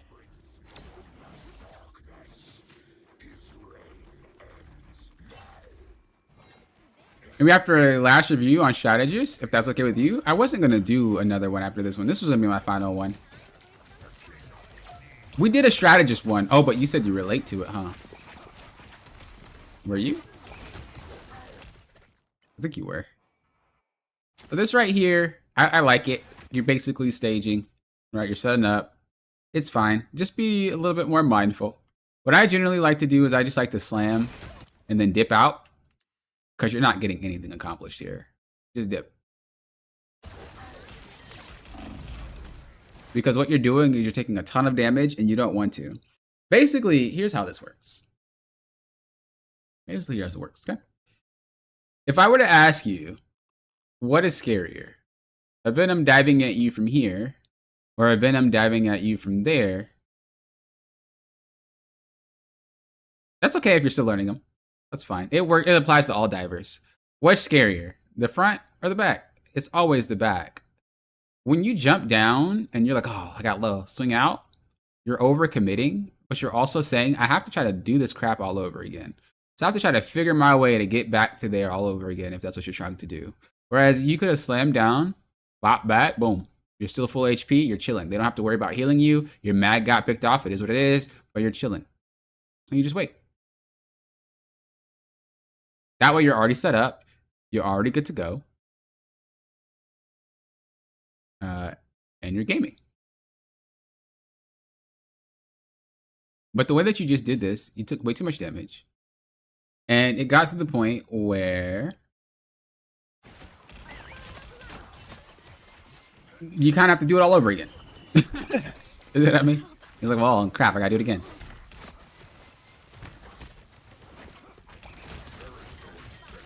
You just chunking, just so much damage.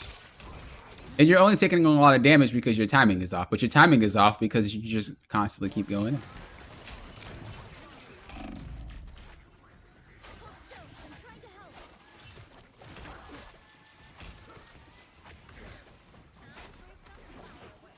I can actually share with you what I mean.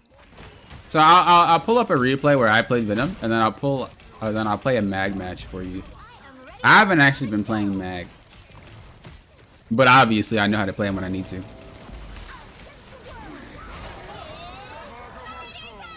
Good ult.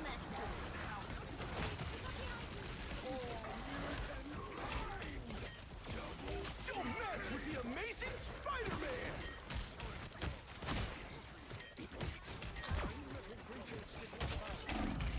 Gaming. I would like to see you use walls more often. Just climb up and slam down a little bit more. Try to do your best to slam off cooldown if you can.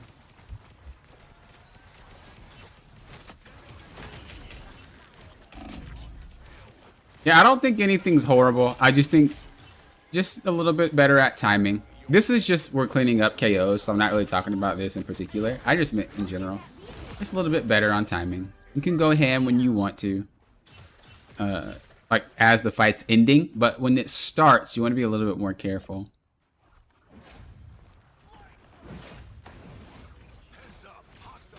Like that. There's not really a reason for this. I know you see, oops. I know you see that she's isolated, but like nothing's taking place right now. You should have waited for a few seconds. Because now they're going to look at you, and it's going to be very hard for you to play the game. What rank is this? That shouldn't have went down that easily. Bro, they should have just turned around and KO'd you. I'm shocked. Is this Celestial? This Grandmaster, what rank? You just got away with that for free? Wow.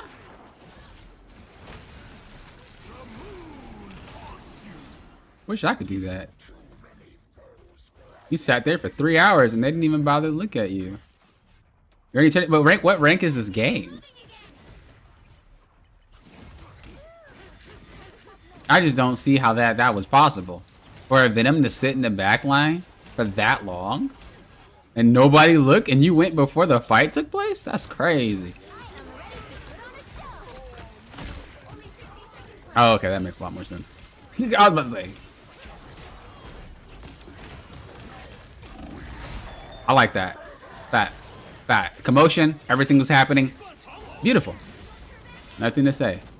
Really good. Now, Venom on attack is obviously a lot easier than Venom on defense. There's a lot more patient waiting for defense, but everything was played pretty well. Again, just get up. Climb somewhere. Use walls more. I would love to see you use walls more. Perch up more. Single targets out more. Slam down. Like, I would love to see that. You don't always have to be in the middle of the fight. You can go on walls and just sit for a second. Pick a spot and slam. Abuse that. His slam is broken. You need to be using that consistently. Consistently. It is so OP. I'm surprised they haven't nerfed it yet. Maybe because there's not a lot of Venom players, but that cooldown is way too low to be having an ability that impactful. It's way too low for ability. That ability is so strong.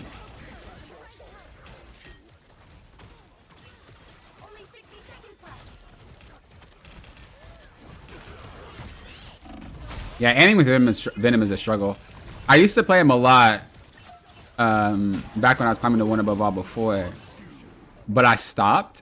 But because Cap is just so bad now, because all these new characters and just all the buffs that we've been having and stuff, I've been trying to play him again. And I had to get used to his tendrils, and I was like, oh my god. Jesus, bro. Whiffing everything. I got used to it now, but it took about a day or two. It takes some time for sure. Yeah, Venom's one of those go down with the ship type of characters too. When you're in overtime, I mean. Find yourself just kind of chilling on point.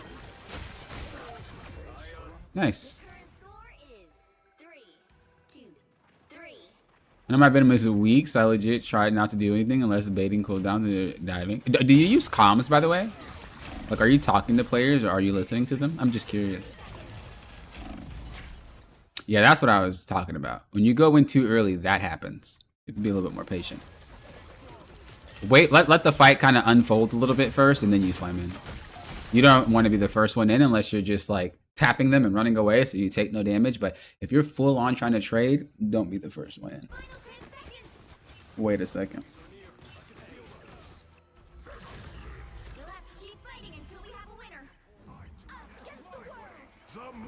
You were using comms? That explains a lot. Because I was like, a lot of how you're playing doesn't seem normal.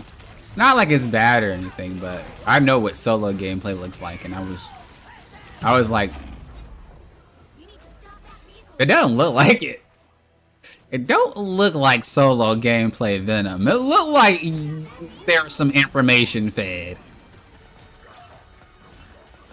Not knocking it or anything. I'm just saying I don't use comms, and I was just curious.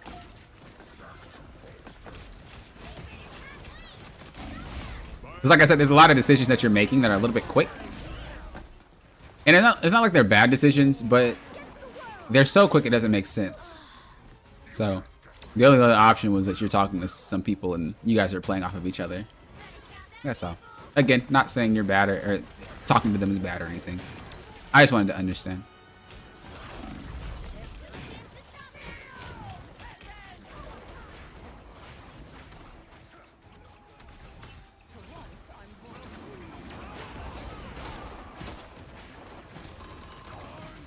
Yeah, I think with Venom, your Venom in particular, I want to see you use slams a lot more because it's so OP, man. Climb wall, slam down. Climb wall, slam down. Climb wall, slam down. As much as you can. Not like just negate the fight to do it, but really look to try to have more opportunities. Even sometimes like that little hump on the cart, you can jump up and then slam down. You don't have to climb walls. So Little stuff like that would make your Venom gameplay a lot more dangerous. And then going a little bit later, not at the start. Other than that, though, I think the Venom was fine. Now we're back on Groot.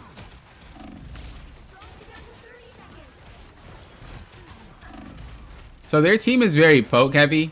You're gonna have to do one or two things. Come this way and pray your team doesn't get KO'd and like walk over here and try to get their attention diverted so that way your team can slowly walk through. Or you're gonna have to do something else, which a lot of players just don't ever do, but go this way. And come through here, which again, a lot of other players don't do, so I'd rather just teleport. Those are pretty much your two options.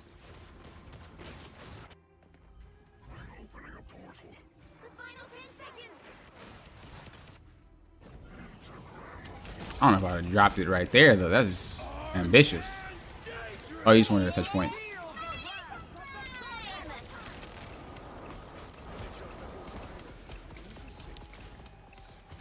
Don't know where you're going. Just. I know you're trying to like, just block them. You're not gonna get the KO. There's two straps sitting on each other. Just block shots.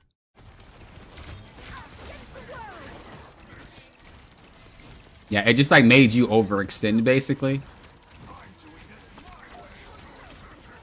If you ever have to walk forward onto two strats, it's better you just hold the shield because they can't heal through it anyway. It's better than you getting out of position and getting caught out. Good block. Yeah, don't worry about him.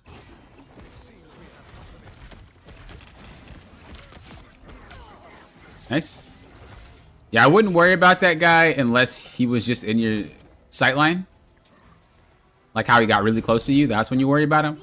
But just focus on like what's getting ready to come through that door. Try to block any shots if you can. Let your team handle it.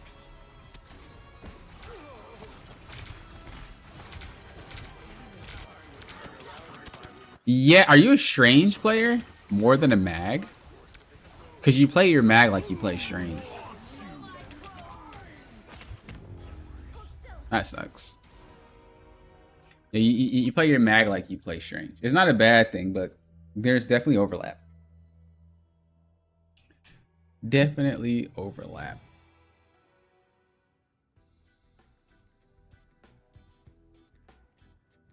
Okay, I'm gonna do something that may or may not break my stream. So if it breaks my stream, oof, doesn't, chillin'. Did it break it?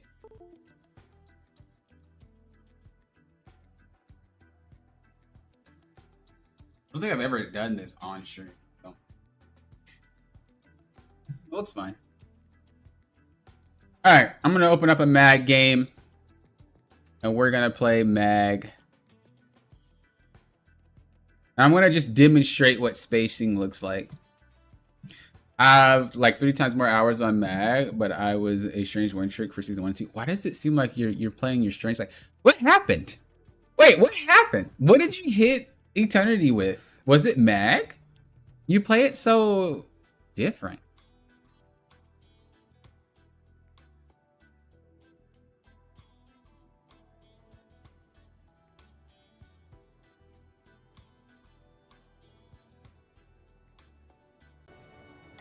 You play it so different.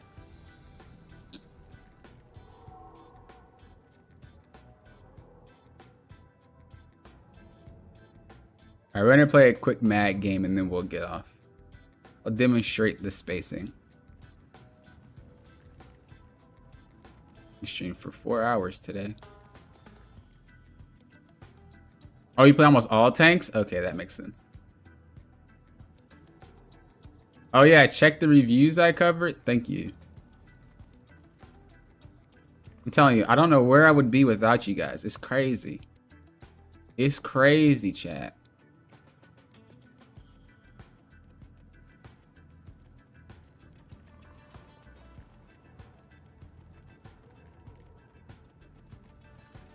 All right, I'm gonna do a quick play. Only because obviously we spent 3,000 hours doing the review, but we will play the new map.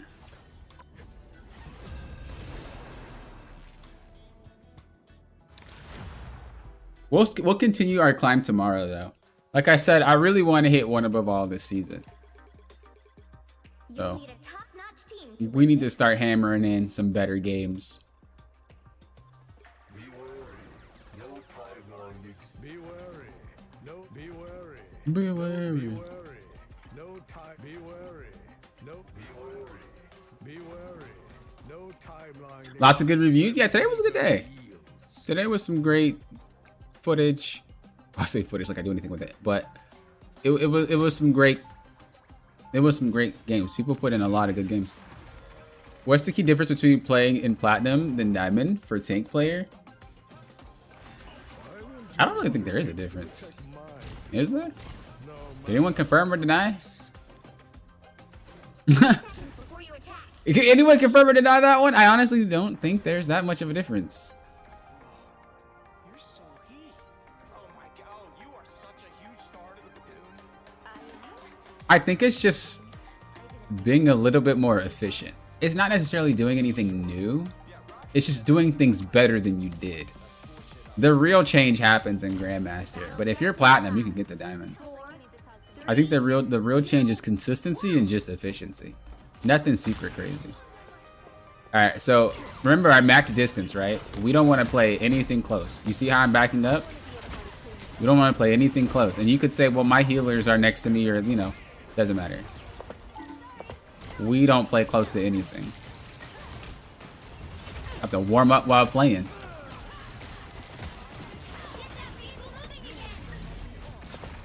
Oh, bro, I had to reload.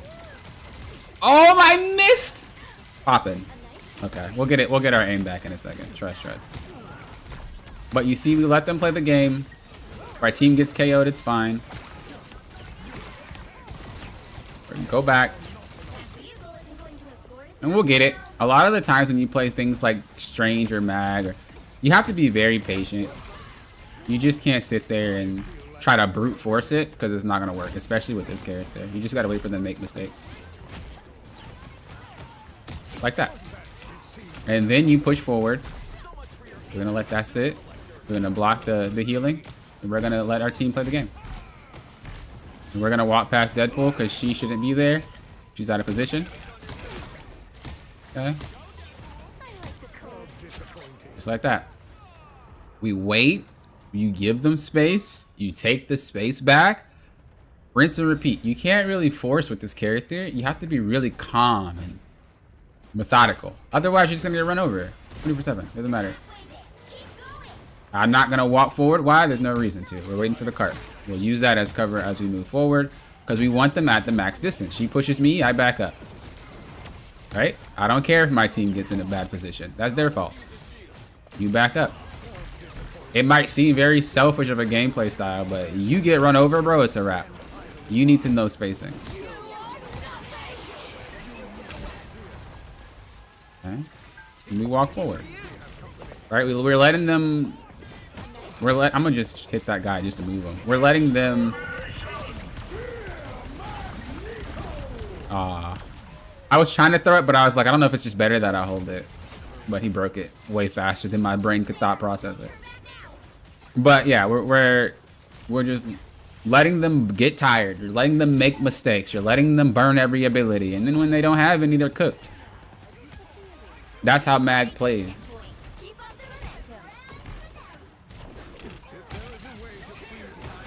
This is the same way that I play no matter what rank I play in. I don't care if I'm playing in low ranks. I don't care if I'm playing in high ranks. You have to be very passive and very patient. You don't want to remove the line, but you don't want characters behind you. You always want characters in front of you if possible.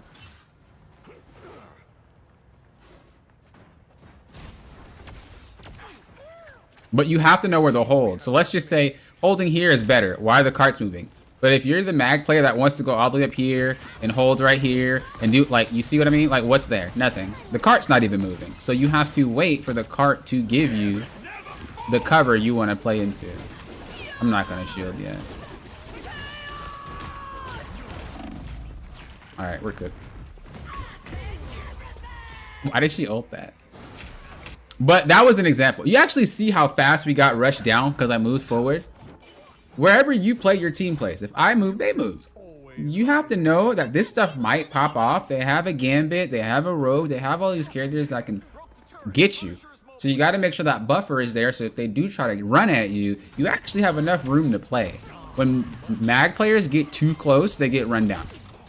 I didn't really want to lose that team fight to show you the example, but it's kind of good that it happened, to be honest. We're going to back up because we can't play the game. Oh, that guy should have been KO'd. Bro, I'm lacking. I'm lacking, bro. But yeah, anyway. So yeah, we don't want to walk up like that.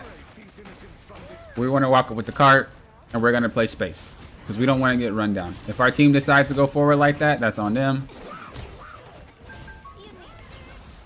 I tried to save him, but he went inside. Because at the end of the day, what's the objective? The cart. I don't have to do any of this crazy stuff. I don't really want to shield him. Oh, good block. Oh, she actually got somebody. We're going to just stay on cart. So this is one of those situations where I don't want to look back because I don't have to. My team wasn't really getting pushed by any characters that were dangerous. They were getting pushed by characters that were just regular characters. You know, they actually weren't dangerous characters. It wasn't like they're getting pushed by a Bucky and a Magic and an Iron. They were getting pushed by a freaking Jeff. And what was the other one? I don't remember the other one. But it wasn't someone important. So that's threat management. It's understanding what your team can and can't deal with and trusting them. If it were a Magic or an Iron Fist, I wouldn't have done that. I would have backed up and dealt with the problem. This is why we don't always turn around and look at there's no reason if it's not a threat. You only do that for scary stuff.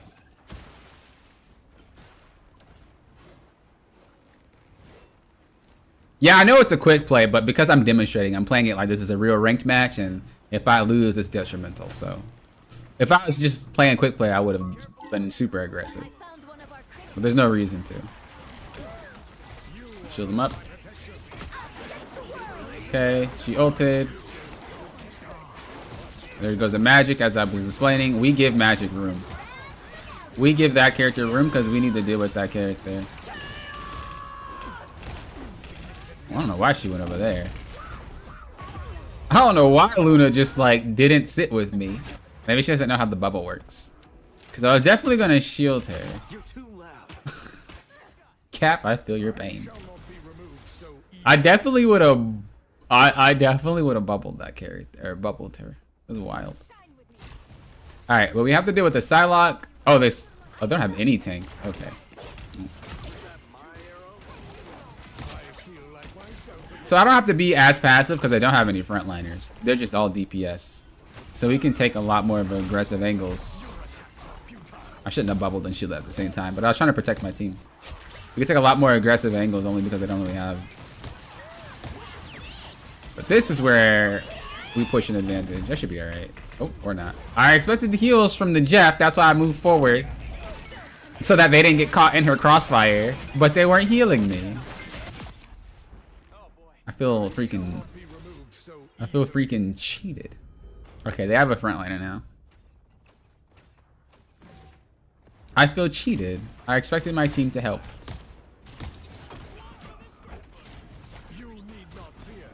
Oh my lord. I got to adjust my sense. I haven't played this guy since like...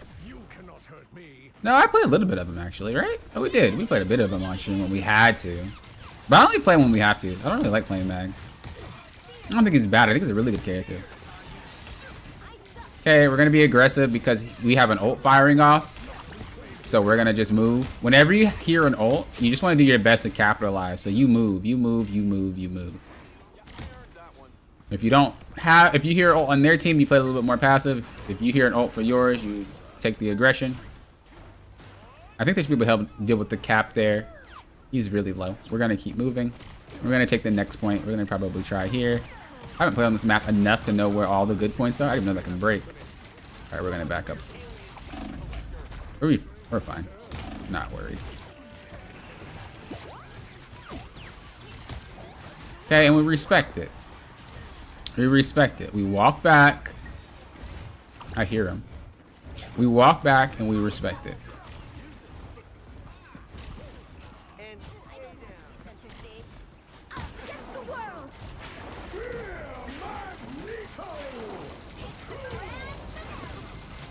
That 275 HP buff, bro. That 275 HP buff. I think they nerfed his ult too. Oh, I couldn't put up the shield because I was CC locked. That sucks, bro. I CC locked. If that Luna was real, she would have turned it purple and I would have got that KO. Let's be honest. Let's be honest.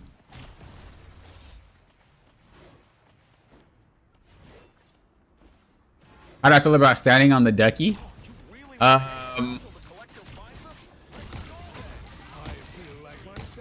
It is a weird mechanic. I don't mind it too much. So we're gonna have to be a little bit aggressive here, only because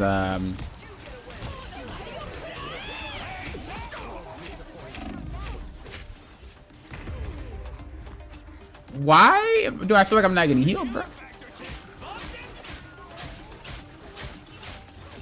Oh, he's fighting Cap.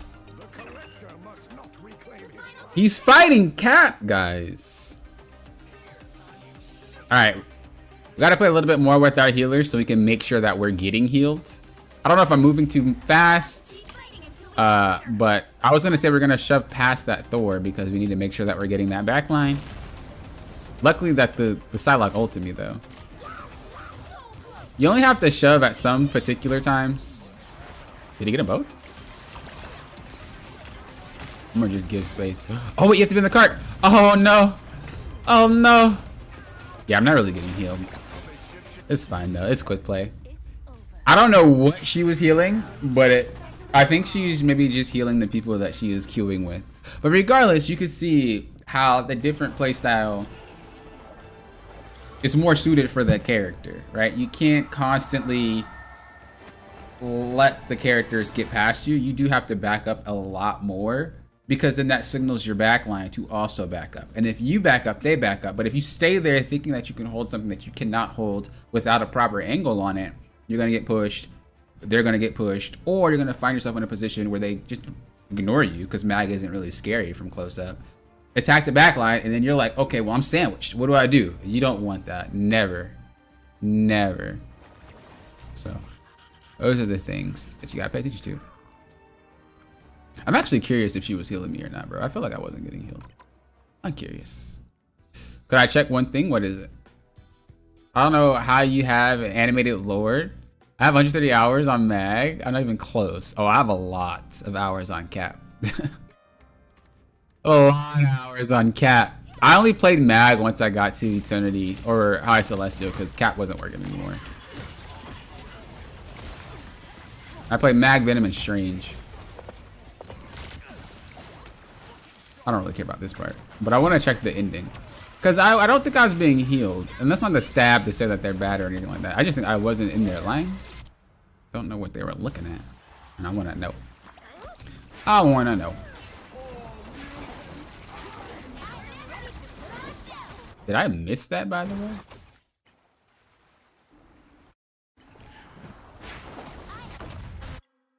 Oh, I did.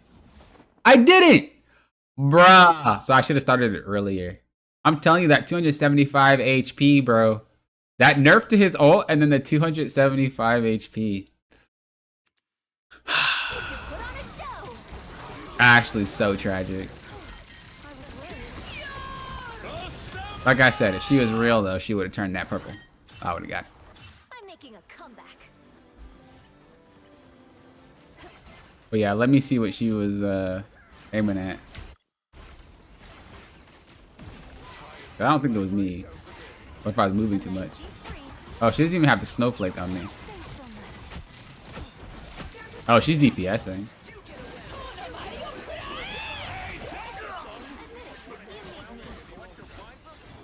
Oh, she had to reload.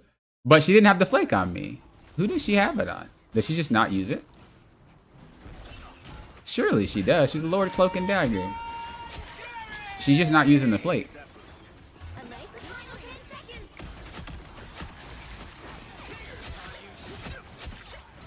Yeah.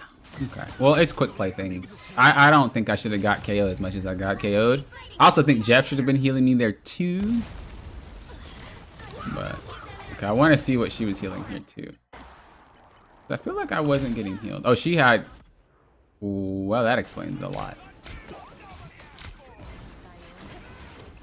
I'm telling you, when I'm not getting healed, it's never a complaint. It's literally, I'm not getting healed, and I want to see why. I feel like a lot of people do say, I'm not getting healed, I'm not getting healed, and they're just like not playing well. But for me, when I say that I'm not getting healed, I guarantee you I'm not seeing numbers go up. It's not because I'm not getting healed enough. It's I don't see heals, for real, and I want to know why. She just wasn't even near me. She got spit out 3 years away, so that's why I wasn't getting healed. I was curious how to play Venom during defense on the map you sent. Did I have? Could have had a Clintar game. Let me see if I did. Let me see if I had a Clintar game.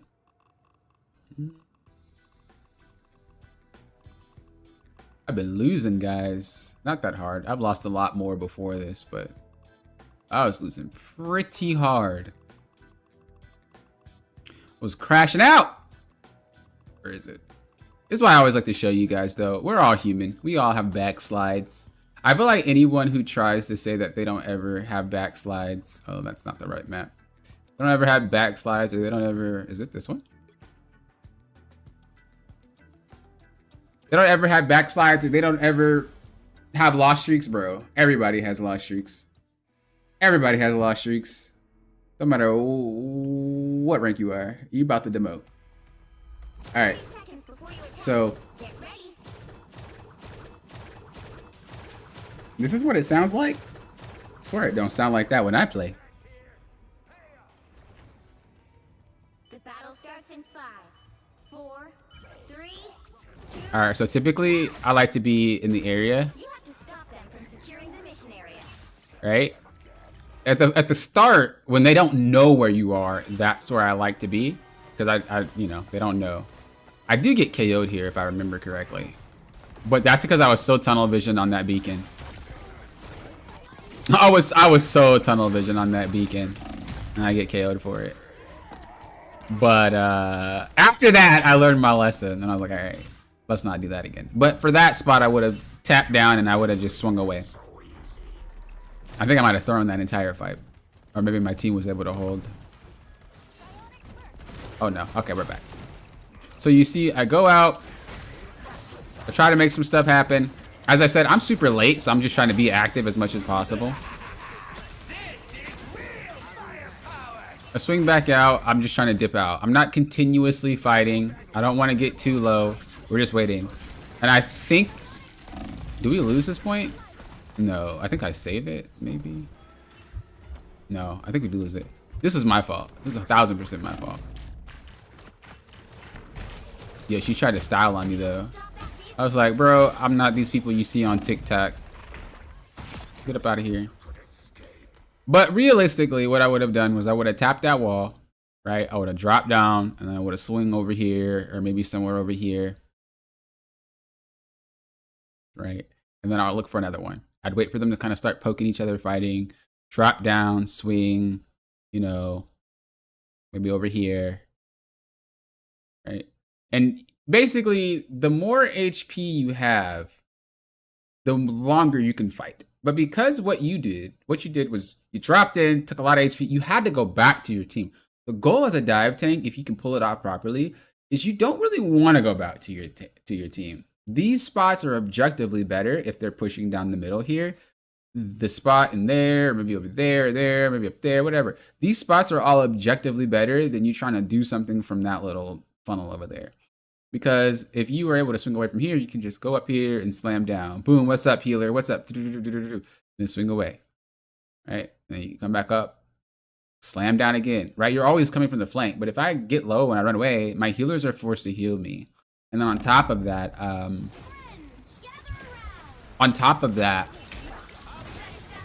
we have to reposition again.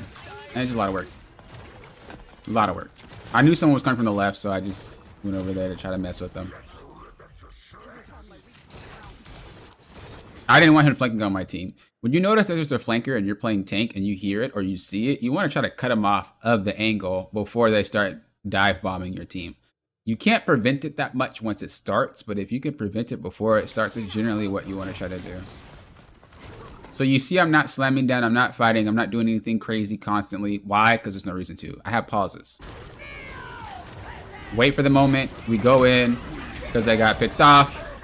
We go for it, we engage. It's way different from the constant gameplay that you have, right? Where we're just sitting and we're not leaving and managing my cooldowns. I'm making sure that I'm okay to play. And I'm only fighting in the front line when I have to. When I see a dive opportunity, then I go for the dive again. And what you see right now is me looking for one. I do the damage and I leave. I'm not trying to use my entire kit on the fight. I'm just using my slam. That's all. Punisher ults, so I want to go in and I want to try to make an impact while he ults. I back up because I didn't want to be caught out. We're focusing on who's behind us. We go behind and we get out of there. This isn't my problem. They just got caught out. It happens. There's a good ult by the Emma. So we get out. Again, nothing bad on my team. They just had a good ult. I decided to ult this here because they're getting chased. I didn't want them to KO my entire team and they just were in a really, really bad position. I'm going to swing to get in another position. As you see, I'm not super, super low, and that's my goal. I don't want to be extremely low. I want to be relatively healthy because I want to be able to play the game. Try to dodge him, breaking this out, being able to slam again if I can. I think I didn't put my shield on there, but I was glad that he had the beacon. But I didn't put my shield on there. I was mad. We go back in, but unfortunately they take point. This is my fault. If I just had the shield, we win here. But I screwed up. Here's what it is. They run us through. So like there's even spots when I tell you guys there's chances for you to carry your match. I'm serious. That right there was a game-winning play that I could have made that I screwed up. We could have won that fight and that was that. And so that was my fault. So as you can see, a lot of how you're playing them and a lot of what you're looking for is you're trying to just make it so that they're afraid to move and you're trying to look for more picks. That's pretty much what you're doing. You're disrupting, looking for picks, making it afraid for them to move. You want them to respect you, but you don't always want to be there. You want to find really weird locations to be because he can do it. He can attack from anywhere. I decided to stand here to hold the cart. I don't think it works out. We can just get run over. Yeah, I don't remember what happened. Oh, we went single tank and I wasn't aware of it. I mean, at this point, my team was just kind of trolling. Imagine if we just don't troll, bro. If we had 2 tanks still, gaming. But I just noticed it too late. I think that was on me. And then the second half, we just, obviously, they didn't play the game, so we just lost. There's so much of that in Grandmaster. I hate it. I hate it. There's so, every game just feels like, bro, who's gonna troll first? I don't know. I don't know. I cannot stand it. Is solo tank, isn't it harder solo tanking on Venom in general? I think it's harder to solo tank on any character in general. Let me be honest. Also, I've been playing Angela. She's so good at marking enemy DPS, especially divers. Yeah, Angela's. I've been playing her too. She's the real deal. She's the real deal. Yeah, I didn't realize I was solo tanking until like towards the end, and I was like, oh, well, a little late there. But that's on me for not paying attention. As I said before, I could have paid attention and I didn't. I could have held that second point and I didn't. So it is what it is. But then by the second round, they just were all tilted and we couldn't win anyway. It is harder to solo tank on Venom, but he's one of the tanks that has an easier time than, let's just say, Captain America or Thor, because he has ranged attacks. Thor has ranged attacks too, but it's window based, whereas Venom could just sit there and fight forever. So you just have to, the way that you would dive with it is that you would fight and you would just dive and you would just play around the vicinity. You wouldn't dive to their backline that much because you're solo tanking. So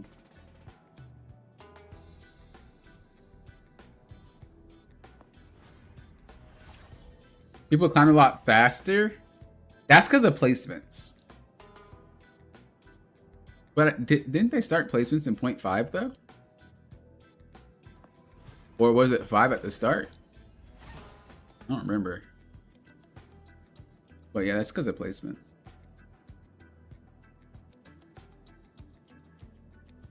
Anyway, I hope you guys learned a lot. It was a great day. I'm glad that we were able to look at a lot of reviews. I'm glad that we were able to answer a lot of questions. I'm glad that we were able to check out 2 new people to the channel, 2 new viewers to the channel. We were able to look at their replays before it was over. We had no drops in frames or packets this entire stream, so we could say it's safe to say that my connection is definitely better. I most likely will be streaming tomorrow, maybe later, like even later than now, towards the night, or maybe I'll stream in the morning. I don't know. We'll see. We'll see. But we definitely need to make this climb happen. We're a Grandmaster right now. We were on our way to Eternity. We were like a few wins from Eternity, and we backslided, like how Poppin usually does. So we have 12 days left. 12 days left to get that back there. The leaderboard, where are we at? Where is it? We have to get, you guys are at 300 already? Oh my God. You have to get 80. So you have to get above the rank. Oh, this is going to be hard. Doable, but it's going to be a lot harder now. But I guess I would have had to play more anyway to secure top 500 at the end of the season. So I guess it doesn't really matter. We'd have to play more anyway. You back in GM? Yeah, we backslid. We were almost Eternity, and then we just went all the way down. It was like a 15, 20 game loss streak. Awful. A lot of those were trolls, by the way. Let me just point this out. A lot of those were trolls. And then a lot of the other losses were like having Jeff and Adam or Jeff and Ultra. Like people that didn't want to play strat, and they just did. And then they would swap to DPS at the second round.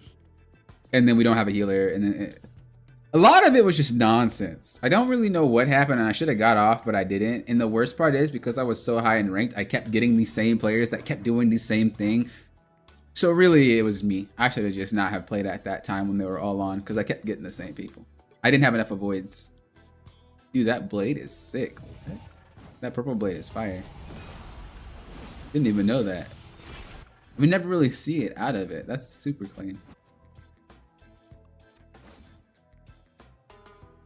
You went to 400, already 200? Yeah, it's those placements, man. You just got an ad because it's trolls. Yeah, it was trolls. It was trolls and people not wanting to play specific roles, or just a Jeff. Jeff and strat pools, dude, they throw so many games I'm really tired of seeing. So like they won't swap, and we need people to counter the ult. So we either go 3 strats to counter, but if we do 3 strats, guess what? They do 3 strats, and now they have 3 AoE ultimates. We only have 1, and then we end up losing that way. Or the support goes to play DPS, and we only have 1 healer, or we don't have any tanks, or it's just a whole bunch of random nonsense. Because I was playing at the night with the same people, because the higher you get, and if it's late, you have the less pool. I get the same players every game. You can only ban 3 people, but I kept getting the same people that just kept throwing, and it was like, I should have got off that night. I did not need to lose 15, 20 games in a row. I should have got off. But anyway, again, thank you guys for watching. It was a great time. I hope you learned a lot. Until next time, you know what I always say. Big guys doing what? Pop it often. Will often. Peace, late. Have a good rest of your day or night whenever you're watching this video, and I'll talk to you guys later.